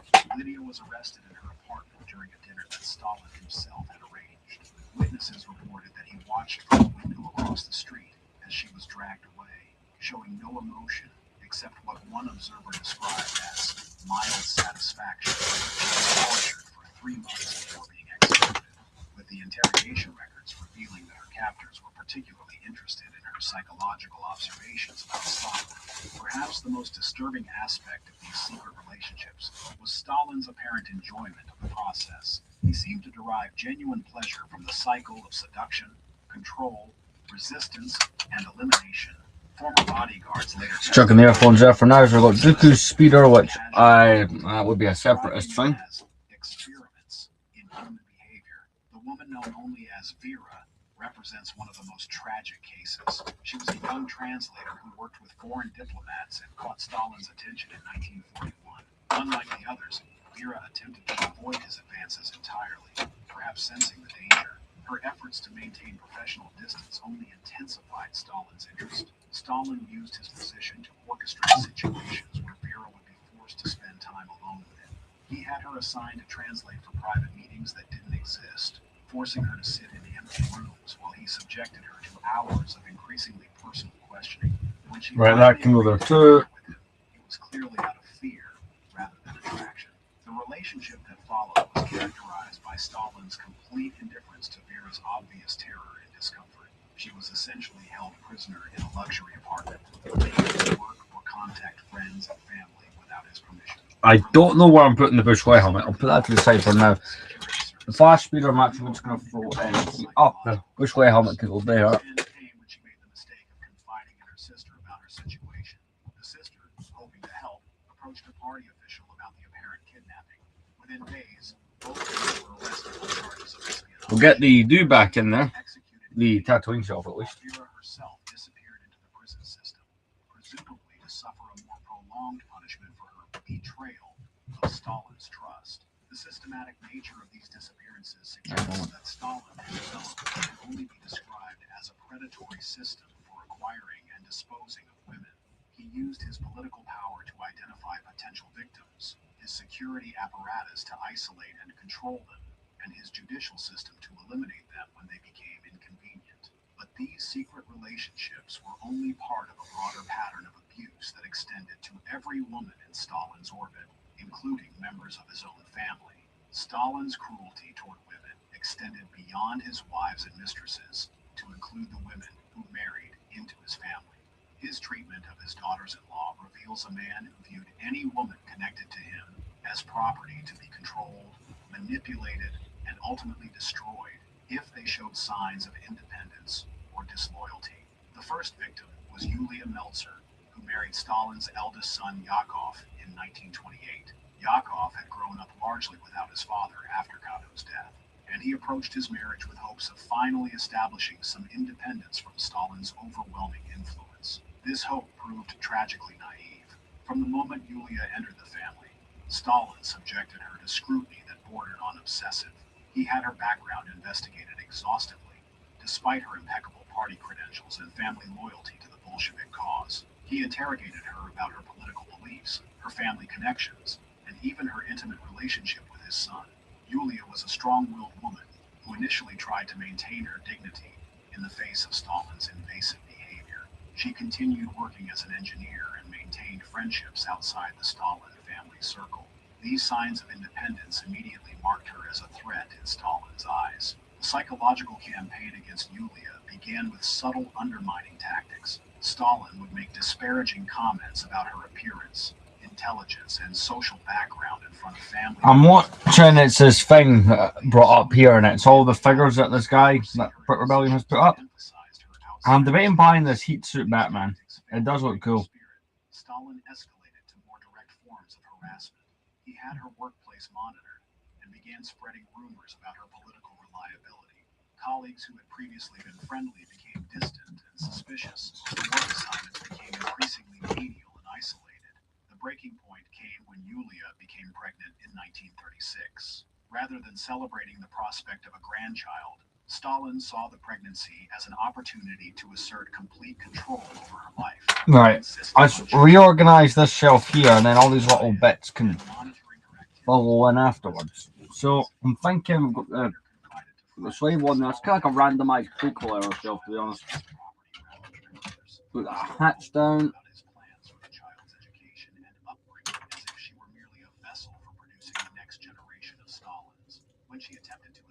4.5 hours streaming. That's nuts.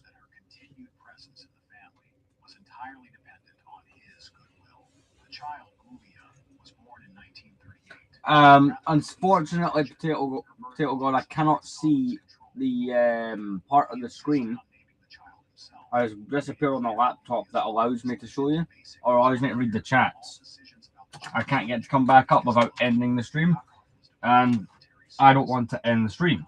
Stalin used his absence to further isolate Yulia. She was moved from the family apartment to smaller quarters and given. So instead of just occasionally pulling my phone up and reading that. Often take Yulia for extended periods without explanation, leaving Yulia in agonizing uncertainty about her daughter's well-being. The final tragedy came in 1941 when Yakov was captured by German forces during the early stages of the war. Stalin's reaction revealed the depth of his callousness, even toward his own family. He publicly declared that there were no prisoners of war, only traitors, effectively disowning his captured son. For Yulia, this pronouncement was devastating, not just emotionally, but practically. As the wife of a declared traitor, she immediately became a target for arrest and persecution. Stalin made no effort to protect her, despite knowing that his own political rhetoric had sealed her fate. Within weeks of Yakov's capture, Yulia was arrested on charges of maintaining contact with enemies of the state. The evidence was entirely fabricated, based on letters she had written to Red Cross organizations attempting to learn about her husband's fate. Her desperate attempts to help her captured husband were twisted into proof of her treason. Yulia was sentenced to 10 years in a labor camp, while her young daughter that's always quite good, actually. Orphanage under a false name to hide her connection to the disgraced family. Stalin showed no interest in his granddaughter's welfare, treating her as another inconvenient reminder of his son's supposed failure. The conditions in Yulia's labor camp were particularly harsh, even by Soviet standards. Former prisoners later testified that she was specifically targeted for additional abuse because of her family connection to Stalin. Guards seemed to take pleasure in tormenting the former daughter-in-law of the Soviet leader, seeing it as a way to demonstrate their loyalty to Stalin's harsh judgment of his own family. Yulia survived nearly 3 years in the camp before succumbing to what records list as pneumonia, though fellow prisoners reported that she had been systematically weakened by inadequate food, medical neglect, and deliberate exposure to harsh conditions. Her death in 1944 meant that she would never learn that her husband Yakov had actually died heroically in German captivity, choosing execution rather than cooperation with Nazi propaganda efforts. Stalin's treatment of his second daughter-in-law, Galina Berganskaya, followed a similar but even more accelerated pattern of control and destruction. Galina married Stalin's son Vasily in 1941, at the height of his father's power and paranoia. Galina was barely 18 when she married into the Stalin family, making her particularly vulnerable to psychological manipulation. She had grown up in a privileged Moscow family and was completely unprepared for the toxic dynamics of Stalin's household.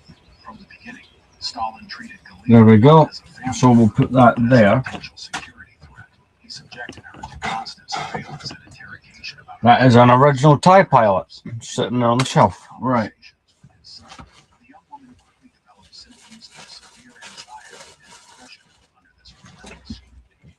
Stalin's control over Galina extended to every aspect of her life, including her appearance and behavior at social functions. He would critique her clothing choices, her conversation topics, and even her facial expressions at public events. The constant criticism left her perpetually nervous and self-conscious. When Galina gave birth to Stalin's grandson, Alexander, in 1942, she hoped that motherhood might soften her father-in-law's treatment. Instead, Stalin became even more controlling, treating the baby as state property and limiting Galina's parental authority to basic physical care. The psychological abuse escalated when Vasily began showing signs of alcoholism, partly in response to the pressure of living under his father's expectations. Rather than addressing his son's problems, Stalin blamed Galina for being a bad influence and failing to properly support her husband's career. In 1943, Stalin orchestrated the dissolution of the marriage, using fabricated evidence of Galina's supposed infidelity to justify his son's divorce. The evidence consisted of letters that had clearly been forged. 1 second, I'm trying to figure out what to do with that other gap. In fact, yeah, I feel bad that this set's even sat there for the last few months. It's a brilliant set. 2012 CC-10 Starfighter. And forced to live in a small provincial town where she worked in a factory under constant surveillance. The isolation and stigma of being a divorced Stalin family member left her completely vulnerable to further persecution. In 1946, Galina was arrested on charges of spreading anti-Soviet propaganda based solely on comments she had allegedly made about her treatment by the Stalin family. She was sentenced to 8 years in a labor camp, where she died in 1948 under circumstances that were never fully investigated. Her son Alexander grew up never knowing his mother, told only that she had been a traitor who abandoned her family for foreign enemies. It wasn't until after Stalin's death that he learned the truth about his mother's fate and his grandfather's role in orchestrating her destruction. But Stalin's abuse of women in his family reached its most disturbing peak in his treatment of his own daughter, Svetlana, whose romantic relationships became battlegrounds for his controlling obsessions. Perhaps no woman suffered more prolonged psychological torture. I don't know why that was briefly getting quieter and quieter. I thought it sat on the... wait, no, that's still a possibility. Oh yeah, forgot, if you're in here on these streams, end up watching World War II related content. Svetlana was only 6 years old when her mother died, and from that moment forward, Stalin treated her not as These are all the Clone Wars figures. They're just going in there for now. We are going to have a gaming section at this live, I've decided. Joe, the way I see it, right, we have come so far in terms of doing a long live. The point is, like, see if I ended this right now, I'd be so annoyed at myself. It's like, I probably won't find another reason I've won this long until I maybe choose to until I choose to redo the shelves again. And I used to do that as like a monthly, sometimes even once every 2 weeks. Not something I particularly do anymore. As Svetlana reached her teenage years, Stalin's control became particularly focused on preventing any romantic relationships. He seemed to view her potential sexuality as a direct threat to his authority over her, and he employed increasingly extreme measures to isolate her from age-appropriate social interactions. When Svetlana was 17, she fell in love with Alexei Kapler, a Jewish filmmaker who was 20 years her senior. Kapler was an established artist with international connections, exactly the kind of person Stalin viewed as a dangerous foreign influence. The relationship with shared interests in literature and film quickly became a flashpoint of Stalin's controlling rage. Stalin's initial response was to forbid the relationship entirely, expecting... Right, I'll be right back, but I am really happy with how this is turning out. Like I said, the gaming part will be happening very, very soon. Where's the Hof stuff? I'm going to add the speeder bike. There we go.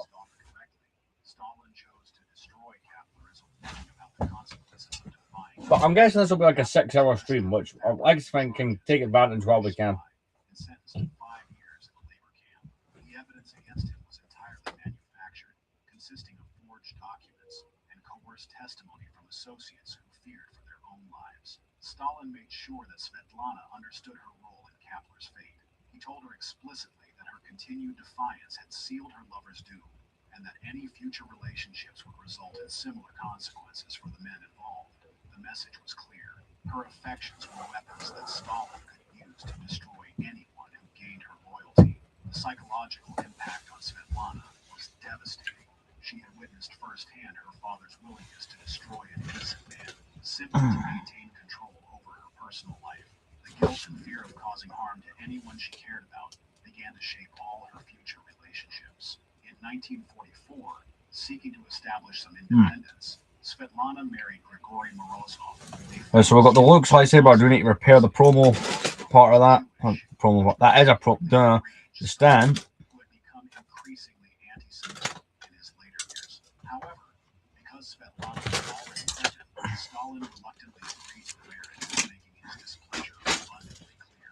From the beginning, Stalin treated Morozov with open contempt and hostility. He refused to invite his son-in-law to family gatherings, made disparaging comments about his background and profession, and created a hostile This is a seller, by the way, that I'll be buying from more, because this is the guy I bought the Hans Moman from. Even has like the original bags and stuff for the Simpsons CMF. That's series 2. So I'm gonna put that there, because I'm definitely gonna order from that seller again. Might even do that later. Stalin seemed to resent the child's existence as evidence of his daughter's independence from his control. He insisted on naming the boy after himself, but showed little interest in actually developing a relationship with him. The marriage couldn't survive the constant pressure and manipulation. By 1947, Svetlana and Morozov That's a PS2 memory card. Stalin having successfully destroyed another of his daughter's relationships with psychological warfare rather than direct conflict. Svetlana's next serious relationship with This gun back on the attentive. son of a prominent party official followed a similar pattern. So we have 21 minutes till this live stream hits the 5-hour mark. We'll be done the Lego part by then, and found the goddamn tool. I hate how frequently I do that. Psychological control over his daughter, Stalin insisted on being involved in every aspect of the courtship, from approving their meeting locations to monitoring their conversations. He treated their relationship as a political alliance that he was orchestrating, rather than a personal connection between two young people. When they married in 1949, Stalin made it clear that he viewed his new son-in-law as an employee rather than a family member. The marriage produced a daughter, Katya, in 1950. But even the birth of another grandchild failed to soften Stalin's controlling behavior. If anything, he became more possessive of Svetlana, as if the responsibility That's part of the A-wing. I don't know what that was. possession to be controlled. Stalin's treatment of Svetlana during this period reveals his complete inability to view women, even his own daughter, as autonomous individuals. He monitored her daily activities, controlled her finances, and made decisions about her children's care and education without consulting her. When she showed any signs of resistance, he would remind her of what had happened to Kapler and others who had corrupted her judgment. The psychological pressure intensified when Stalin began experiencing health problems in the early 1950s. Rather than mellowing his control over Svetlana, his awareness of mortality seemed to make him more desperate to maintain absolute authority over her life. He began making plans for her future that extended far beyond his own death, as if he could control her even from the grave. In 1952, That's part of the Wampa Cave. That's the bones. There's a little vehicle that goes with the tantive. The pattern was now clear. Any man who became involved with Svetlana would face either destruction or psychological torture until the relationship became unbearable. Stalin's response to this second failed marriage was to impose even stricter controls on his daughter's life. She was essentially confined to her apartment, except for approved activities, and her social contacts were limited to people who had been vetted and approved by his security services. At 32, she was living like a prisoner in a luxurious cell. The final chapter of this psychological torture came in Svetlana's relationship with Rajesh Singh, an Indian communist who was So I'm gonna switch to check the chat. long after Stalin's death. Not quite 5 hours. 4 hours and 41 minutes. That Svetlana still struggled to form normal relationships. When Singh died suddenly of a heart attack, she was convinced that somehow her father's curse was still operating from beyond the grave. It was this relationship and Singh's unexpected death that finally pushed Svetlana to take the dramatic step of defecting to the United States in 1967. Her defection was not just a political act, but a psychological break from the prison her father had created around her entire life. In her memoirs, written after her escape, Svetlana described the decades of psychological manipulation she had endured as more devastating than any physical abuse could have been. She wrote about the constant fear that caring for anyone would lead to their destruction, and the crushing guilt of knowing that her father had used her emotions as weapons against Just taking a moment here. The true horror of Stalin's treatment of his daughter lies not just in the cruelty of his actions, but in their calculated nature. He had systematically destroyed her ability to trust, to love freely, or to form normal human relationships. Even decades after his death, she continued to struggle with the psychological damage he had inflicted. Right, so that's going to go behind there. Aspect of her existence. But as devastating as Stalin's treatment of his family members was, his systematic targeting of women throughout Soviet society reveals an even broader pattern of gender. So this is a E-Web blaster. Millions. The personal horrors Stalin inflicted on the women in his immediate circle were not isolated incidents, but part of a broader systematic persecution of women throughout Soviet society. His pathological need to control and destroy women A Dooku speeder bite, and that'll probably be the last thing I put on a shelf today. Do you imagine? Watch me find like 5 more things. Like, hey, I didn't notice those.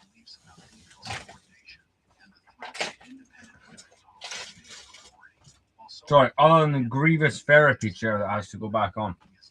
Reality under Stalin was far more sinister. Women who showed signs of independence, intelligence, or resistance to state authority faced persecution that was often more severe and sexualized than what their male counterparts experienced. The pattern began early in Stalin's rise to power with his treatment of prominent female Bolsheviks who had fought alongside women during the revolution. These women who had risked their lives for the communist cause found And themselves yeah, I was right. I would find more things. For example, the Boga. consolidated his control over the party.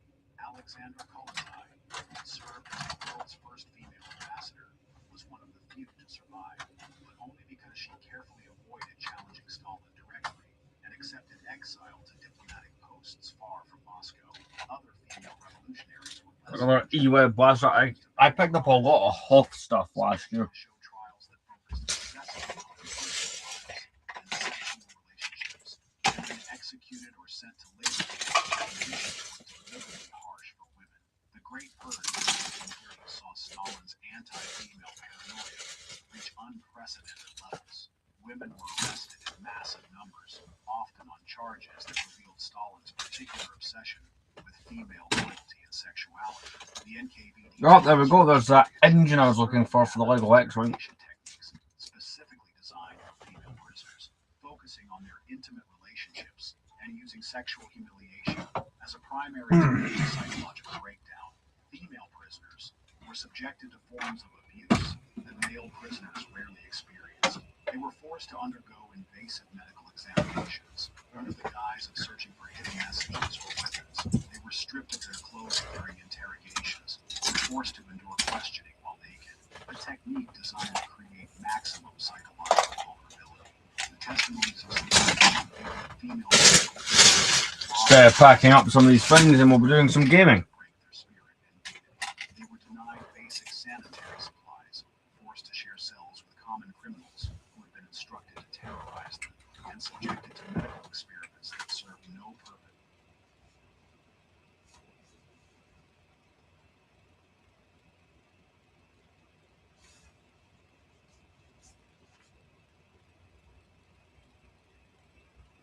Lego sets are full of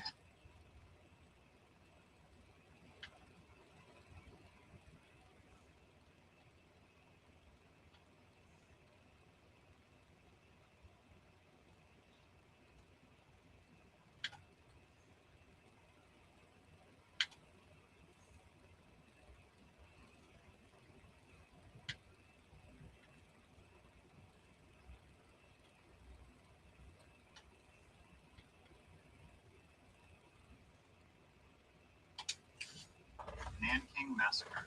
On December 13, 1937, 2 years before Hitler invaded Poland, in what many historians see as the beginning of World War II in Asia, Japanese forces captured the Chinese capital of Nanking after weeks of fighting. What followed became one of the most brutal atrocities of the Second World War. For 6 weeks, Japanese soldiers murdered at least 100,000 Chinese civilians Grabbing some of these last bits. Most estimates put the toll between 200,000 and 300,000. The killing took many forms. Mass executions were carried out along the Yangtze River, where thousands were lined up, machine gunned, and their bodies dumped into the water. Soldiers went house to house, dragging out men for execution. Chinese prisoners of war were marched to designated killing grounds, tied together, and shot. Historians agree that sexual violence was widespread during the massacre, with countless women and girls assaulted and many not surviving the attacks. John Rave, a German businessman who stayed in Nanking, established a safety zone that sheltered about 200,000 civilians. He and other foreigners documented the atrocities in diaries and photographs, smuggling evidence out of the city. Minnie Vautrin, an American missionary, protected thousands of women at Ginling College. Those soldiers still And it's sorted. So last night I ended up starting the Lego Movie video game. So this is a bit of nostalgia. We're probably going to play that on stream. The International Military Tribunal for the Far East held trials in Tokyo. Commander Iwata Usui was convicted of failing to prevent the atrocities and was executed in 1948. Lieutenant General Hisao Tani was executed by Chinese authorities in 1947 for his direct role in mass killings. Yet many perpetrators were never prosecuted. The massacre remains controversial today, with some Japanese officials and textbooks downplaying or denying its extent, causing ongoing diplomatic tension with China. Unit 731. Between 1936 and 1945, the Japanese Imperial Army operated a Right, I got that done a lot quicker than I initially thought that I would. Manchuria, known as Unit 731. Under the command of Lieutenant General Shiro Ishii, the unit conducted grotesque experiments on living human subjects, mostly Chinese civilians, Korean prisoners, Soviet prisoners of war, and others deemed enemies of the state. At least. So we're going to have to play a little bit around with the angles of the camera here.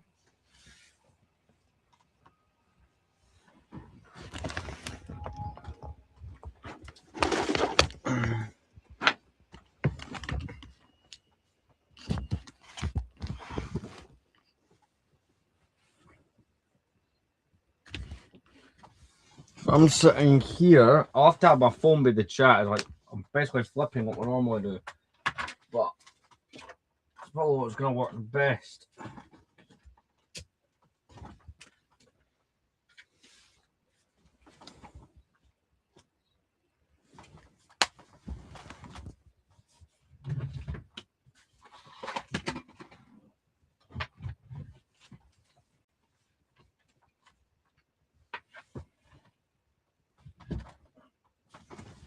It's one of those Lego games I did actually play quite frequently when it first came out. So there's that.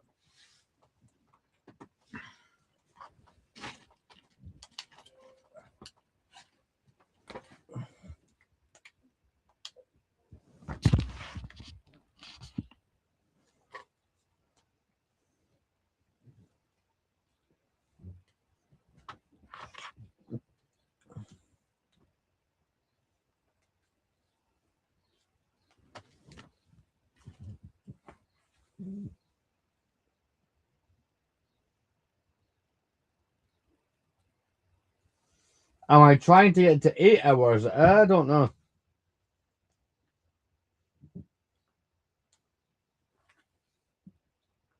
Well, it's just coming up for 5 o'clock. I think the latest I'll go is 7.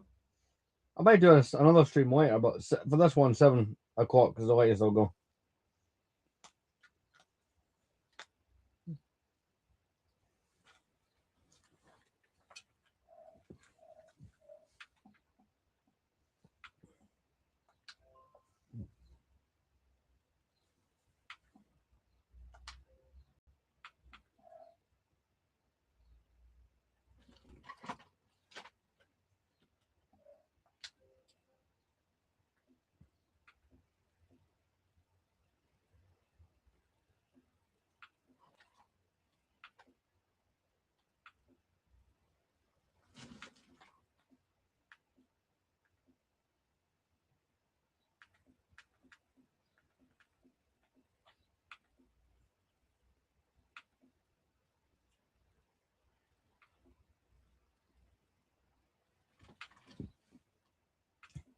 See, I never went nuts being a completionist with this game, so I'm having a look around at some of the stuff you can get achievement-wise.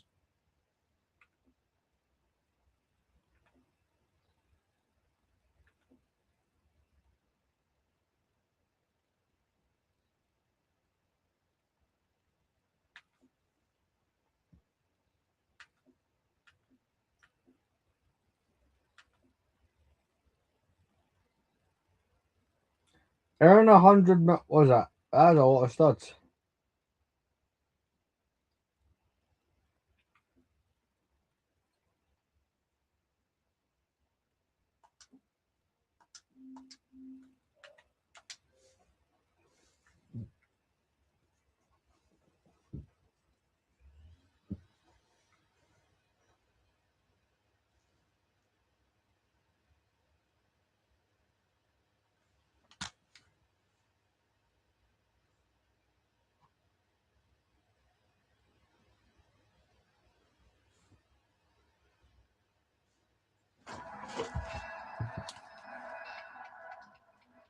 All volume. I really don't want to get copyrighted on this one.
Right, so I'm pretty sure that I have all the characters on this one, or the ones that I can do so far. Because at the bottom, these are what these are the custom minifigures.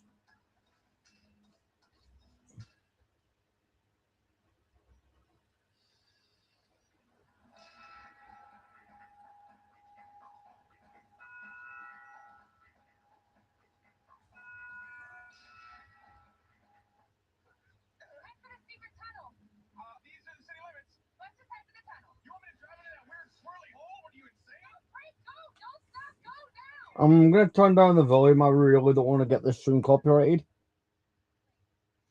We're about to click over at 5 hours in a couple minutes.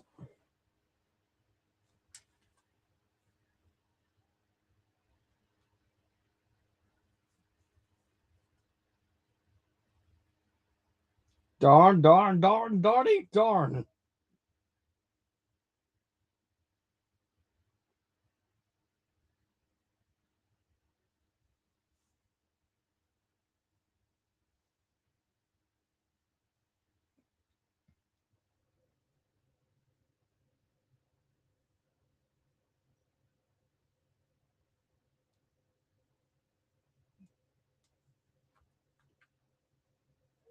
I'm gonna get the volume now.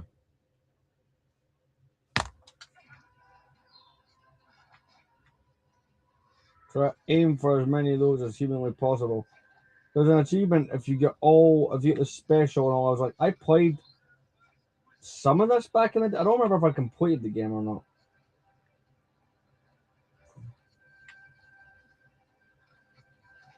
Suppose today on, or suppose I'd say tonight, seeing as it's past 5 o'clock, you're gonna find that, or maybe you won't.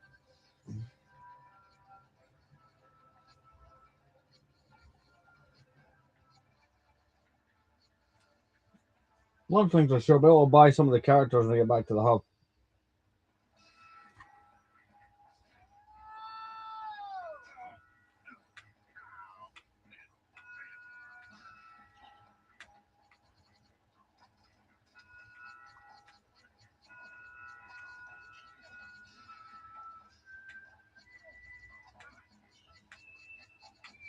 I can get the majority of the coins I need while doing this right now. It means I don't have to be as funny about it, hunting for them like crazy during the level.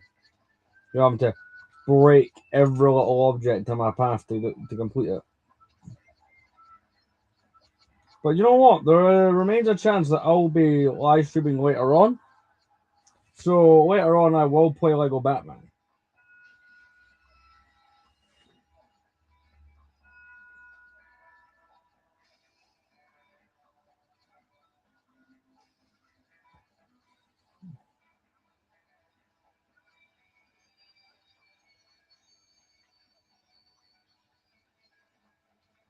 I don't know if it's possible for me to get the full special bar right now. It probably was if I didn't miss some things, but it's looking like I won't have to hunt for a good chunk of it at least. It'll be pre-ordered. Oh, can we get that? Oh, god damn it. We could have had those purple coins. Or blue coins, rather.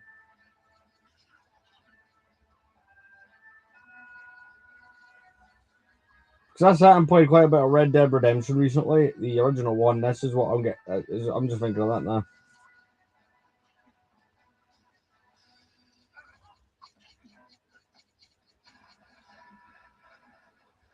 Oh, there's a train.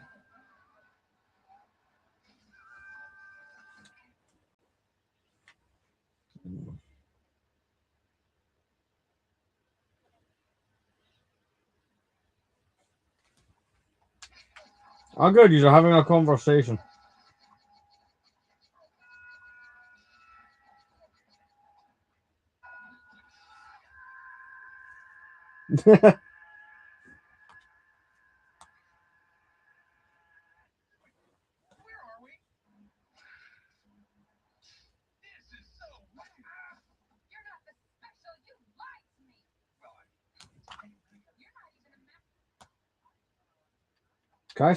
I can.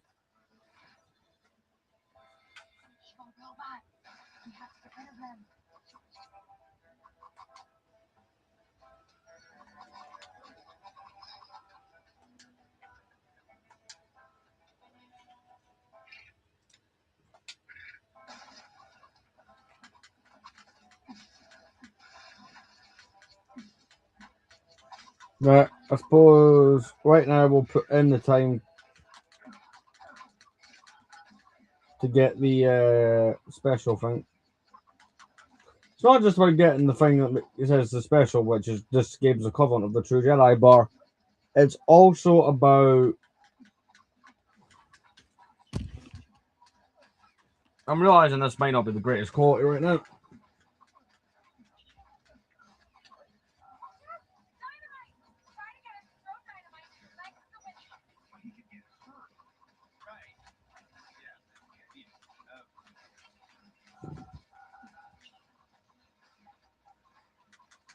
Well, I'm over halfway there. Let's get it.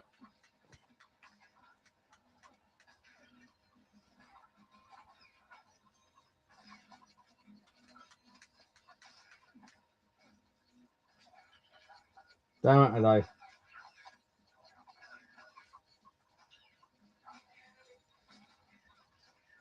Was mine out the base of this building?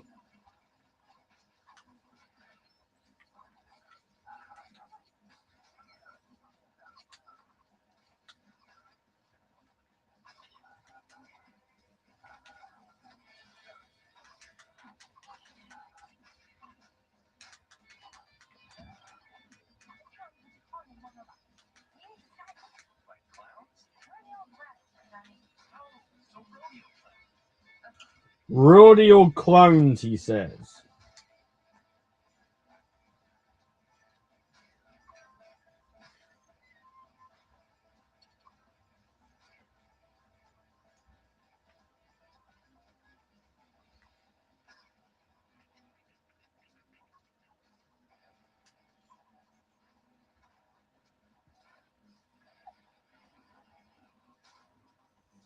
Well, there we are, the instruction manual.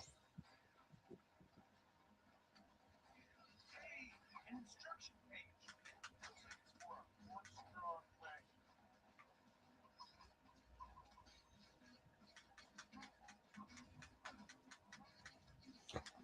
When you go back, right, there'll be the option to buy characters in the menu, and I want to buy them characters, so that's the other reason I'm trying to collect as much money as possible.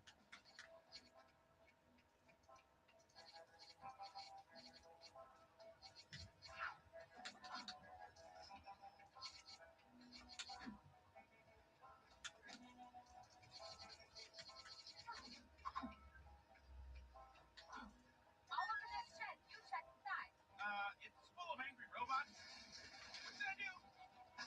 The rest of the instructions. Leave this to me. Whatever. You are just unbelievable. Thanks.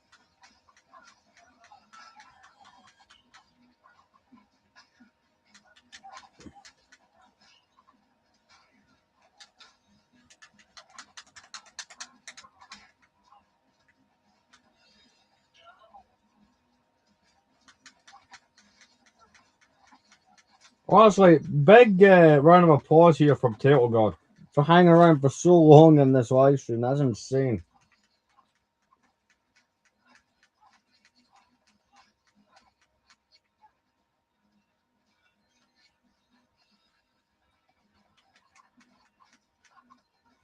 I also can't remember the last time I done a stream that lasted the majority of a day. That was a bad idea from the start.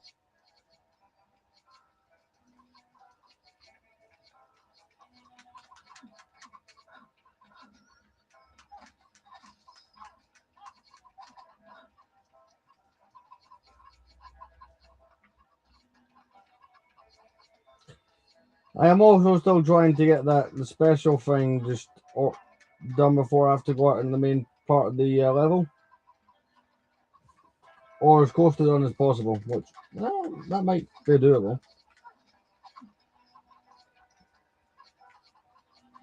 I have to make a guess, 100,000 coins will be what I need to have. Just based on the amount that I have. No, being 90,000.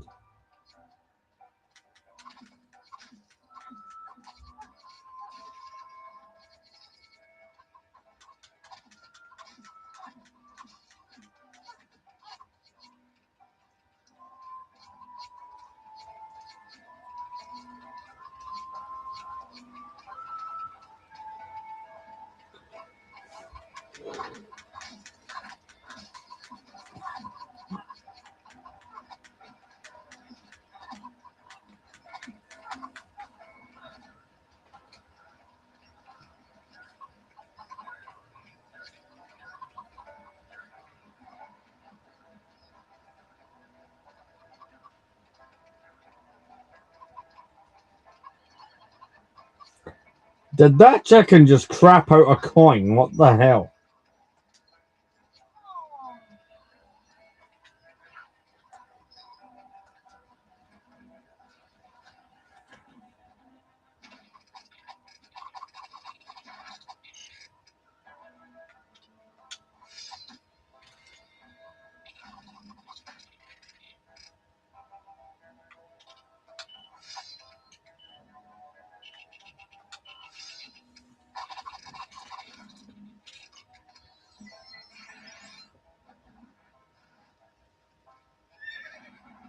Yeah, that's how building a Lego set works. Very accurate.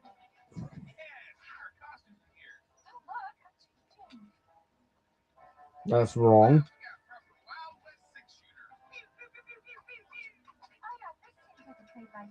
wonder if I'm a crack shot. I should try shooting some targets.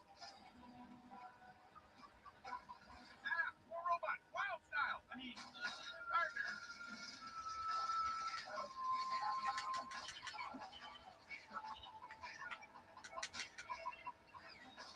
There's an achievement for killing a bunch of these as Cowboy Emmett.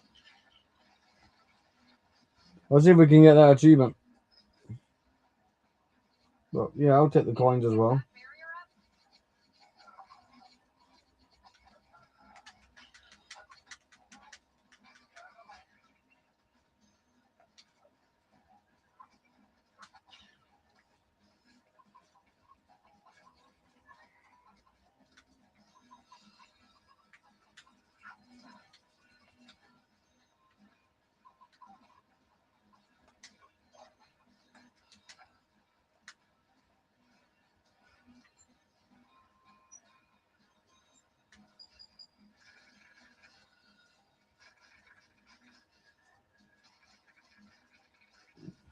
Yep, just casual vandalism, but fun what we're doing.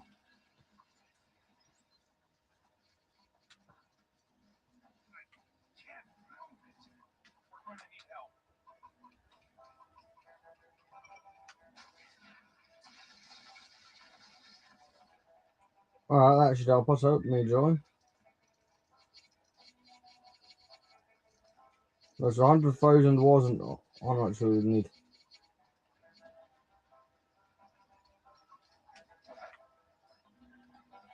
We have a horse.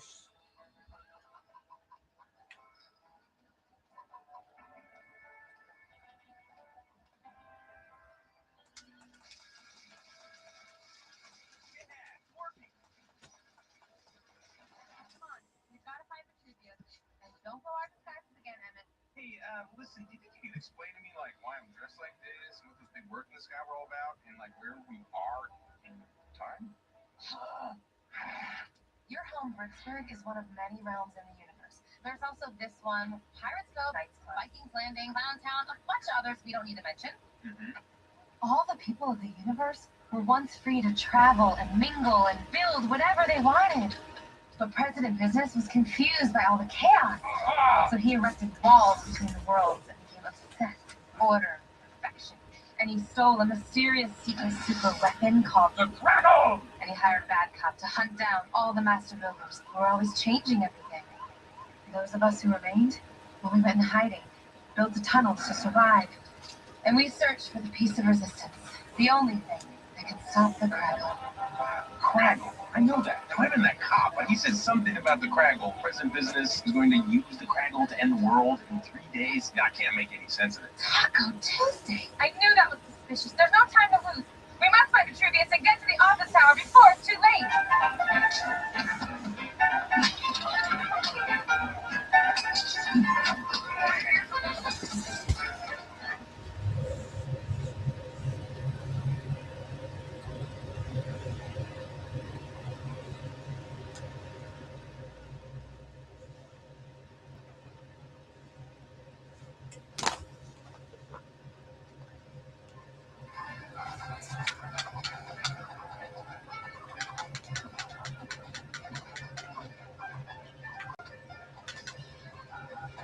I will make sure I was right about that achievement.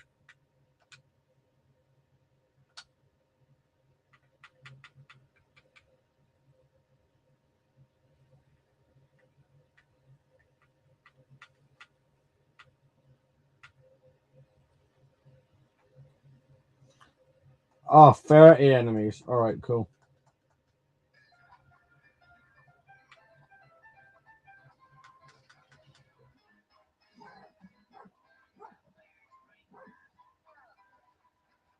That helps.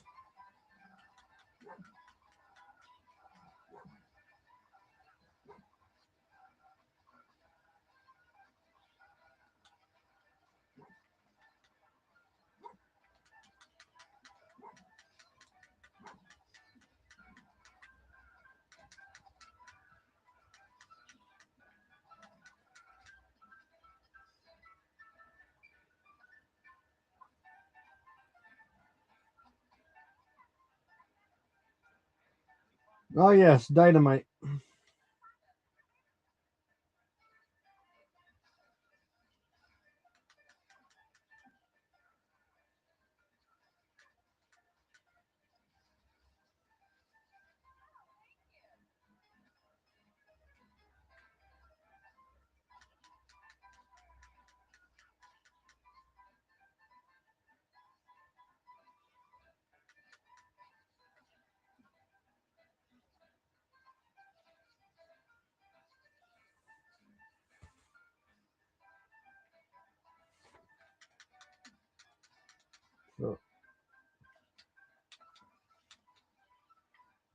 Should make another attempt at getting that bar filled while we're here.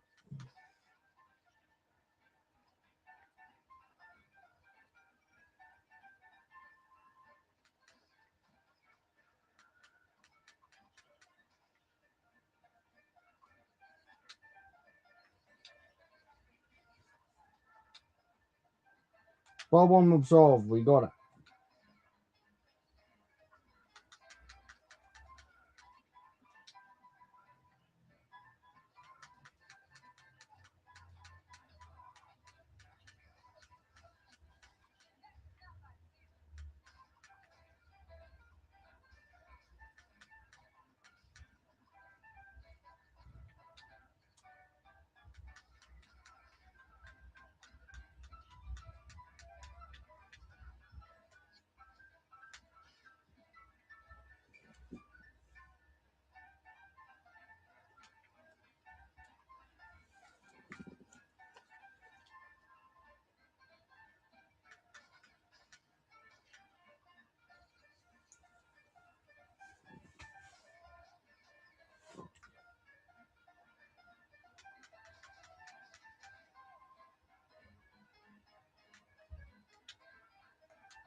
I have made a boo-boo.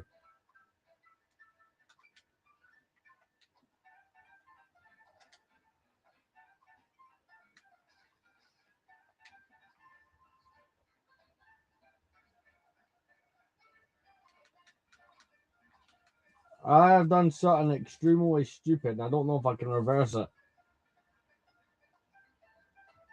I needed that guy to throw more dynamite. Crap.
Is that the whole level?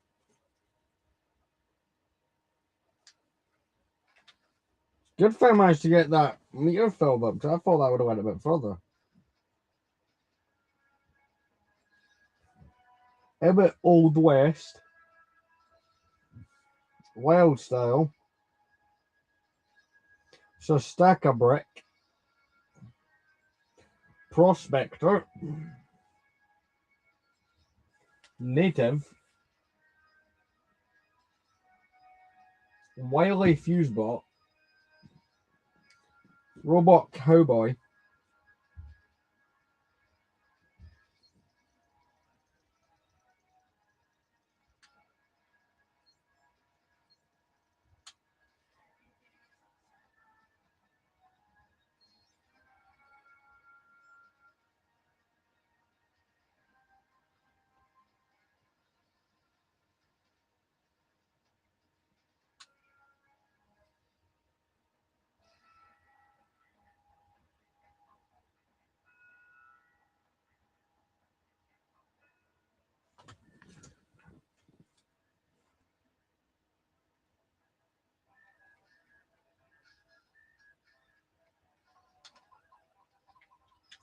Let's buy them characters.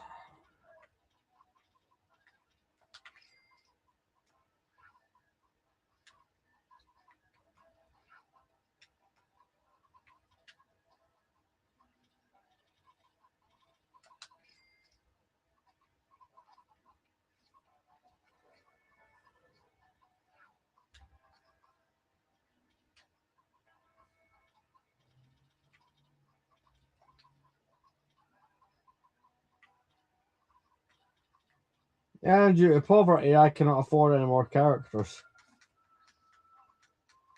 How fun.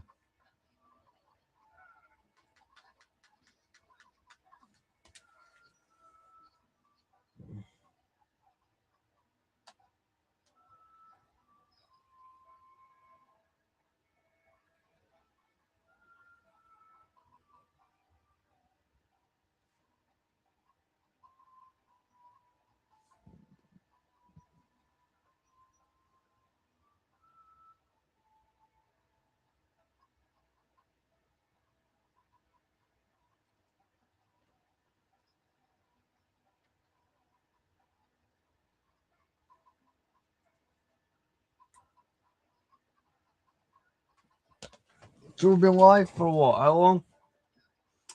5 hours and 19 minutes.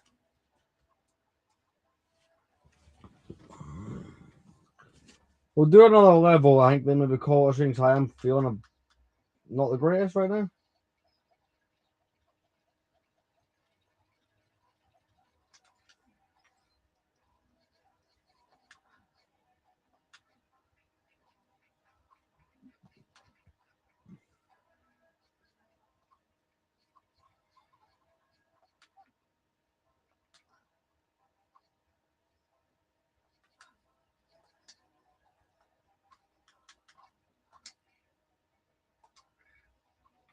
I cannot afford wireless fusebot.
Oh, here we are.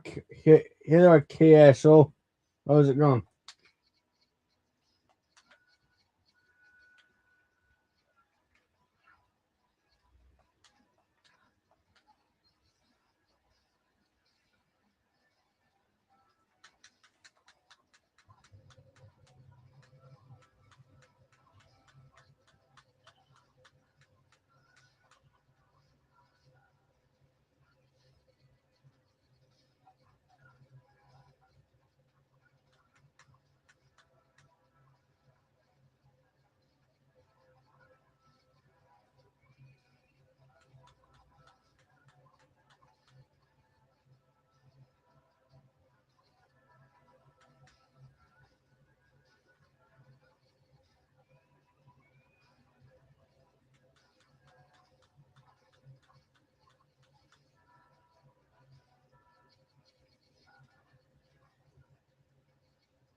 Well, there we go. We got the second one.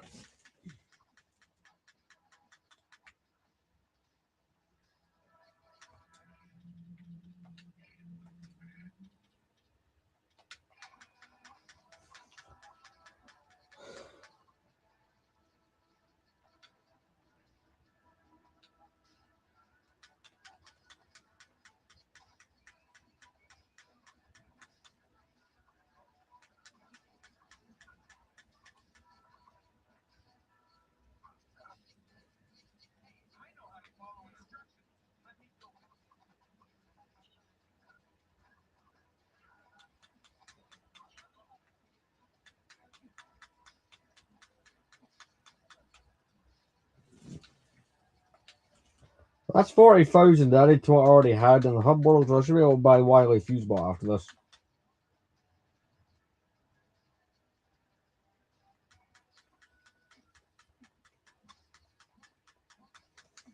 But, you know, just to get that special thing filled out and, you know, actually have the money to buy some of those characters. Because there was a few that I wasn't able to buy.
I'll break those so it can help me get up at least.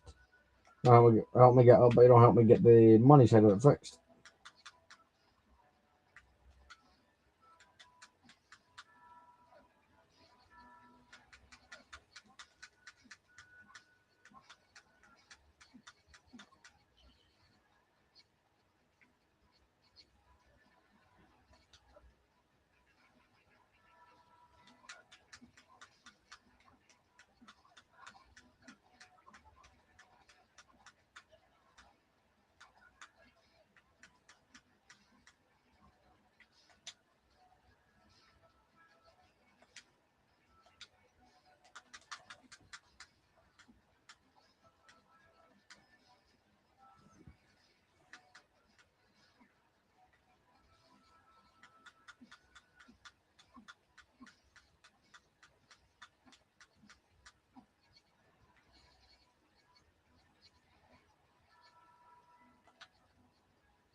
Well, we're at nearly 70,000, so there will definitely be some buying.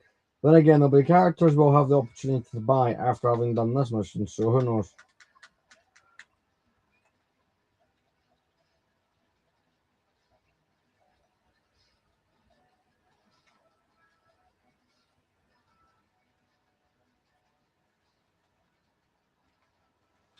Oh, come on, I'm meant to get, there's meant to be an achievement for doing that. Apparently not.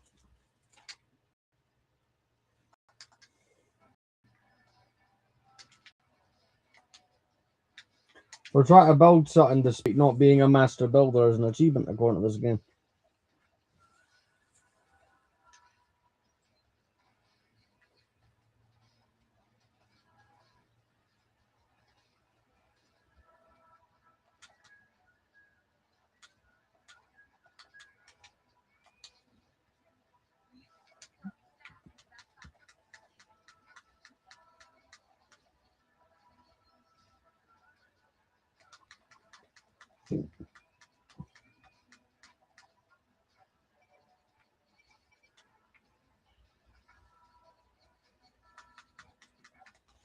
Well, we're getting there with the meter, finally.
Oh, is this the glider thing? There's a Lego set from this lineup that I do want to buy, and it's a double-decker couch. No, it's not the glider. But I do want to buy that double-decker couch set, just because I find it fun.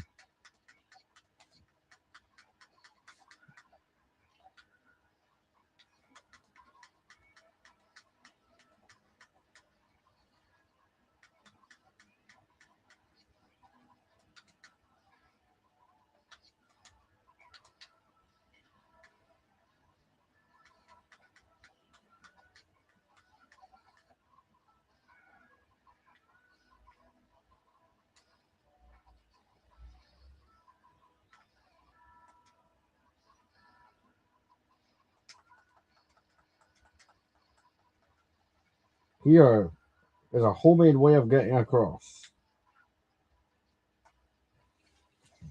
I don't care if it's not health and safety approved.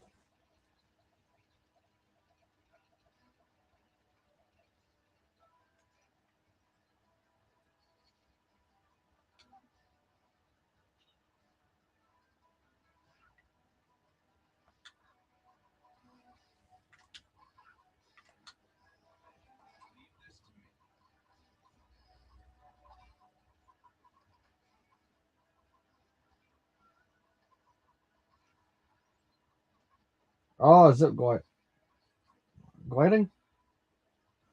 It'd be great if I understood the names of things.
I'm gonna put my phone back in the charger. It's disconnected.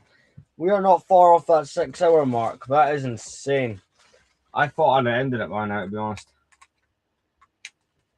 That, guys, is one hell of a stream. Yeah, I'll be alive later. At least I think I'll be.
Can I be honest? I don't think I'll get the special on this level.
One more to.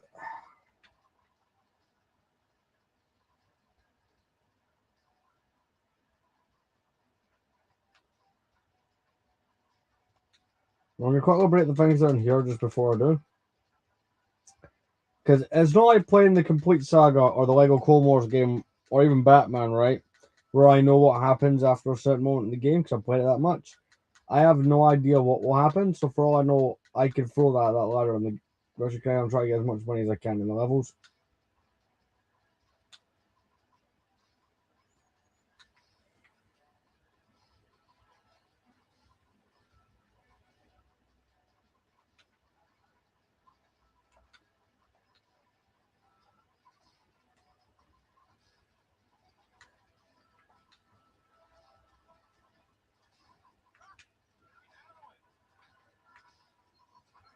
Crap, but I get those coins. Plenty of blue ones come from that. Really challenge the tight on this.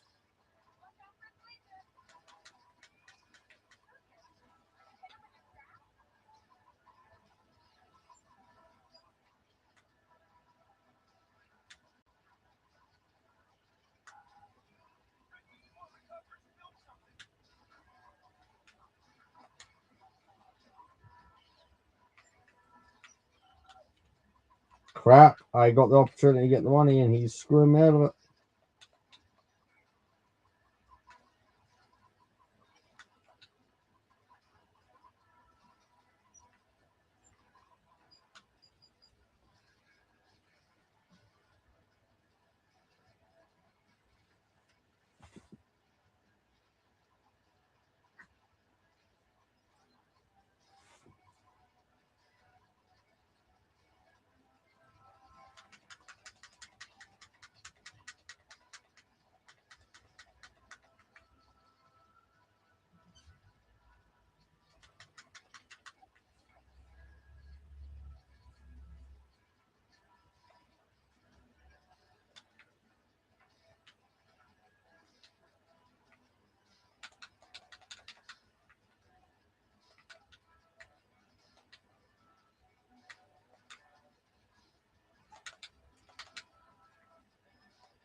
Break things, get a few quid.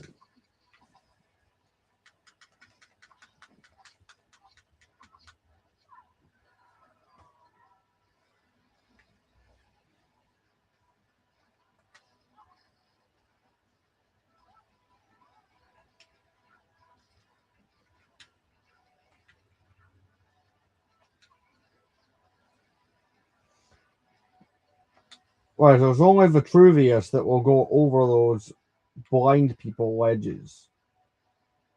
Yeah, that's me cancelled on YouTube. Right.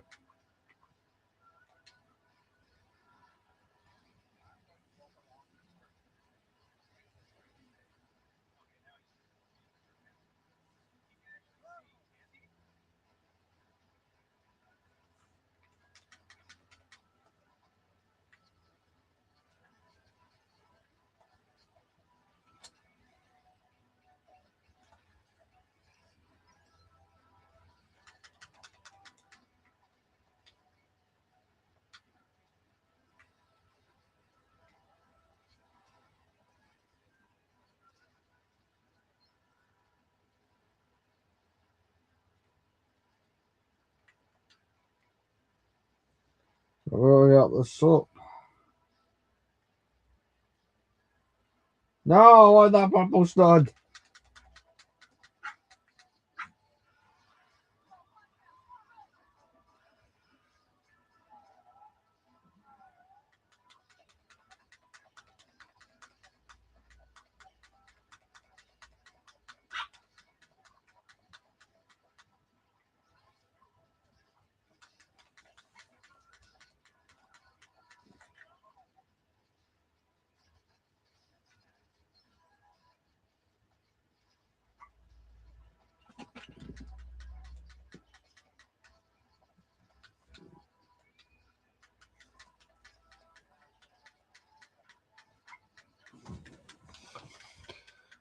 We'll be ending the stream when it hits the 6-hour point because I do want to rest for a bit.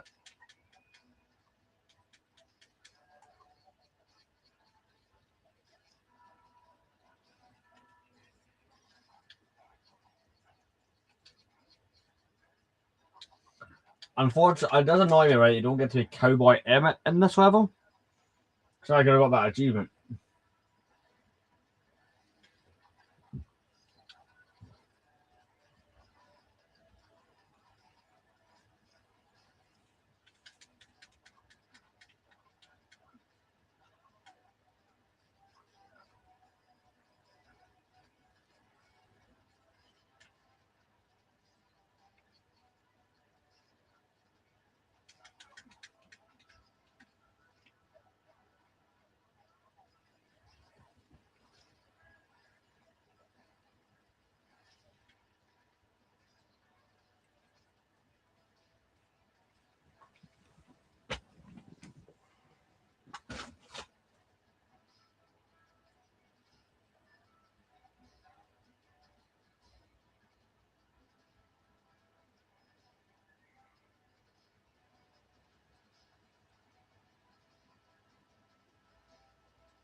Oh, I was so close to building that thing.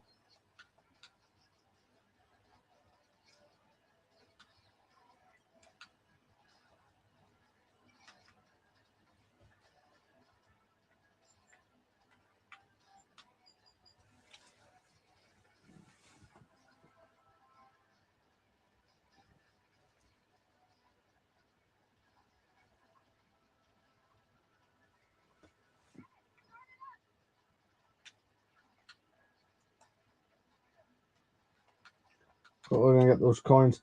Like I said, even if I don't get to the special bar filled up, that feels wrong saying. At least I know I'll be able to buy some minifigures when we get back to the hub.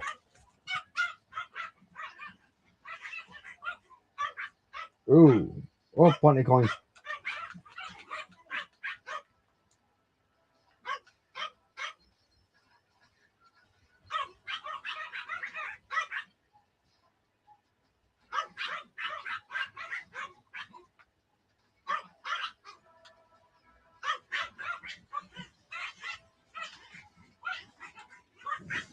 Yeah, 1 second, I'll be right back.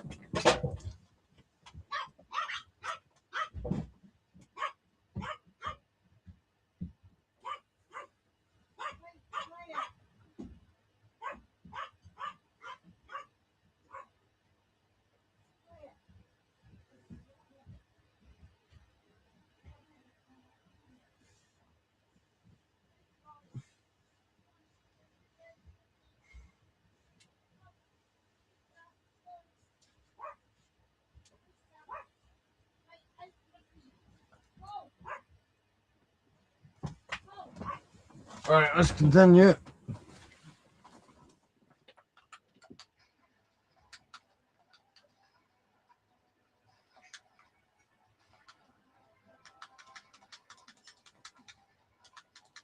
Oh yeah, let's maybe use a character as a weapon for this. That would be some intelligent stuff right there. No, I'm dead.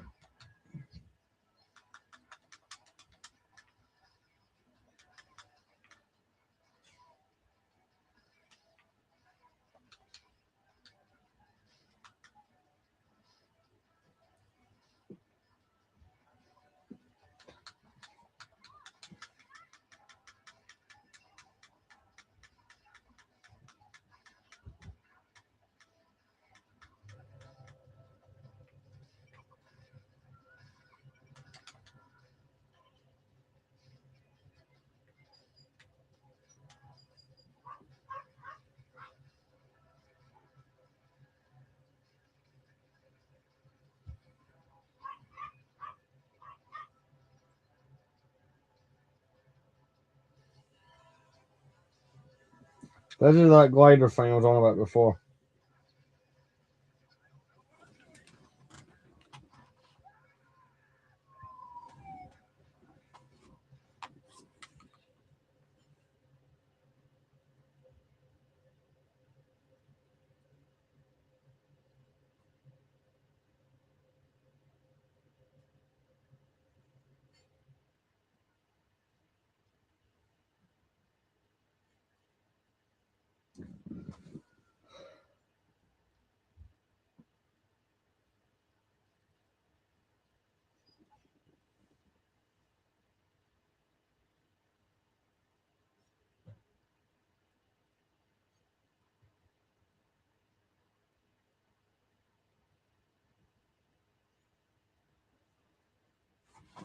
There's more to this mission.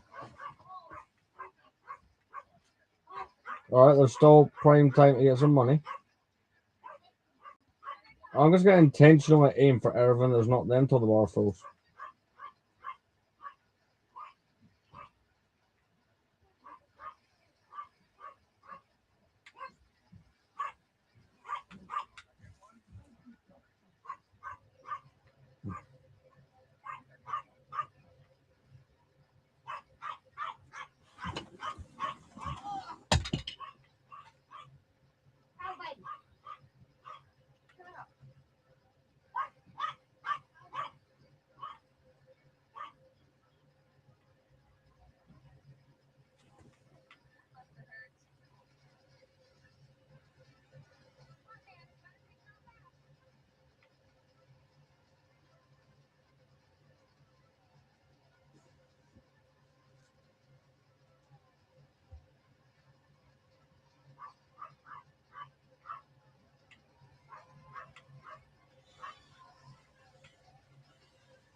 It's looking like I can just farm this for studs because I'll go over 150,000. I've got like 70,000 in the hub, so gone well.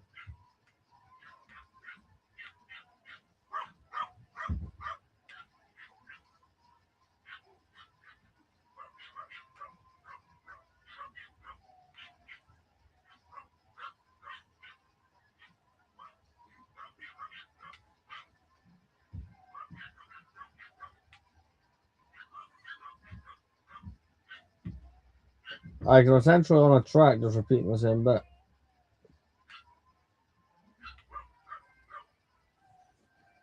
And it's got an automatic stud magnet, so we're kind of enabled, so we're kind of alright. Crap, that was the end of the level.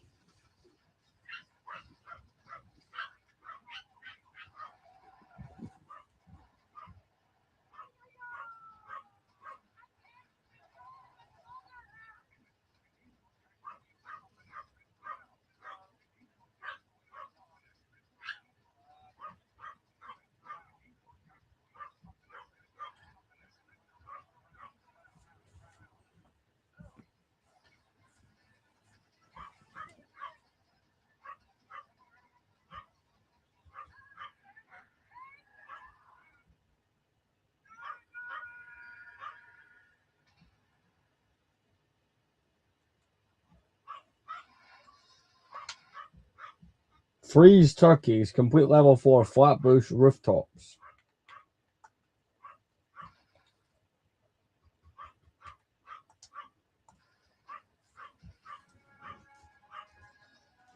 And guys, with that, we're going to be prepping to end the stream.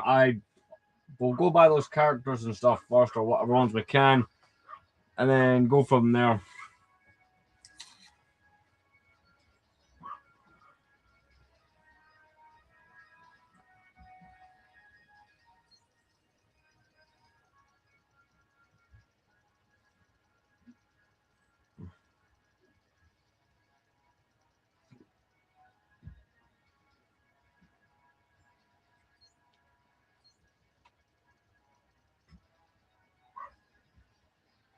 %75%.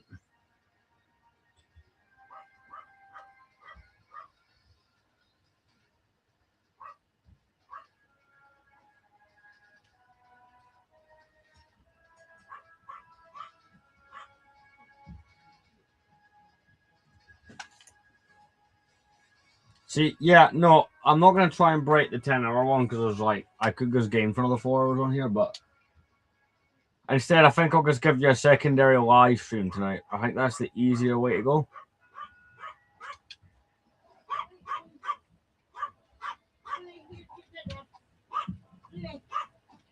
There's quite a few we can buy now.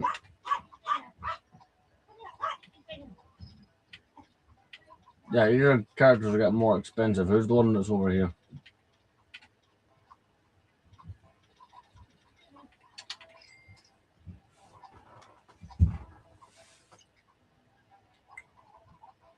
But anyway, I'd like to thank everyone who joined the stream, who's been doing this with me for the last 6 hours. It's been so long since I streamed for something, but hey, I've enjoyed myself. For to exit full stream here, but I will see you possibly in another stream later on. Thank you very much for watching.